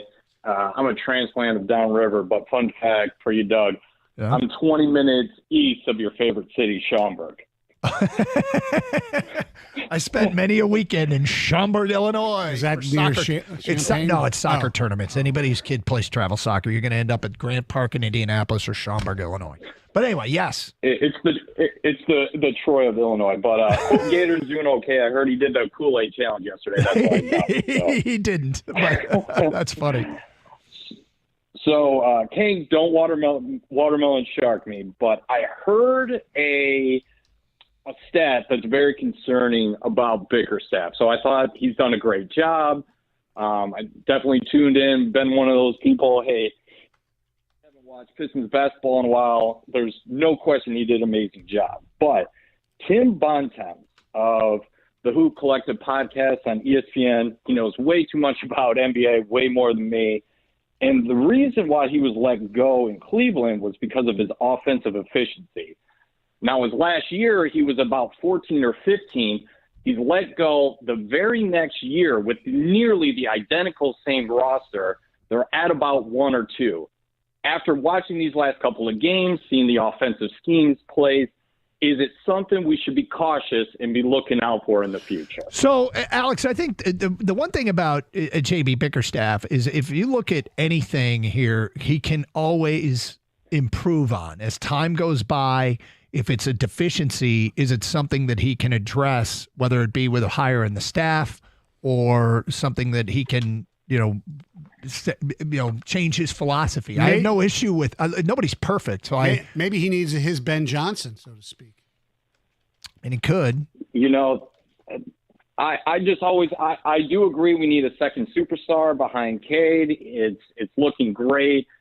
I'm just always on the lookout for it now, just because, hey, they're talking about schemes, plays, but hey, I'm going tomorrow night. Hope they do a great job, and just wanted to, hey, put that on caution alert for us Detroiters. That's all. Well, again, he's not perfect, and yet he's done a hell of a job. He's done a great job, an incredible job with this team. And to keep the Lions analogy that I made with Ben Johnson, he's like Dan Campbell with the way, this team plays a certain way. It's him. And look, there are a few things that I think he needs to change, like when to challenge and not challenge calls. I mean, at least he waited to the fourth quarter, although that you could have waited until you really needed, or it was a more obvious challenge, because that one was pretty obvious to me that was not getting overturned. And he got a technical foul out of it. And in the fourth quarter of a playoff game, you can't give the other team a point. No, that could be costly. Yes. That could be costly. And I believe, I should look this up, I believe he led the league in technicals this year. Did he? I think the whole damn team did. Probably. with Stu and everybody. But yeah, I think I have my concerns with JB Bickerstaff. And there was a reason why he was let go by the Cavs. I don't think now is the right time to you know what I mean, bring that stuff up, because he's done such a tremendous job. 3 times as many wins as last year. You're right, Stoney, with the whole just changing the culture, the mentality of the way they play, the aggressiveness, the physicality, the confidence that this team plays with now. Now, is it going to come to a point in the future, maybe next year, this series, where some of his flaws start to show as far as like the offensive, analytics that the caller brought up? Yes. And I do worry about certain schemes, like just as simple as inbounding the ball. I feel like they don't have a good inbound play. Like last night, they got lucky, man. I mean, that ball, that scramble where Brunson tries to throw it off Cade and it just bounces in the air. That was luck that the Pistons got that back. And there was times when they need a point scored, and it's just there's not a set play. Instead of just let Cade work at the top of the key. Things like that worry me. But I think Bickerstaff should win Coach of the Year this year, deservingly. And not only can the players get better, Bickerstaff can also get better too. Yeah, and a coach, coaching makes a difference. If you take a look at this team, they went out and they hired Fred Vinson to be their shooting guy, and their 3-point shooting percentage is up like 4 or 5%. Now, that might have something to do with Malik Beasley being here, and I would stand to reason. But Jaden Ivey went from shooting 33% from 3 to shooting 41% from 3. So coaching can make a difference on both ends of the floor, and, keep searching, keep coming up with the best combination that you can come up with. 248-539-9797. It's Carson Anderson. All right, let's get to some Tiger stuff. We got to talk about Steve Yzerman's news conference yesterday. In fact, let's do that next. Give our take. You were there. I watched it, and I want to talk about there was an overriding tone to that whole thing, and it reminded me of somebody. And we'll get to that today at 11:31 here on Carson Anderson on 97 with Stoney in for Scott here on 97.1 The Ticket.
We'll get back to a huge Pistons win today at noon.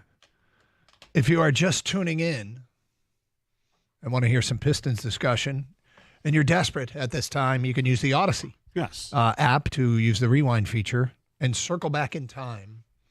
And you can listen to the beginning of the show, the first 90 minutes, just about all of it, Piston Talk. So that is available to anyone out there. Now, with that said, yesterday was a big day for Red Wing fans, Red Wing Nation, to hear from Steve Eiserman. It was GM day in the city, by the way. Yeah. Brad Holmes on the morning show, and then Eiserman speaking in the afternoon. Yeah, Eiserman, the tone and the tenor of this was disappointed father. Yeah. You know, Disappointed that's a very good father. analogy. He is, he accepted responsibility as he should for where they are. And you don't get forever. And this organization but the job of the organization isn't to find ways to keep Steve Yzerman employed. Job of the organization is to compete for Stanley Cups. And it has been 6 years and nary a competition. Yeah. And Yzerman probably recognizes that this is his last kick at the can. And there was a tenor of, our guys need to do more. He sounded like a disappointed father. Now, with that said, he's clearly responsible, and he said it. But I think people that listen to this show regularly know that we try not to stir up unnecessary drama. I had no other way to interpret the beginning of his news conference as him basically saying, so anyway, Dylan, and then proceeding to make his opening statement about we need to do more. There are teams that did nothing at the trade deadline that were out of the playoffs, where their best players led them to the playoffs. Correct. Look, the bottom line is I was down there, and he walked in, and both him and McClellan had like this, red folder that they had notes in, and he almost started like he was reading a prepared statement, that he went off script a little bit. He looked like he didn't want to be there, but he knew he had to be there.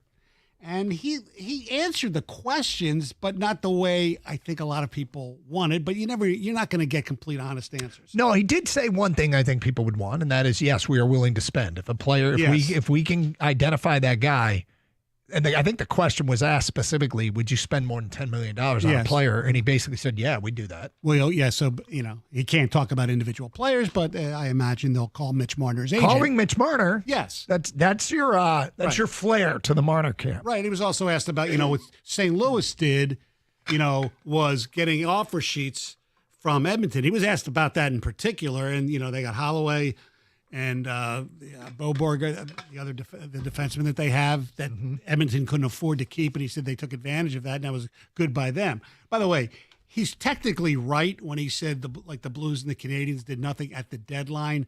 Now, the deadline 3 months earlier, December, whenever the hell it was, around that St. Louis picked up Cam Fowler in a deal, and he certainly has been terrific for the Blues. But, calling out his own players, nothing wrong with it. And McClellan kind of did too, because McClellan was talking about when things got bad, they would, when they got underwater. Nosedived. Yeah, they couldn't get out of it. And here's a little statistic I think John Neo had in his column today in the Detroit News. Last 26 games, which I think is from the Four Nations when it ended, Larkin and Raymond combined for 11 goals. Conversely, Suzuki of Montreal on his own had 15 goals. Rob Thomas of the Blues had 40 points in that same period of time. And that's what you need. You need your best players to play well. The problem where it's Eiserman's fault, responsibility, is they don't have enough good players. Yep. Our veteran players. And I can't emphasize enough, because he did keep saying, it's my responsibility. Yes. It's my responsibility.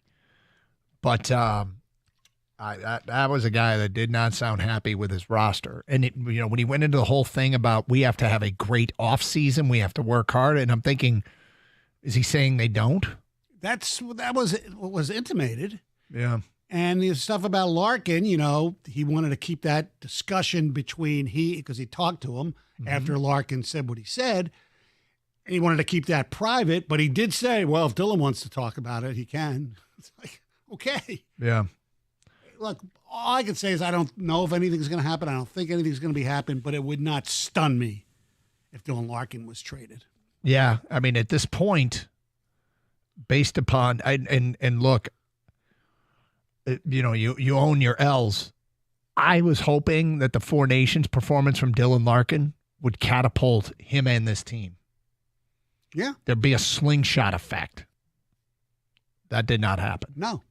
It didn't happen. And, one of the things that we'd like to do is, okay, if it's not good, how can it get better? That's where the hope was. It just didn't happen. And so now what? I mean, that would be a pretty big change. But, as you said, it wouldn't stun you. No. I don't know, after that whole exchange. Right. And I don't know what the return would be for Dylan Larkin because, let's face it, on a really good team, he's a second-line center. He's a really good player. Really good player. And he played good in the Four Nations, but he was part of a team. He doesn't have that all around him, depth-wise on this team. And that's Yzerman's responsibility. There's no doubt about that. Yep. And look, I talked to him. I asked about, Yzerman's lack of ability to procure good players through other means besides drafting. Yeah. And, we had some that worked, he's right. Gostisbehere was good for a year. They've had some guys that have been good for a year, but that's it. They got to make a difference long term. They got to be. Tarasenko was terrible. He did very little. And that, when some of these signings take place, I'm like, all right, let me see what the scoop is. And I reach out to people in the league that I know. Yeah. And that was met with, I wouldn't expect much. And the Red Wings didn't get much. You know what's so weird? It's like he talks about, now you're obviously referring to like 8 and 9 year contracts, but he doesn't want to give term. I mean, he gave too much term to Cop and Comfer. That's where the whole thing to me makes no sense. Role player guys, glue guys, important when you have more talent. Yes. Yeah, you shouldn't be afraid to give term. This is, and the longer contracts, don't be afraid. No. Especially when, by the way, the pattern that you've established isn't really paying dividends. No. It's, hockey and baseball are somewhat similar because you draft guys and they usually don't come up right away. But, I mean, it's similar to what the Tigers basically have done. I mean, Eiserman basically, without saying it, is draft and development. Yep. And now they've gotten to a certain age, and some of these guys are not getting it to the next level. And that's whose fault is that? He's saying it's everybody's fault, including the players. I got no problem with him pointing the finger at players either. 248-539-9797. Red Wing fans, if you want to get into it, we'll get back to the Pistons at noon. Huge win last night in New York. Carson Anderson, Stoney's in for Gator. 97-1 the ticket.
Yeah, it's hard to not think that there's some drama down there right now. Yeah. And By the way, he shouldn't share that with us. No, he shouldn't. There's a lot. You understand why they say what they say. Yes. When you hear stories behind what's going on, you know.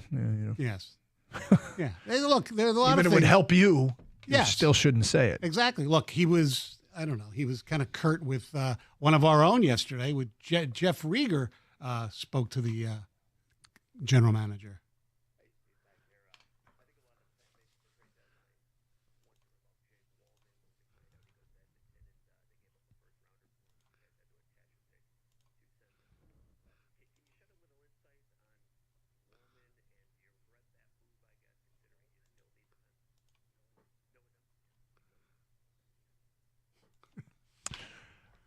There's always, I've discovered 3 years of doing this, most of the time when you look at something that doesn't seem to make a ton of sense, that somebody might tell you something and makes you go, oh. Yeah. And he doesn't want to say. So, okay. Ultimately, though, the job's not getting done. Correct. Like, I'm not going to defend. You can probably reason into a whole bunch of moves. Yes. Why they did this or why they did that.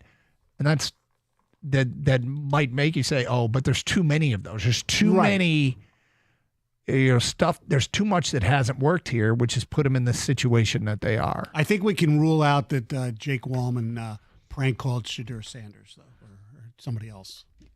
Yeah, I suppose that's pretty safe, Mike. Yeah. Okay, I think we could do that. Yeah, But other than that, the whole, what the whole problem with that kind of stuff is people speculate about what happened. You mean if you don't answer it? Yes. Yeah, well, you're opening yourself up to wild speculation. Correct. All right, so Tigers in Houston lose again last night. And back-to-back losses is nothing to panic about. It is. They still have they're tied for the best record in the American League. I'm okay with where they are right now. Kerry Carpenter had a solo home run. Gleyber Torres at RBI, but Riley touched up late. Reese touched up late, and Will Vest struggled. But, Torque's not going to see a ton of fastballs. That seems to be the new way to pitch to him, and he walked a couple of times last night.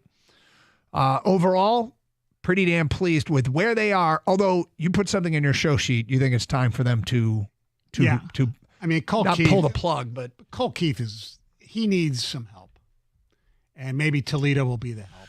It seemed to help out Spencer Torkelson last year. If you want to go in the Wayback Machine and help Max Scherzer out.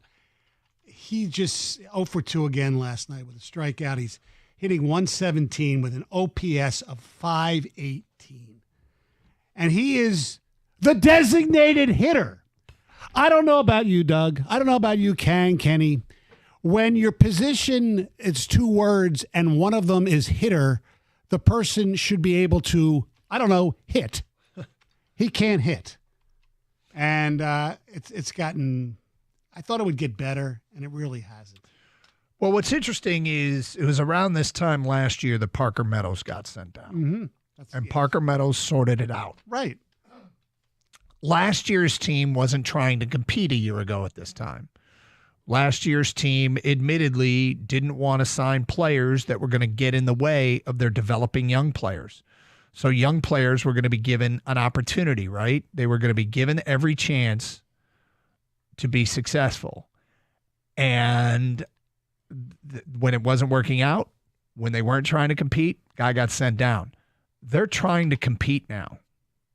And, one of the problems is there's nobody at Toledo right now distinguishing themselves that I have seen. Right. That will help them any more than Colt Keith. It doesn't appear to be. Well, whenever Veerling, he's doing rehabs in Florida. When he comes back, that's when you send him down. That's exactly it. Or Parker Meadows. He started his throwing program. Yes. He seems to be further away. To illustrate this, his last 15 days, he is 3 for 21, which is 143 with an OPS of 143.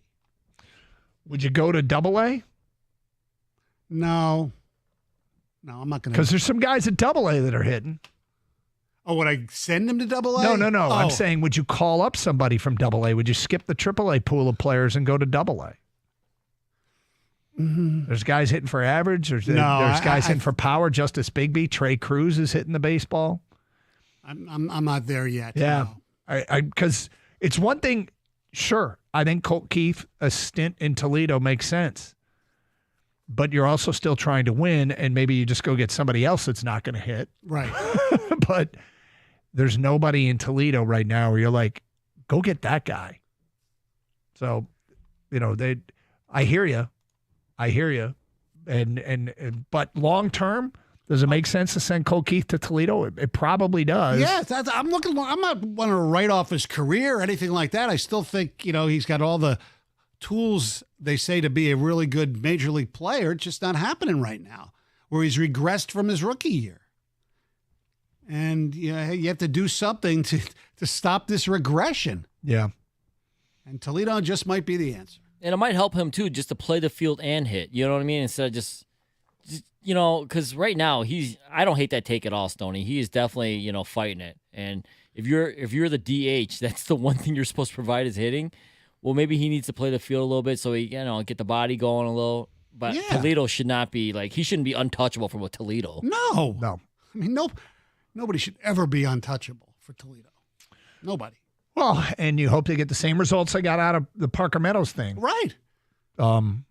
So, yeah, Colt, hey, look, guys go through it. And the best reemerge. We have faith in you. This is an investment in you, believe it or not. Right. Go to Toledo, work it out, come back. And, unless I'm missing somebody in Toledo that could help them, I mean, maybe because it's like Jace Young got called up and he's not. Do you have the numbers in front of you? Jace Young, he's hitting 118 with a 466 OPS, 0 for 2 yesterday with a walk. Yeah. He's actually been better defensively than we ever thought. He's not hitting that much. 248-539-9797. Phone calls, feedback. We'll get back to the Pistons in the noon hour. I'll also hear the best of what J.B. Bickerstaff told the media after the game. Let's go to Carl in Chesterfield. You're on 97.1 The Ticket. Hi, Carl. Hey, what's going on, fellas? How are you, Carl? So how come they just don't get somebody else who's on the bench now to just be the designated hitter? What do you mean? Oh, like someone who's not playing, like the black guy that comes in for time. Whoever. Doesn't matter. Pick one. Malloy? Yeah, him. Yeah, I mean, they do. They do and they will, I'm sure. I mean, if one guy's not performing, just get another guy, give him some more chances. To be fair, we were talking about if you send him down to Toledo, what do you do with the roster spot? But yeah, of course, there are other guys on this roster that can hit. What I do for the roster spot, I get that guy from AA who's got that power. I can't think what his name is. Justice Bigbie? Yes. Bring him up and let him play. Why not? It's no different than what the GM did from last year. Let him play. You can't hurt anything. Well, if you're not getting anything out of Cole Keith, and there's nobody at AAA that's distinguishing themselves, although they'll probably tell you that there is somebody that can help them in the here and the now. They play the matchup game as well as anybody. Mm-hmm. So looking at somebody's overall stat line is probably useless. Looking what they do in righty-lefty splits is probably what needs to be done. And are they barreling up the baseball against AAA pitching against one side or the other? That's probably your answer to the roster spot. And by the way, of course, they have other guys that they can rotate in to be the DH. And by the way, Jahan is not exactly knocking the cover off the ball either. I mean, in his last 30 days, he's hitting 189. Last 15 days, 150. His weekly's gone up. He's up to 222. But overall for the season, he's in 189 with a 668 OPS. And he can only really DH. He's not a very good outfielder. You don't think Scott Harris's ego has anything to do with him not being in AAA yet, do you? Because he gave Colt Keith the early contract when he didn't have to. No, because I don't think, like Doug said, I don't think there's really anybody there good enough right now to replace him. I hope not. Although when you invest in a guy, and I always say this all the time, and I think it's true through decades, fans and media want to move on from things, players and coaches, quicker than organizations ever do. Yeah. Very rarely is the media and fans' response about somebody getting sent down or fired. Very rarely do we say, that was quick. Yeah. Teams move way slower than. Yes, we don't have the patience that the management has. I'm patiently impatient. Yeah. Speaking of another Scott Harris signing, did you guys see Kenta's pitch yesterday? No.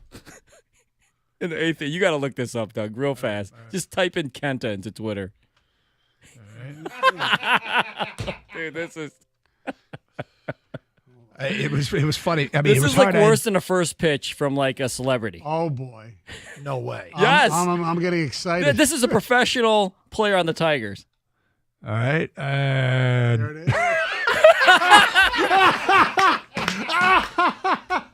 Was I wrong? No. What the hell happened there? What the hell? He's playing spike ball. Is that the game where they threw the ball down? Yeah. They're playing spike ball. That's unbelievable. That is really weird. At first, I was like, is his arm broke? What happened? But he's okay. He's fine. It was just a terrible pitch. It's been tweeted out from our account at DunGator971. Check it out for yourself. And the crazy thing about it is probably his best performance he's had all season. Is One that- inning and one strikeout. No hits, no walks. All right, let's get back to the Pistons. Huge win last night. Big picture, I think it means a lot. Whether they win the series or not, we'll get into that at noon here on Carson Anderson on 97.1 The Ticket.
Brought to you by Mastercraft Heating and Cooling. The Tigers back on the field today looking to salvage at least one game in that Houston Astros series. Their lineup is in. You can hear the game right here on 97.1 The Ticket at 2:10. Kerry Carpenter will lead off with the third consecutive game as he DHs today. Zach McKinstry hits second in right field. Gleyber Torres will bat third at second base. Riley Green in the cleanup spot as he plays left. Colt Keith will bat fifth at first base. Javi Baez back in there after his scheduled day off yesterday. He'll hit sixth in center field. Jace Young in the 7 hole as he plays third. Trey Sweeney will bat eighth and play short. And Thomas Nido, the backup catcher, in there at the bottom of the order, catching Jackson Jobe. He hasn't thrown in 12 days for Detroit. The Pistons face the Knicks tomorrow in Game 6. The tip-off has been announced for 7:30, with the game airing on over on WWJ News Radio 950. Other playoff games tonight include the Warriors and Rockets. Golden State can take the series tonight with a win. Minnesota can do the same with a victory over the Lakers. After the prank call to Shedeur Sanders during the NFL draft, the NFL has fined the Falcons $250,000 and their defensive coordinator Jeff Ulbrich $100,000 after his son Jax placed the prank call by accessing Sanders' number on his dad's open iPad. The fines are for, quote, failing to prevent the disclosure of confidential information distributed to the club in advance of the NFL draft, and, quote, Jax has since spoken to Sanders and apologized. At the Corwell House Sports Desk, I'm Jeremy Otto. For more, go to 97.1 The Ticket or Odyssey.com.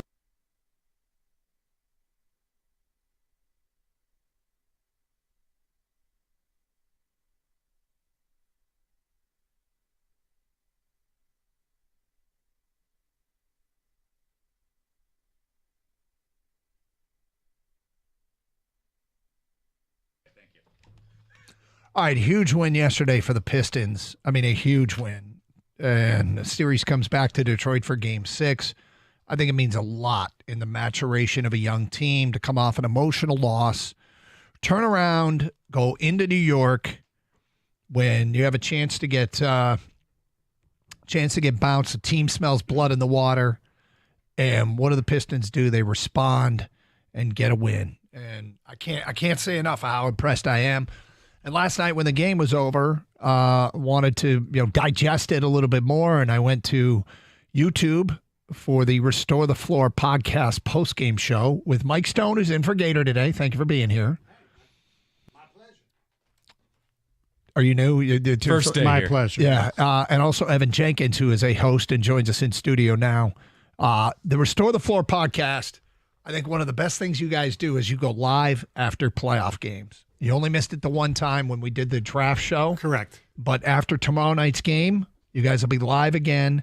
Tell people how they find it, by the way. Well, YouTube, and I believe are we on Twitch too? Yeah, YouTube and Twitch, you can find us. But what's good about it is, so Stoney and I, he'll appear for 30 seconds, and I'll be like, you good to go? So we don't talk about the game at all. Right, It's just instant our thoughts on the game. Yes, and I'm watching the game with a pad, doing play-by-play, and my kids are there. Why are you taking notes? I said, well, I got to talk about it. I'm still young enough that I can remember those things, and I don't need to take notes. That just knock it out. And by the way, the first time we did it, boy, was a train wreck. I know. Was it? Yeah. I go, Stoney, when I take my hat off, you can go live, because there's no other way to give a verbal cue. Right. I take my hat off. Stoney's just, I forgot my notes.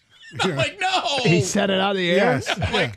I'm like pointing at my head. I don't have the hat on. And for some reason, he froze. His picture froze, so I never saw it. Hysterical. But you know what's, that game last night was very interesting, because as I'm sitting there watching it, I'm like, the Pistons get a good 9 minutes in every game where they really muck it up, and the Knicks cannot do anything that they want to do. But then it seems like some reason the Knicks just snap out of it and are able to get back to their game. But what I saw in that game last night, they were able to maintain that for longer than the 9 minutes of mucking it up, making it their style of basketball. And it was very impressive. I mean, Jalen Brunson stunk last night, which you really don't see out of that guy in clutch performances. He was awful.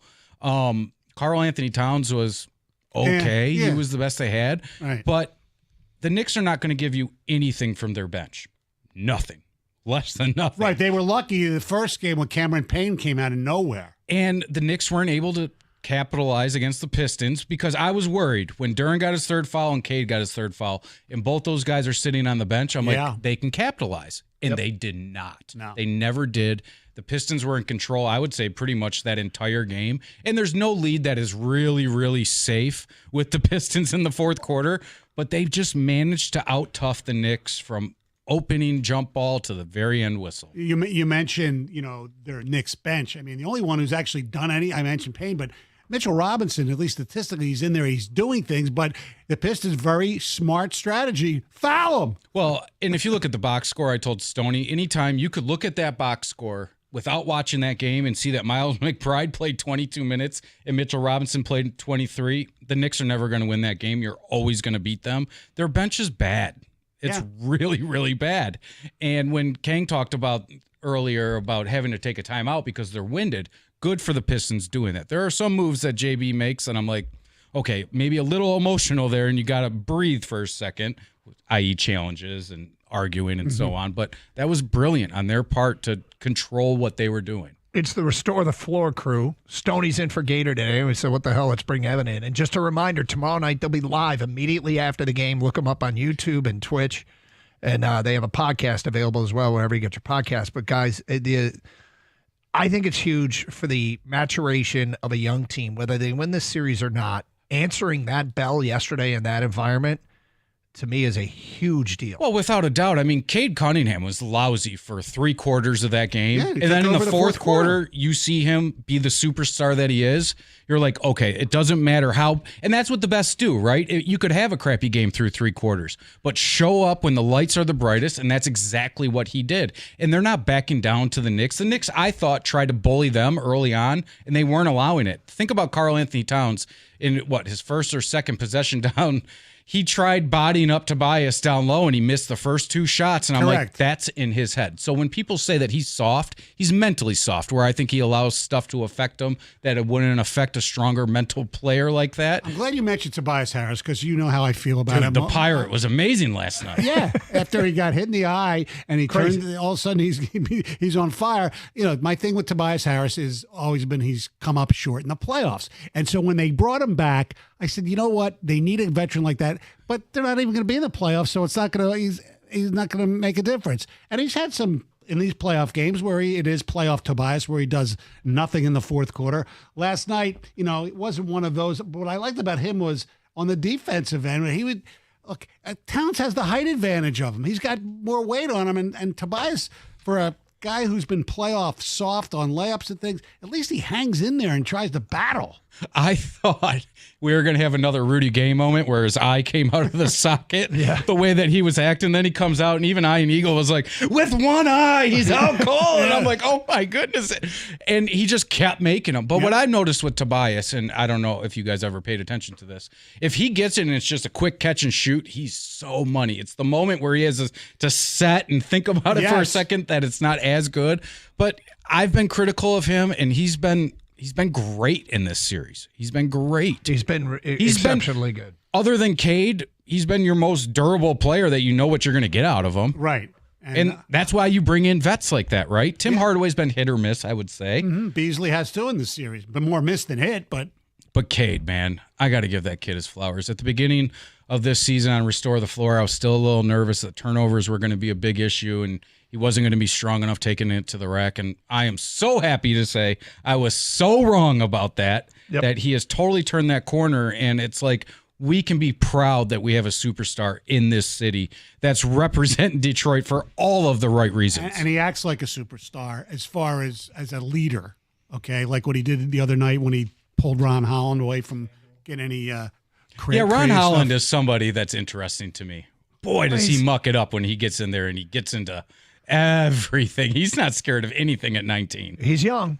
Talking like Barry White. He's got that deep voice. I know. I love it. and he loves old music, too. Guess how Stoney found that out? He asked him. On Restore the Floor. Do you like old music? Well, no.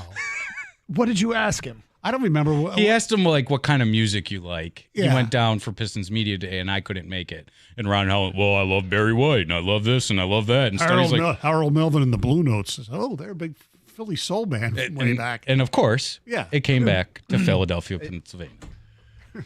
Only you, Mike. Yes. Only you. Evan, appreciate the contribution and certainly wanted to let people know. Yeah, thank you. Post-game editions of Restore the Floor If you are out of our listening area and just want to stream that, feel free. Obviously, we have post-game coverage as well. There's all kinds of – and then that's available, by the way. Go back and watch it. Yeah, and then I published the audio version the next day. Yep. All right, boys. Evan Jenkins. Thank you. And, wanted to have you in and get your 2 cents on what happened last night, which was big. Pistons win on the road. People want to talk about it. We asked you earlier, and we'll ask again, what is, other than the win, what's got you most encouraged about where this team is at, where this organization is? 248-539-9797. We'll get to your phone calls next. Carson Anderson, Stoney's in for Gator here on 97.1 The Ticket. FanDuel is the first sportsbook app where you can bet the Kentucky Derby. And right now, all customers can get a no-sweat Derby bet. That means you'll get racing bonus back if your bet doesn't win. The app is super easy to use, and you don't have to be a horse racing expert to get in on the Derby Day action. So bet America's #1 race with America's #1 sportsbook. Just visit FanDuel.com/Doug for your chance to get a no-sweat bet for the Kentucky Derby. That's FanDuel.com/Doug. Must be 21 or over and present in Michigan. The opt-in is required. Verified FanDuel racing account also required. Refund issued as non-withdrawable racing site credit that expires 9 days after receipt. The maximum refund is $10 unless otherwise specified. Restrictions apply. See terms at racing.fanduel.com. Gambling problem? Call 1-800-GAMBLER.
106-103, Pistons with the win, and now they're hosting Game 6.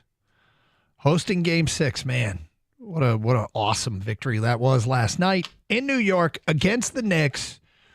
And they stave off elimination. We have not received a staving staff yet. We are looking for a staff that we want to put in the background here in our studios. That is the official Detroit Pistons staving staff. I don't own a staff. Kang, it's a great idea. You don't own a staff. Kenny is staffless. Stoney doesn't have a staff. No. We need an official staving staff. We'd like to sprinkle it with some NBA holy water. Maybe like, a collection of sweat from the going to work Pistons, collect it all in a bowl and sprinkle it all over the staving staff. The staving staff. The alliteration is lovely. Yes. 248-539-9797. D is in Detroit, and he's on 97.1 The Ticket. Hello, D. DK, Money Mike. What's up, fellas? How are you? How you doing, D? Man, what's really going on, DK? Bro, check this out, man. We are so lucky that lottery ball fell in our lap. That number 1 pick for Cade Cunningham, we are so damn lucky. Because, we always get screwed with the lottery, bro, with the Pistons, man. No matter what. I mean, we had Victor and Cade. I mean, come on. Oh, man. But just think about it, Sony.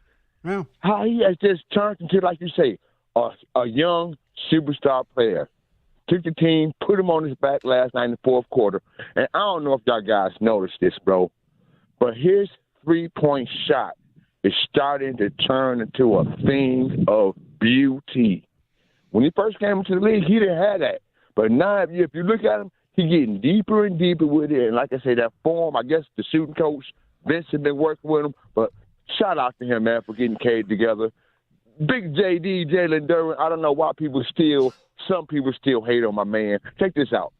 Out of all the big fellas we done drafted in the last 20 years, Darko Milicic, Greg Monroe, Andre Drummond. Can we all just say Jalen Duren has the most upside, the highest ceiling than any big fella we done drafted? Can you guys agree with me on that? Well, because he could. He get criticized for certain things. He could, yes. I mean, he can't. His offensive game is limited.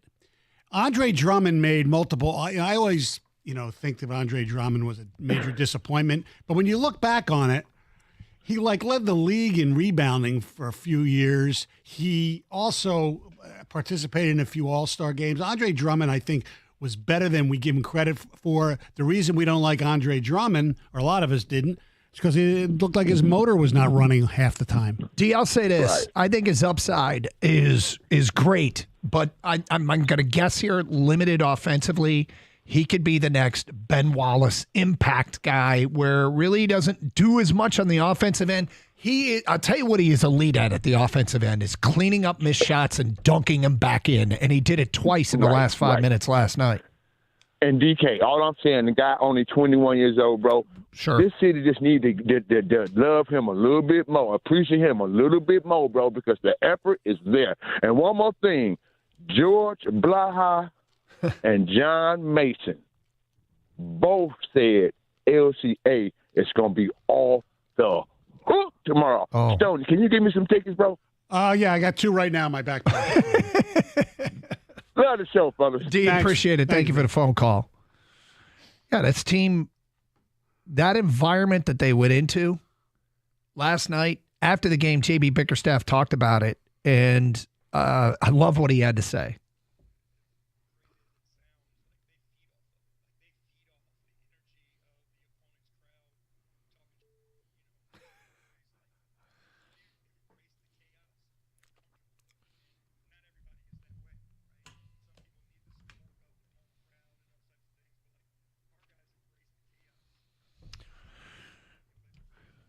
You can do that during the regular season. Heck, you can do it early in the playoffs. That was an elimination game that came in, I think, some of the toughest circumstances out of an emotional loss that you feel robbed. Yeah.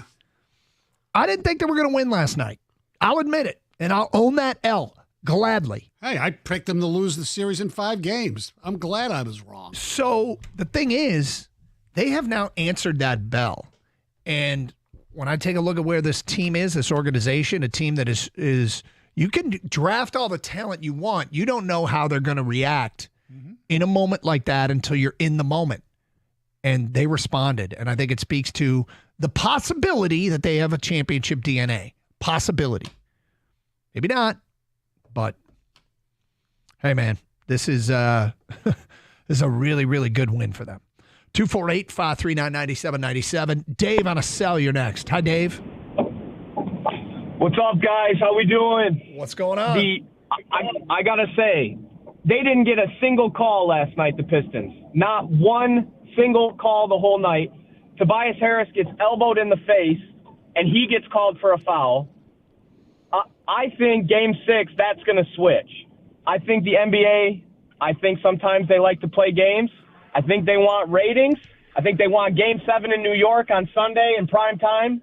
And I think that the Pistons are going to get all the calls on Thursday at Little Caesars Arena. They're going to break the home losing streak, and we're going to take Detroit basketball back to New York. That's my prediction. And then watch out for Malik Beasley to start letting some threes hit and turn it around a little bit. And maybe we can just go ahead and win this series. That's my prediction, guys. Let me ask you a question. I can hang up and listen. Dave, don't hold up and listen. Don't hang How up. many fouls? I'm on, Stoney. All right. How many fouls do you think the Detroit Pistons had last night? I have no idea. 24. How many fouls do you think the New York Knicks had last night? No, same answer. No idea. 27. So, I don't think. Yeah, okay. So I still think they didn't get many calls. A lot of the little calls went their way, in my opinion. There was a lot of 50-50 calls that went the other way. I'm sure the Knicks fans would say the same thing. Exactly. But there was a couple blatant ones, though. Oh, yeah. There was a couple blatant the ones. offensive foul or whatever the call was on Cade early in that game was just ridiculous. It was an awful call. Yeah, I don't agree with him. I love his passion. Yeah. I love his passion. I really do. I don't agree that the Pistons didn't get any calls. I also categorically agree in his conspiracy theory that they're going to get all the calls tomorrow night because the league wants a Game 7. I don't, if the league wanted a Game 7, like wouldn't they have also wanted a Game 7 in the Bucks-Pacers series? Yeah. Like, I mean, wouldn't they want more Giannis, more superstar appearances? I'm just not buying into it. And if they wanted a good way to ensure Game 7 in this series would have been to call a foul on the Hardaway play at the end of the game, right? Yes. The bottom line here is, I know a lot of people believe in NBA conspiracies. I know. And going back to my youth with a frozen envelope. That's the only conspiracy theory in the world that I believe, by the way. The only one? The only one. Yeah, I don't believe it very many. In fact, I don't believe any of them. I'm not saying there's no such thing, but there's so many bad ones that get passed around as truth. I know. And in this day and age, the way information spreads on the internet, basically the world is filled with bulls, you know what. Yeah. And people buy it because they see it written somewhere on their computer. Yeah. So, sorry, I just took us into the deep end of the pool. That's okay. God bless Dave, though, because his passion. That's what we want. Yep. He is fired up about this team. He should be. He is fired up about this team. Huge win for them last night. And the previous caller, D, Jalen Duren became one of my more beloved Detroit players of all time for what he did in the first quarter when Jalen Brunson drove to the basket. And look, he created the contact and flew to the ground.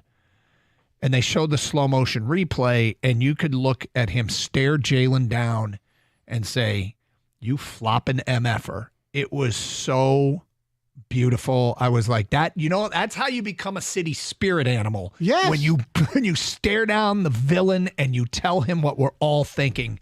That was Jalen Duren. God bless you. If it becomes a meme, if it becomes a rallying cry. Do you remember the last time that happened for the Pistons?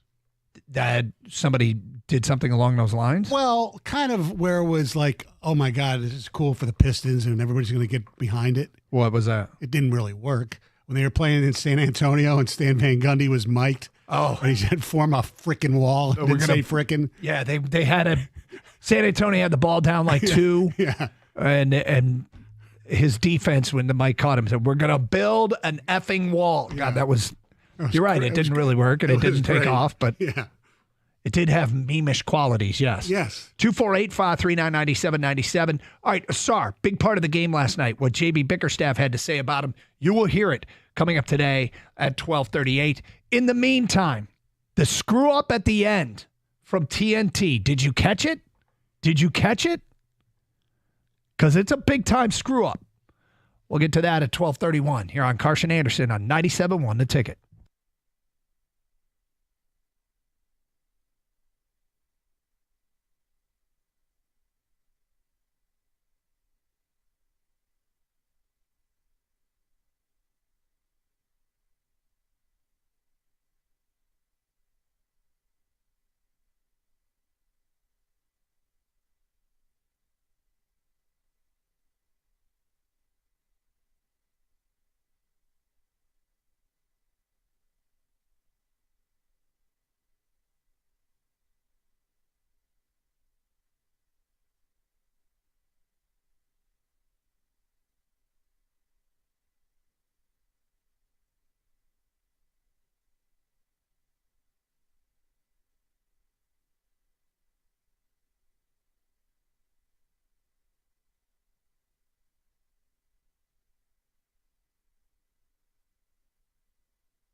Doug Harsh, Gator out today. Mike Stone is in. Always fun working with Stoney.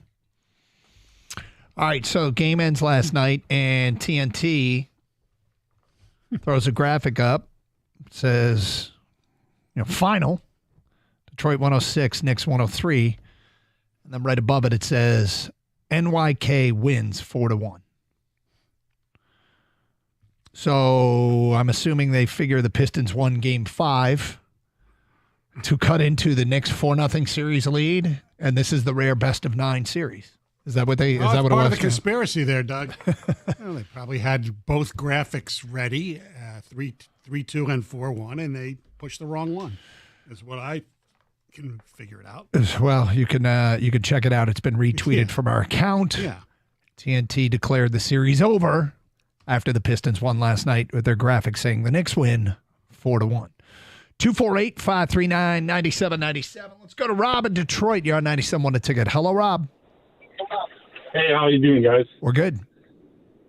Good. Yeah, I kind of wanted to talk about the Madison Square Garden last night. I don't know if you guys noticed this, but the main thing I noticed was how quiet they were. And it was, like, not as obnoxious as supposedly they normally are and Stephen A. Smith says they are or whatever. But I think, the Pistons we're always kind of been good on the road this year, and I just feel like they feed into that where they're just like, we don't give a crap wherever we're at. We're going to, take these guys out. And it usually works into their advantage. And I feel like when they play here at home, especially our last 2 home games, we were just so loud. And I feel like that pressure is, they can feel that, and I feel like I'm hoping they can overcome that in game 6. And that's kind of like how I feel about it. I feel like, they're just new to the playoffs and, they're not used to this pressure.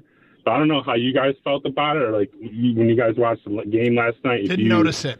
Felt the same way? I didn't notice it at all, to be honest with you. I thought that they were the typical crowd, but I mean, maybe I wasn't paying as close attention to how they were in the previous games as you were, or maybe that's sometimes that's something to do with the network and whether or not the mics are picking, like they have.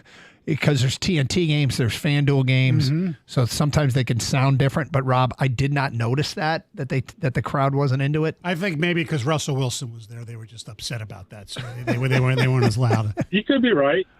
Yeah, you could be right. I think you're right, but I'm hoping they can overcome it in Game 6 and pull out the win. Are you saying? Let me make sure I'm catching this right. You're hoping that the Pistons can overcome home court? Well, I just feel like. The pressure of that, I just feel like, they turn over the ball so much, and yeah, that's something they got to learn from. And I just feel like it's a pressure thing that they're trying to figure out.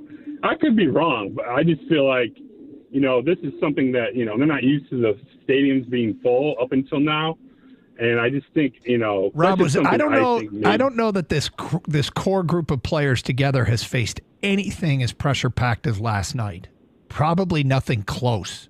So if they come back and the pressure gets to them in this game, this game 6. That doesn't mean they're going to win, but I would be pretty damn surprised. I mean, I hope you're right, Doug, and I hope I'm wrong. Yeah, I mean, do you think home court for game 6 is more pressure than the road game in game 5?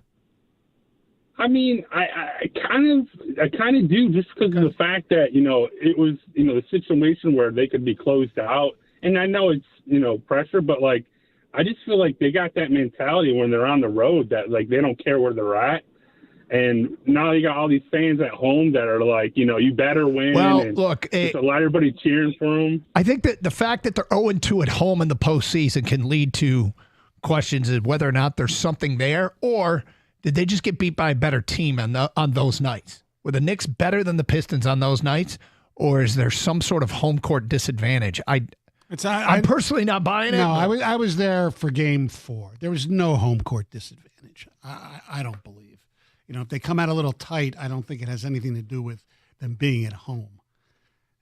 And look, first of all, last night they did not have a major scoring drought that they've had and other teams have had. And it's the NBA, the runs. I mean, but it wasn't as crazy of, 15-2 run, and the other team comes back with a 13-0 run. You know, they were mini runs of 8 points, and then the other team would come back with 6. You know, so it was one of those type of games. It was a good game, and they let them play. Let's go to Jason. You're next on 97.1 The Ticket. Hi, Jason. Hey, good afternoon. Yeah, What's up? I heard your tease at the end there, and I totally saw that. I paused the TV, rewound it, took a picture, and was sending it to my friends. I was like, my jaw was just wide open, especially after the end of the prior game with that non-foul call. I was like, they are out to get us. This is completely unfair. Yeah, But, I mean, look, I'm afraid obviously the Pistons still have a ton of work to do to win this series, Right. and it's going to be awfully difficult to even win I'm Thursday. glad we took 2 in New York. I mean, that is a tough environment. So I'm really excited coming back home for Game 6. That place is going to be insane. It And I really hope we can feels take one more and push 7. It really feels like it should be 3-2 with Detroit having a chance to close them out. Totally should. Now, the Pistons' job, and they did a hell of a job at moving beyond what happened Sunday. That is their job. Sunday's loss can't beat them twice, and it didn't. They had to focus on the task at hand and move beyond it, and they did a great job of that. Our job do you is to have any word bitch. if Stewart's going to play this next game? Because that would be huge at home. I would doubt it. This seems to be pretty serious. Frank's really quiet about what's going on, but it also seems very serious. Yeah, I'm not expecting it, to be honest. No. Yep. Yeah. All right. Cool. Thank you for the phone call. All right, we said we get to what J.B. Bickerstaff had to say last night about a guy who was a huge difference maker in this game, Asar Thompson, and he says you can see him getting better game by game.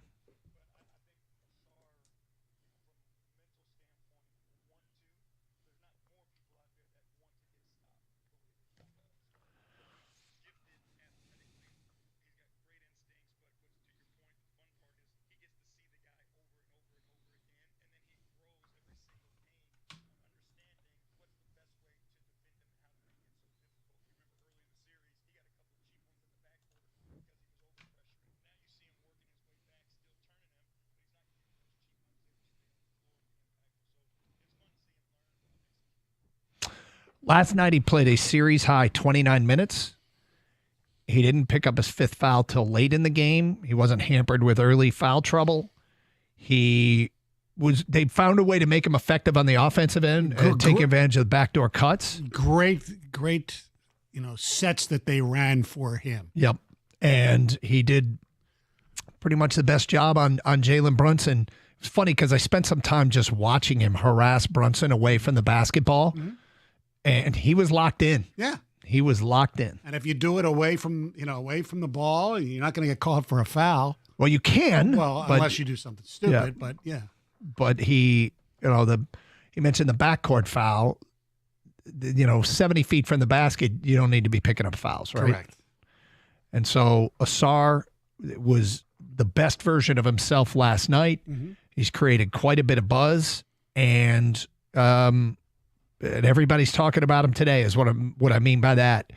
And good for him. I don't know that it's a corner-turning performance from the offensive standpoint because I think the Knicks, when they sit down and break down the film, they're going to see some of those backdoor cuts they allowed, and they're going to account for those. But as a developing player, to be as impactful without getting into serious foul trouble early, and being able to play more minutes against Jalen Brunson than he has the rest of the series, and to make an offensive contribution. Huge night for Asar Thompson. No doubt. 248-539-9797. Stoney's wife called him out this morning, and in my opinion, he deserved it. We'll get to that today at 12:50. Here on Carson Anderson with Stoney in for Gator here on 97.1 The Ticket. Hey, Wednesdays are looking different at Twin Peaks starting today as they're going out with bourbon and brews and bringing in tequilas and cervezas for those warm summer months. Sexy twist on the hottest night of the week. The girls are swapping out their black lingerie for red and serving up some of the best tequila cocktails around. Hump Day just hits harder at Twin Peaks. Make sure you clear your schedules for the weekend as they are rolling out their Cinco de Mayo party all weekend long. They have an action-packed party Friday night with Ryan Garcia's return to the ring. The party continues on Saturday with the big horse race. and Canelo Alvarez returning to the ring that night. Pair all that awesome action with their extensive bar featuring high-end tequilas, bourbons, and craft cocktails. It's the coldest draft beer in the country, poured at a bone-chilling 29 degrees. And then there's the beautiful, hospitable Twin Peaks girls serving it all up. The food's outstanding. I love the frozen mugs, 6 hours each. Don't miss the knockouts. Twin Peaks. To find a location nearest you, go to twinpeaksrestaurant.com. Eats, drinks, scenic views.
JB Bickerstaff after the game. Pistons win.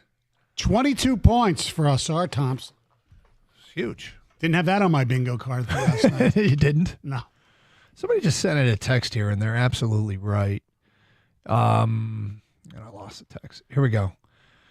I don't know how no one's talking about Cat getting in Harris's face and not getting a tee. It was one of the most blatant taunts I've ever seen. Oh, yeah, you're right. And I asked the same question. It's sort of the same question. I didn't know how Harris didn't punch him in the face. Like, that was as blatant a taunt as it could be, and they let it go. The ref was right there, Was too. right there. And Yeah, it's on the show notes here, and we've never gotten around to it. What does a brother got to do to get teed up in New York? Just be the coach of the Pistons. Yeah, or did Paul Reed get a technical before he had technically played a second of the game? Yeah. By the way, speaking of unsung heroes, that guy's played his ass off. I mean, he's limited, whatever. He's limited. And, with Stewart being out, they need those minutes, and he battles, man. He battles. That guy gives whatever he's got, he's giving it all. Yeah. And that's, to a certain extent, when you've got bench guys, that's all you can ask. Right. Give me everything you have. Yeah. Lizzie and Dearborn, I'm fired up. They want us to lose so bad that they got to play. The Pistons got to play that much harder. I think we can do it. Anything is possible. Let's go Pistons. I agree with the last 3 quarters of her text. That she thinks we can do it and anything is possible. Let's go Pistons. Yeah, but they don't. Come on. It's not this Detroit versus everyone stuff again. Please. I'm just so sick of it. Are you? Yeah. I mean, we got screwed. They got screwed on a bad call. That happens. Here's why I'm not sick of it, because I think teams internalize it and use it, and it motivates them. But, is there merit? Would we lose this in the court of law? Probably. The argument that everybody's against us. Right. I mean, this is not a glamorous NBA team. No. But the Lions spent the bulk of my lifetime not being a glamorous NFL team, and now they get better TV ratings than any team in the league. Yes. I mean, so the Pistons, you can change it. Throughout this whole season, I mean, say what you want, but what do you think of, Stephen A. and the whole ESPN talking head deal? Everyone, JB Bickerstaff should be coach of the year. The Pistons, but people love what's going on with this basketball team, partly because they remember what it was when the Pistons were really good, really relevant. Yep. I think that has a lot to do with it. It's the heritage. But I don't buy the narrative of, oh, God, they hate us. They hate us. And if they do, who cares? Duren is the key, no doubt. The better he plays is huge. It shows big time. They need him to take a major step tomorrow night. Love this player. You know what I love? I love punctuation, bro. Whoever wrote this. Duren is the key, no doubt. The better he plays is huge. It shows big time. They need him to take major step tomorrow night. Love this player. Not a comma or period, but got the point. Yes, yeah. Duren is the key. Next text. The Pistons are better at New York. The fans should all wear Knicks gear and pretend to be Knicks fans. There are a lot of Knicks fans that sit behind the Knicks bench at LC. Here you go. I agree with the caller. The Pistons get overhyped and nervous at home. From Chris in Allen Park, I want to hear a chant of Brunson's flopping at LCA tomorrow night. That's much better than the FU Brunson. I thought it was thank you, Brunson. Didn't we agree it was thank you, Brunson? Yeah. Mm-hmm. No, it's not. By the way, if you want to attend tomorrow's game, I did my, as my acronym Gov used to call it, the TCS, ticket checking stoning. On Ticketmaster, you can get decent upper bowl seats for as little as $129 without including the fees. Okay, you've confused me. Is it $129 and then fees added on? No, price includes fees. Okay, and that's through the Pistons website that's or Ticketmaster. That's true, Ticketmaster.com. Good. Thank you for including the fees, because we don't care about what the face value of the ticket is or what you're listing the ticket as. If there's $100 in fees, we're paying the $100 fees. Right. Please just tell us what we're paying. It does say, though, an order processing fee of up to $3.95 may be ordered. I think that is like for every ticket, and that's but at least they tell you up front instead of, oh, this ticket's $99. Right. And then you buy one ticket for $184 and say, I thought I was paying $99. Yeah. So the upper bowl seats, and not just high upper bowl with a upper bowl higher, but there's decent upper bowl seats for about $130. They give you the dot matrix. I love the stadium dot matrix. Oh, I know. I think I love choosing my own seats that way. That's great. Yep. All right, Stoney, this morning your wife admonished you. Yes, I went downstairs and I was wearing what I'm wearing now as far as the shirt, which is a absurd British soccer jersey. Do you know what side that's from? No. You don't know whose jersey Oh, that no, is? it's Blackburn Rovers. Okay. All right. So you're wearing is that a home or a road kit? That I have no idea. I've had some soccer jerseys for at least 2 decades. For those of you watching on Twitch and YouTube, you can see his. It's McLean's Lagers, obviously. I don't know the sponsor at the time. He's got his Blackstone Riders jersey on. Yes. Blackburn Rovers. Little Sorry. rose there and all that stuff. Anyway. Is this EPL? I assume so. Okay. Now, so I was wearing that with a pair of shorts. And my wife says, "What are you, crazy? It's cold outside." So I went upstairs and put on jeans. But you know what? Especially, I don't check the weather every time I go to work. Especially when I used to work in the morning, I would just put on a hoodie and sweatpants. It didn't make a difference. Now it's like, okay, so yeah, it's cold now, but I'm not working outside. I'm to walk a little bit from the car to this place where we do our show. It's 50 feet, maybe 100 feet, 20 yards, whatever. You never check the weather in the morning before you walk outside. I don't say never. I don't do it as frequently as I probably should. I can't think of the last time I didn't check what the weather was going to be before I stepped outside. Well, you know what, Doug? You're a normal human being. I'm not. And This is true. Kang, before you leave the house every morning, do you check what the temperature is going to be? I do. Kenny, you have a lot of qualities. This feels like an insult's coming. Go ahead. Yeah, it probably is. But I'm going to guess even you. But I ask, do you check the forecast before you leave every morning? So because of my short season rule, I have been a lot more lately. But once it gets to summertime, very rarely. Okay, so do you know his short season rule? No. Kenny has one of the weirdest policies of any human I know. When Kenny puts the shorts on for the first time, they stay on until it gets too cold in the fall. Once shorts go on, he refuses to wear pants. And once pants go back on, he refuses to go back to shorts. Well, I'm not an animal. If I'm going to a nice event where I have to wear slacks or something, Right. I will wear long pants. Well, but- what if you go to some place that has, I don't know, a fire pit outside, and sometimes in the summer it does get chilly. Like hopefully 45. somebody's got a blanket. I guess because it's a fire pit, you'd just be right close to the fire. Yeah, right by the fire. What do you need? Yeah. Okay, but you would check most mornings at this time of year. You would check the forecast. Yes. Yeah, I mean, I guess you get into the heart of summer. I might not, but I just didn't think it was that big of a deal because I figured yesterday was like close to 70, right? I'm on Stoney's wife's side on this one. Yeah, well, I think everybody is. Everybody's always on her side. They should be. She's a wonderful human being. I love her to death. Are you saying And she put is up with me? She is more normal. Yes. Okay. Absolutely. Doug, take the field on more normal than Stoney. Yes, exactly. I was just gonna say. I mean, who isn't? Well, there's probably a couple people out there that wandered outside, and then I mean, it's not like it's freezing out either. But I think most people would not consider this a shorts day. No, if you're gonna, but I don't spend that much time outside. I might when I get home. I don't know, take a walk or something. Yeah, when I left the house, it was below 50 this morning.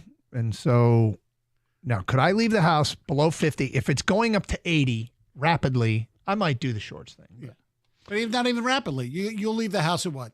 8 o'clock, 7:30? Usually before that, yes. Okay, so you leave the house around 7 o'clock. Between 7 o'clock and 7:30. Okay, so when you get out of here at 2:15 or whatever, it's usually going to be at least 20 degrees warmer, right? At some point during the day, yes. So what's the difference? As long as it's, if it's 50 when you wake I up. don't like being cold, and so I don't care if it's 20 feet or 50 feet. Right. All right, 248-539-9797. Rob's in Oxford. Hi, Rob. Hey, guys, I just want to let you know, Kenny is 100% correct. 54 degrees and warmer, sunny day, the shorts go on. You don't go back and forth to jeans and shorts for the rest of the summer until you get back to end of October and you're doing the 50 degrees with a sweatshirt. It's Michigan. It's warm when it's like that, and if it's cold in the morning, guess what? It's going to be warm by 11 o'clock. You just keep the shorts rocking. Now, do you check the weather every day before you go to work or wherever you're going? Nope. Uh-huh. You know what? work. Hey, Rob, you're one of the weird. You're weird because you're on Team Stoney and Team Kenny simultaneously. It's you know what the seasons are. You know that's going to be getting warm now every day. It's going to be getting warmer and warmer. Unless it's you're worried about getting wet and melting every day. It is. Come on, it's not going to be snowing anymore. Watch this. So what are you worried about? What did you just say? I said it's not going to be snowing anymore. So what are you worried about? Somewhere Gator's freaking out that you just said that. Oh, you jinxed it. That's my job to say we're done with snow for the year. That's my job. All right. It is beyond absurd what happened last night. We haven't talked about it yet. Well, we did briefly. We'll get to it again at 102. Here on Carson Anderson, Stoney in for Anderson here on 97.1 The Ticket.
Doug Harsh, Scott Anderson, 97 won a ticket. Anderson out today, so Stoney is in. Got Tiger baseball coming up this afternoon. 2:10 start down in Houston. Tigers try and salvage a game in the series. Still with the best record in the American League, tied with the Yankees. Nothing wrong with that. Good to get back on the winning track, we hope, this afternoon. Hey, Doug, I don't know if you saw this, but Kirby Joseph's extension numbers have been revealed. Yeah. 5 years, $88.6 million, 24.3 guaranteed at signing, 8.7 more next March, 4 voidable years for the cap. Cap hit this year, 3.85. Then it goes up to 5.8, 9.1, 13 million in 2029. It's 17.9, 2030, 39.1, but that's voidable, obviously. Interesting. That feels like some real decent caponomics. Yes. To have a whole bunch of voidable money on the back end of it. Yes. Okay. Look, last night, one of the most absurd things I've ever seen took place in a sporting event. The Milwaukee Bucks got finished off by the Indiana Pacers in overtime. By the way, one of the greatest choke jobs in NBA history. It was an epic collapse. They had like a 9-point lead with a minute and change to go. Yeah. And it included some bad turnovers and one of the worst you'll ever see, a ball thrown to a wide open player who was hoping to get fouled, but the ball went through his leg. It was Gary Trent Jr., who was unbelievable in the game because with Lillard out, he came through and scored like 33 points or something. But it wasn't like he was being guarded. No. He was wide open. Right. He was wide open, and he didn't catch a pass thrown directly to him. Yeah. So instead of having a 1-point lead with him at the line eventually, it was Pacers basketball, and then Tyrese Halliburton took Giannis Antetokounmpo to the basket and laid it up and in with just over a second left, and that it did in the Bucks. And the game ended, and Tyrese Halliburton's father walked onto the floor, pretty far onto the floor, to get in the face of Giannis Antetokounmpo and started swearing at him. And he's lucky that Giannis didn't rear back and knock his head off. He's lucky that Giannis is Giannis. Yep. And first of all, the fact that Giannis is all the more reason that I don't like somebody going at him. Right. He is a pretty damn likable superstar. Mm-hmm. And yeah, okay, even if he talks smack to you during the game. He's smiling when he does it. Yeah. And as far as I'm concerned, I don't know that the league has any other choice. They need to ban John Halliburton from NBA arenas.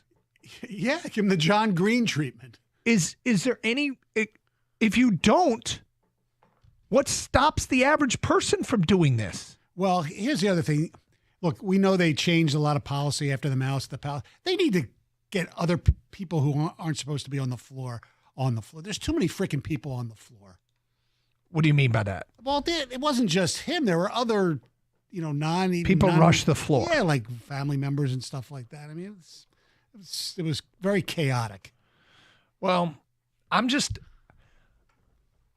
stunned that a player's father who knows a thing or two about what it's like to be a player, you'd think he would understand the only difference between his son and Giannis is they play for different organizations. Right.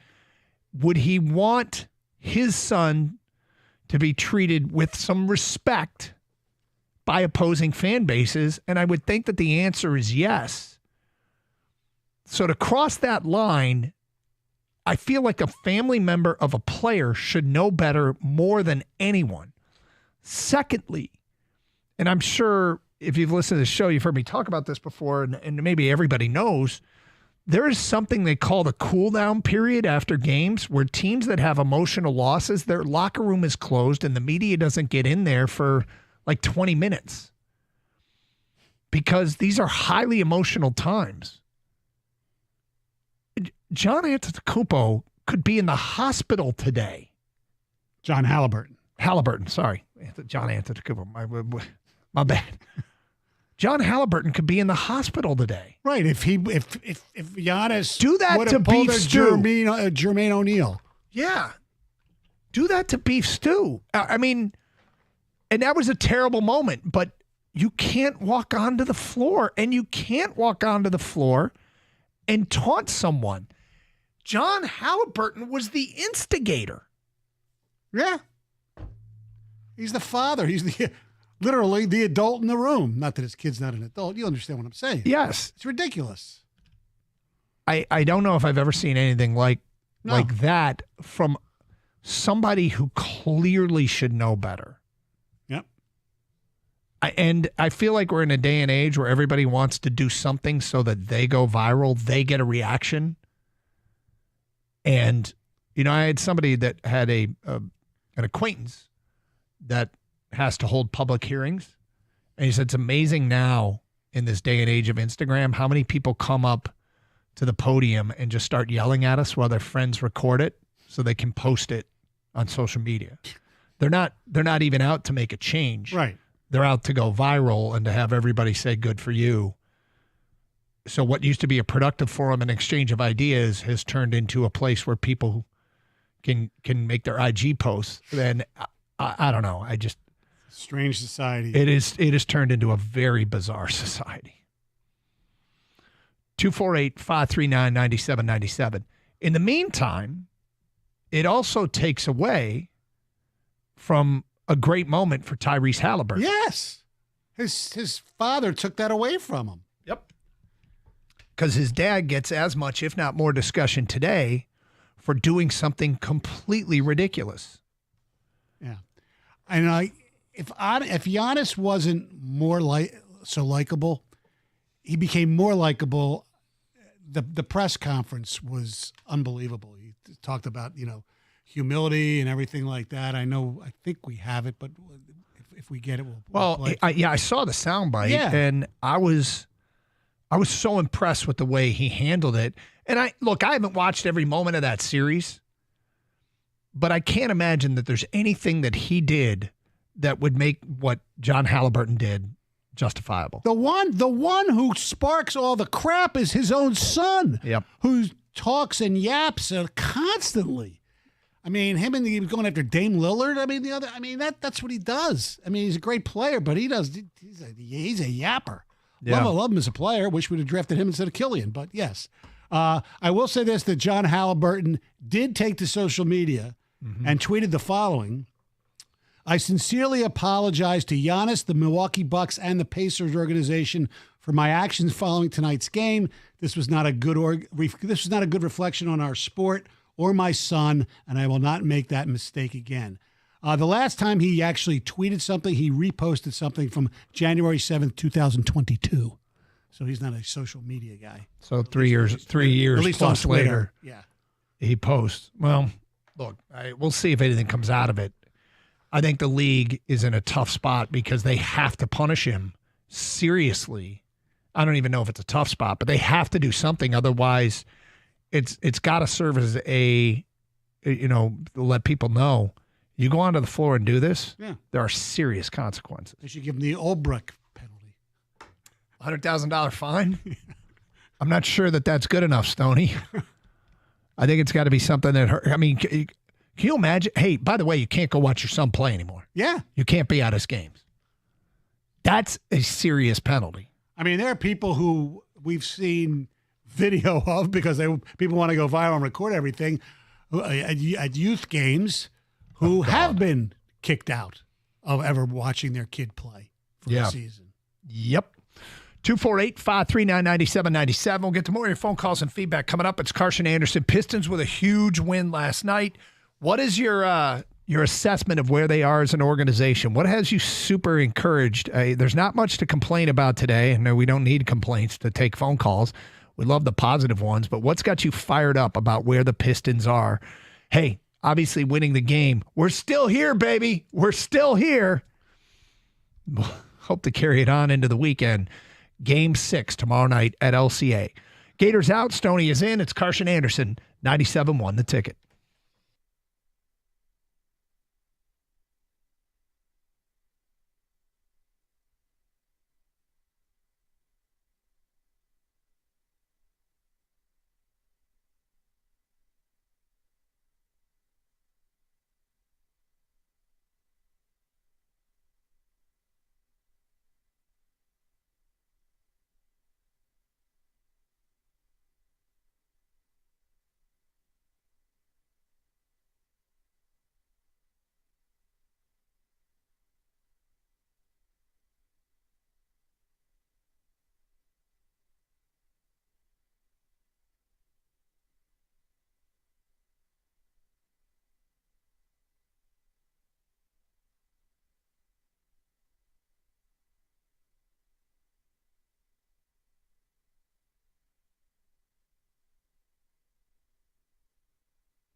Doug Harsh, Gator out. Stoney is in, 248-539-9797. What's got you fired up about the Pistons today? More so than obviously just the win. Just what they're doing. What they're doing. You can see progression. You can see progression. We'll get back to your texts on a variety of topics momentarily. Fred, you're next on 97.1 The Ticket. Hello, Fred. Hey, how you doing? Great, Fred. Yeah, how you doing? Yeah, I was gonna chime in on the discussion on the Pistons. They're looking real good, and I actually think that they would beat the Knicks, but they're missing Isaiah Stewart real bad this series. Yes, no doubt they are. And for I mean, I don't know if it'll be a lesser extent, Fred. They're missing Jay Ivey, but they haven't had him for a long time, so that's part of the deal. They are, but Schroeder makes up for Jay Ivey. Yeah, that's true. Whereas they're lacking in size. Duran does a nice job, but they needed the inside presence, just like the Pistons were in the early 2000s when they were one player away, and Ben Wallace was nice, but he wasn't a scoring option. Right. Ben Wallace was nice, but having Wallace 2 times was nicer. Rasheed was a scoring presence. Yeah. So that's why I'm thinking where this Pistons team, if they had if they could get Vlade to trade Sabonis, and we get Sabonis or someone of that caliber, we would be right there. The East would be ours. So what's the trade? I'm not okay. That was the part that was getting me. Like, who would they trade? I'd trade Stewart. I mean, Stewart and Ivy.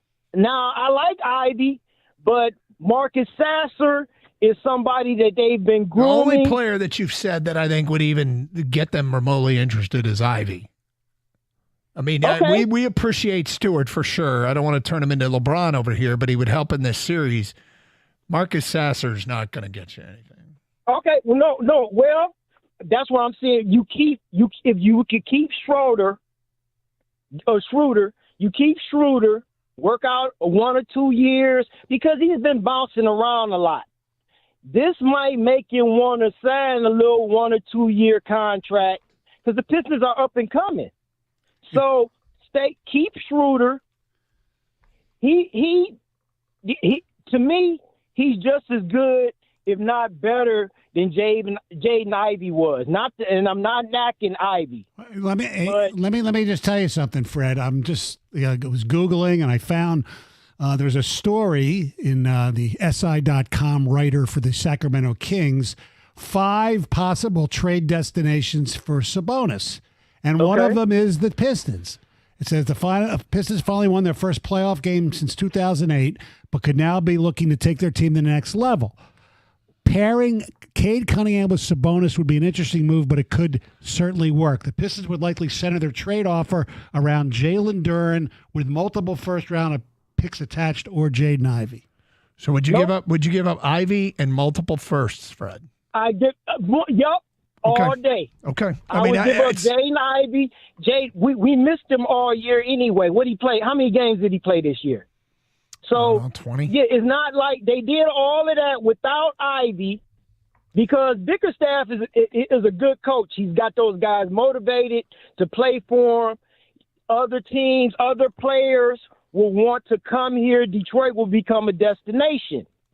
I'd give up Ivy all day, and I'm not knocking Ivy. I like him. Yeah, I mean, you could be willing to trade a guy that you like anyway. It's got, when you start talking about getting a player like Sabonis, or there's going to be a ton of Giannis conversation in a bunch of towns this offseason.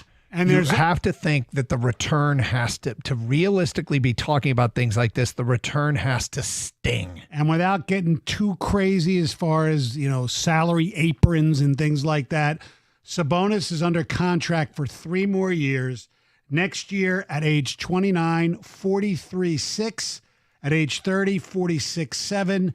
And in 2027-28 season, at age 31, 49.9. Yeah, it's a lot of money, but and I'm when I say it has to sting, I just mean if you're coming up with a realistic trade proposal, right?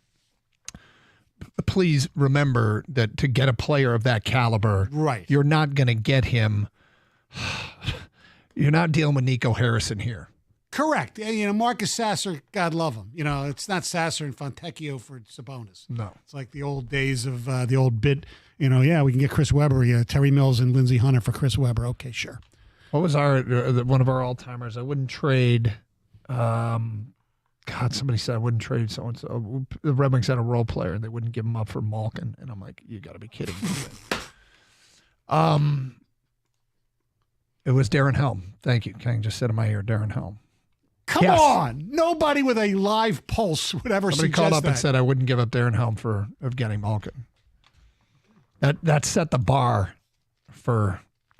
We love our role players here in Detroit. Yes, we do. But that was ridiculous.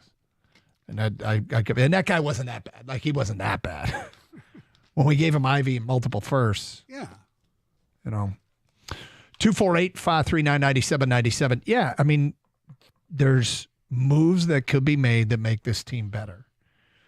Now, do you clear out much of your young talent and go to Giannis? This is a story for after the season's done. I don't want to. We got Game 6 tomorrow. We got Game 6 tomorrow to talk about, and I'm excited about it. Feedback coming into the Carson Anderson inbox. Thank you for the phone call. I'm not sure who I dislike more, Brunson or Towns. Can't stand either of them, how they act on the court. The entire New York team whines to the refs the entire game. All right, so the biggest whiners on the Knicks, in order. Okay, in order. I'd go 1, Karl Anthony Towns.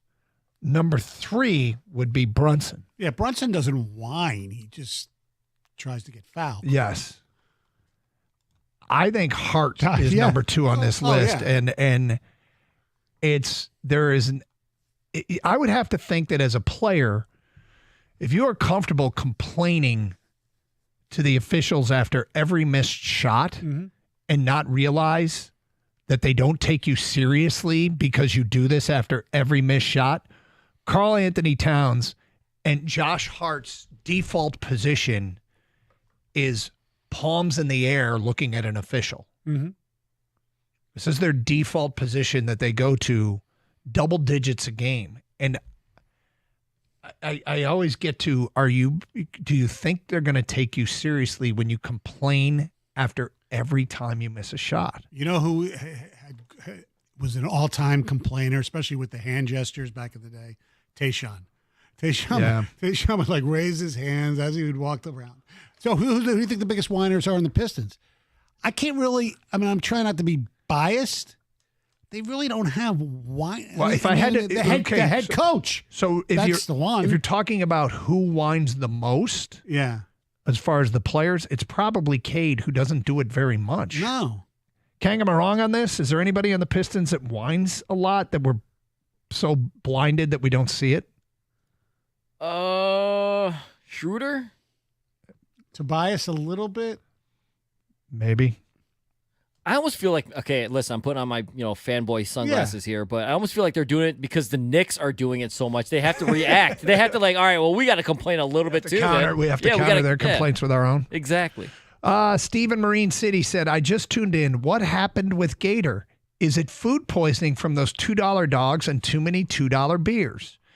Gator brought up yesterday that the Grand Rapids Griffins had a deal for last night's game, $2 hot dogs and $2 beers, and asked me if I wanted to go. And I said, not even remotely, because the hot dogs I have no interest in. And if you're going to offer me $2 beers, I'm going to have to stay the night in Grand Rapids. Oh. We got a show to do. And Eiserman is lucky he hasn't been fired yet. He's Matt Millen. Well, he hasn't put together the worst team in the history of the league. No. In fact, they've gotten better under him. But they're at a point where they have reached. Esser, get off the pot. Yeah, here. yeah, and I understand frustration with him. It's not like he's not Matt Millen. Gary at work says trade Larkin for a top defenseman and picks. Open checkbook for Marner and Bennett. People would love Bennett here, and I don't think anything would surprise me anymore with Dylan Larkin. That scolding from a dad that came yesterday, that really felt like a disappointed father scolding his kids. And he took responsibility for it. I mean, it's not like, but that was one of the things I took away. He is not happy with what they got out of this roster, Steve Eiserman, that is. And, not to, I don't know if he was doing it to shift blame away from him, but he wasn't happy. He wasn't happy. I'll give you a name who they should go after. Why don't you do that coming up at 1:30? I know. It's Carson Anderson, Stoney's in for Gator. Tiger Baseball 140. We will send it to Houston.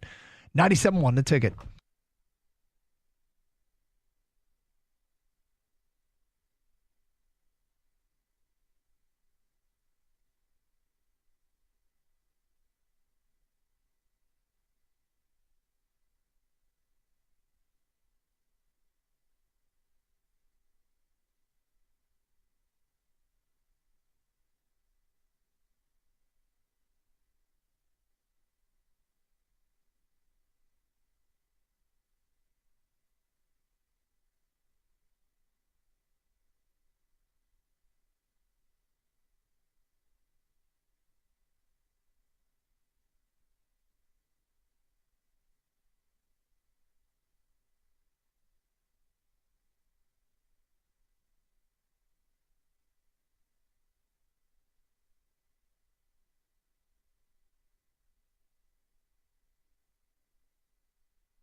All right, Stoney.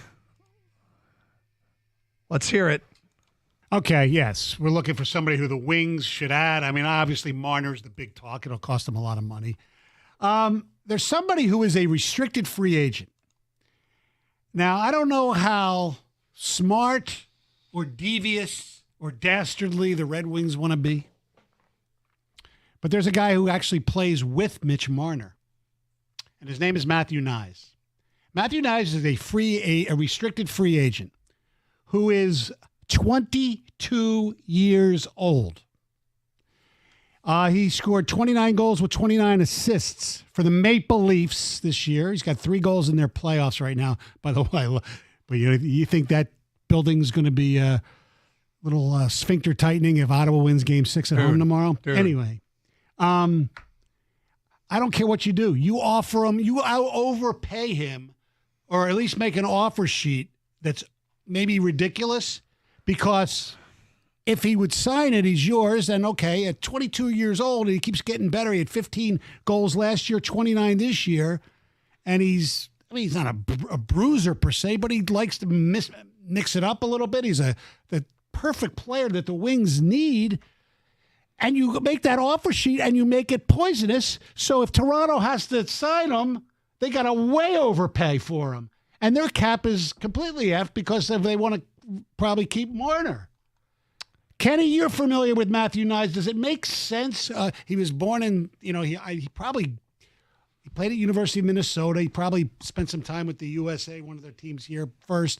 He's from Phoenix, by the way, which is odd, but So he's a legitimate first liner. He plays with Matthews and Marner. He plays on their top unit right now. Yes, and he's a restricted free agent. More teams should do this. More teams should do the offer sheet thing. Also, it should be mentioned too for the non-hockey fan, Nyes would need to agree to do it. He would need to agree to come here. Exactly. Yeah, But, other teams can do it just as much as the Red Wings. And how attractive is it being in Toronto? Maybe Toronto's not for him.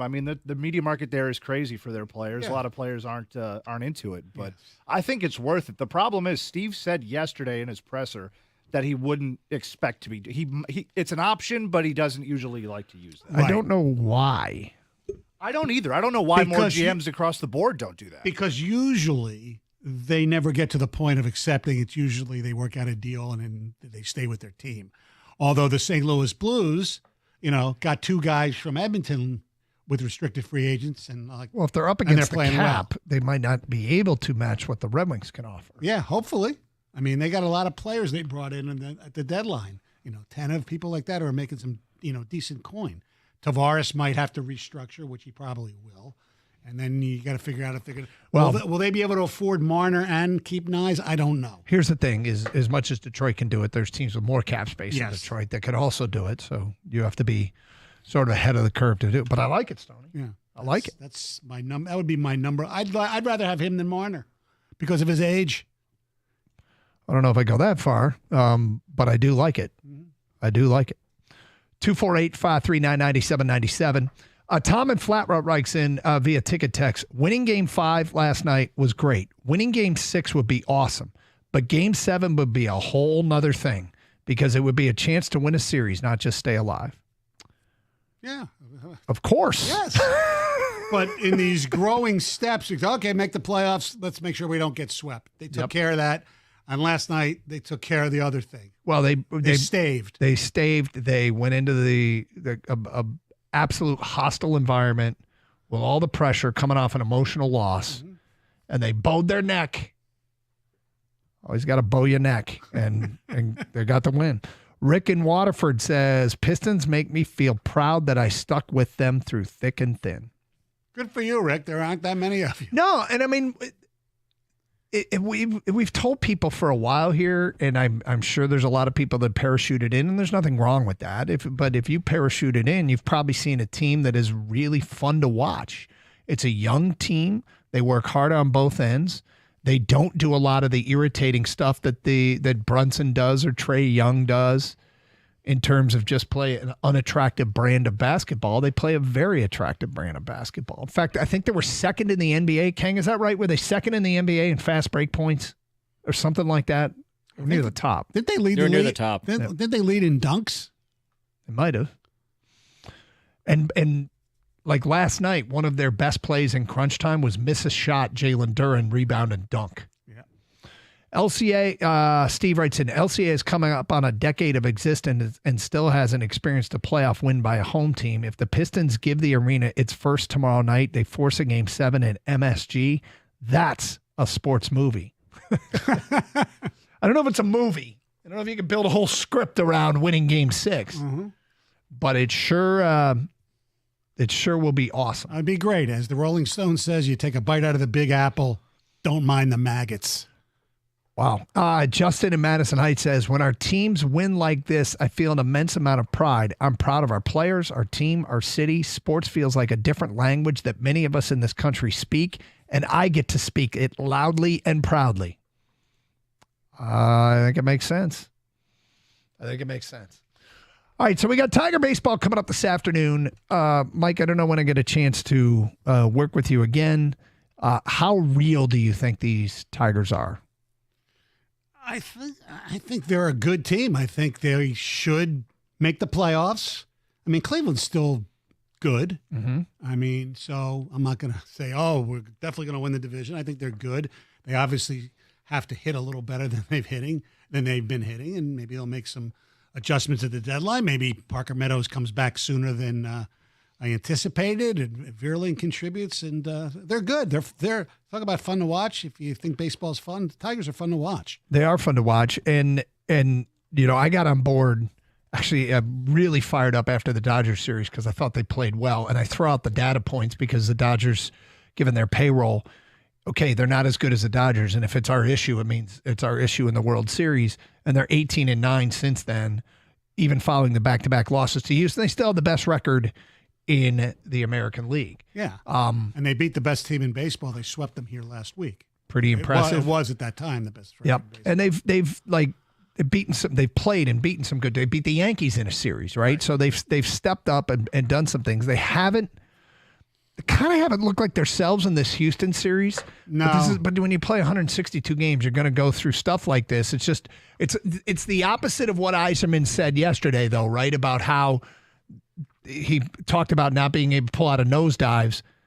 That's a trait. Yes, you got to be able to pull out of a nosedive early. And if a young pitcher like Job can do that today, that speaks volumes as well. You need torque. His average is starting to come down a little bit, but you know what? Give me 30, 35 home runs. If he hits 230, I don't care. Yeah, I mean, they've turned him into a useful player so far. But the one thing I'd like to point out, and we talk about quite a bit, is at the end of a season, when you come up a game or two short, you talk about this blown game early or that blown game early. So when Torque is contributing to these wins early, he's contributing to what you hope is a playoff resume. And so I'm not going to get dismissive of anybody who's simply hot right now. Whether you can rely on him long-term or not, A.J. Hinch will make that decision, and he's not going to stick with somebody who's not producing, and that's why I think Colt Keith's days are numbered. It's just a matter of who do you replace him on the roster with. By the way, we've talked about Vierling and Meadows a lot, right, when they come back. Yep. Nobody's mentioned Margot, and he got off to a pretty decent start till he got hurt. Now, maybe when he comes back, there's another bat in there he's not going to hit 300, but he's going to be a decent player. I'll give you another name that nobody's mentioning. Nobody's mentioning Alex Cobb. And I feel like Alex Cobb is a completely forgotten potential asset. We've never seen him. Right.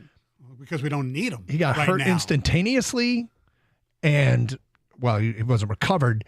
So, I mean, I kind of find it, I'm not saying funny. It's just, there's this other guy that might help them that we paid eventually. $15 million for. Exactly, Yes. which means they have an expectation. By the way, for all of you who have access to our Twitter account, check out the fine delivery of Kenta Maeda last night. It was just a beauty. Yes. It was beautiful. At Doug Gator 971. Same thing if you want to see the screw up in the graphic by TNT when that game ended last night. Go check out the score bug and see what it says. Lineup is out. Are you surprised Colt Keith is in it? I assume that they're going with a righty, Houston, but nothing AJ does really surprises me anymore. They have to be getting close to making a change. You would think. That's what I said. Send him to Toledo, see what the hell happens. Yep. Because he can't hit right now. AJ Bluebaugh is making his major league debut. Right-hander. This might be the Russian front for Colt Keith. Ooh. If you can't do it today. But we shall see. That's Tiger Baseball coming up next. Hey, thanks for sticking around and being part of the show, Stoney. Hey, Don't forget my to watch pleasure. him and Evan after the Piston game tomorrow night. Restore the 4 live on Twitch and YouTube. Stay safe. Treat each other with respect.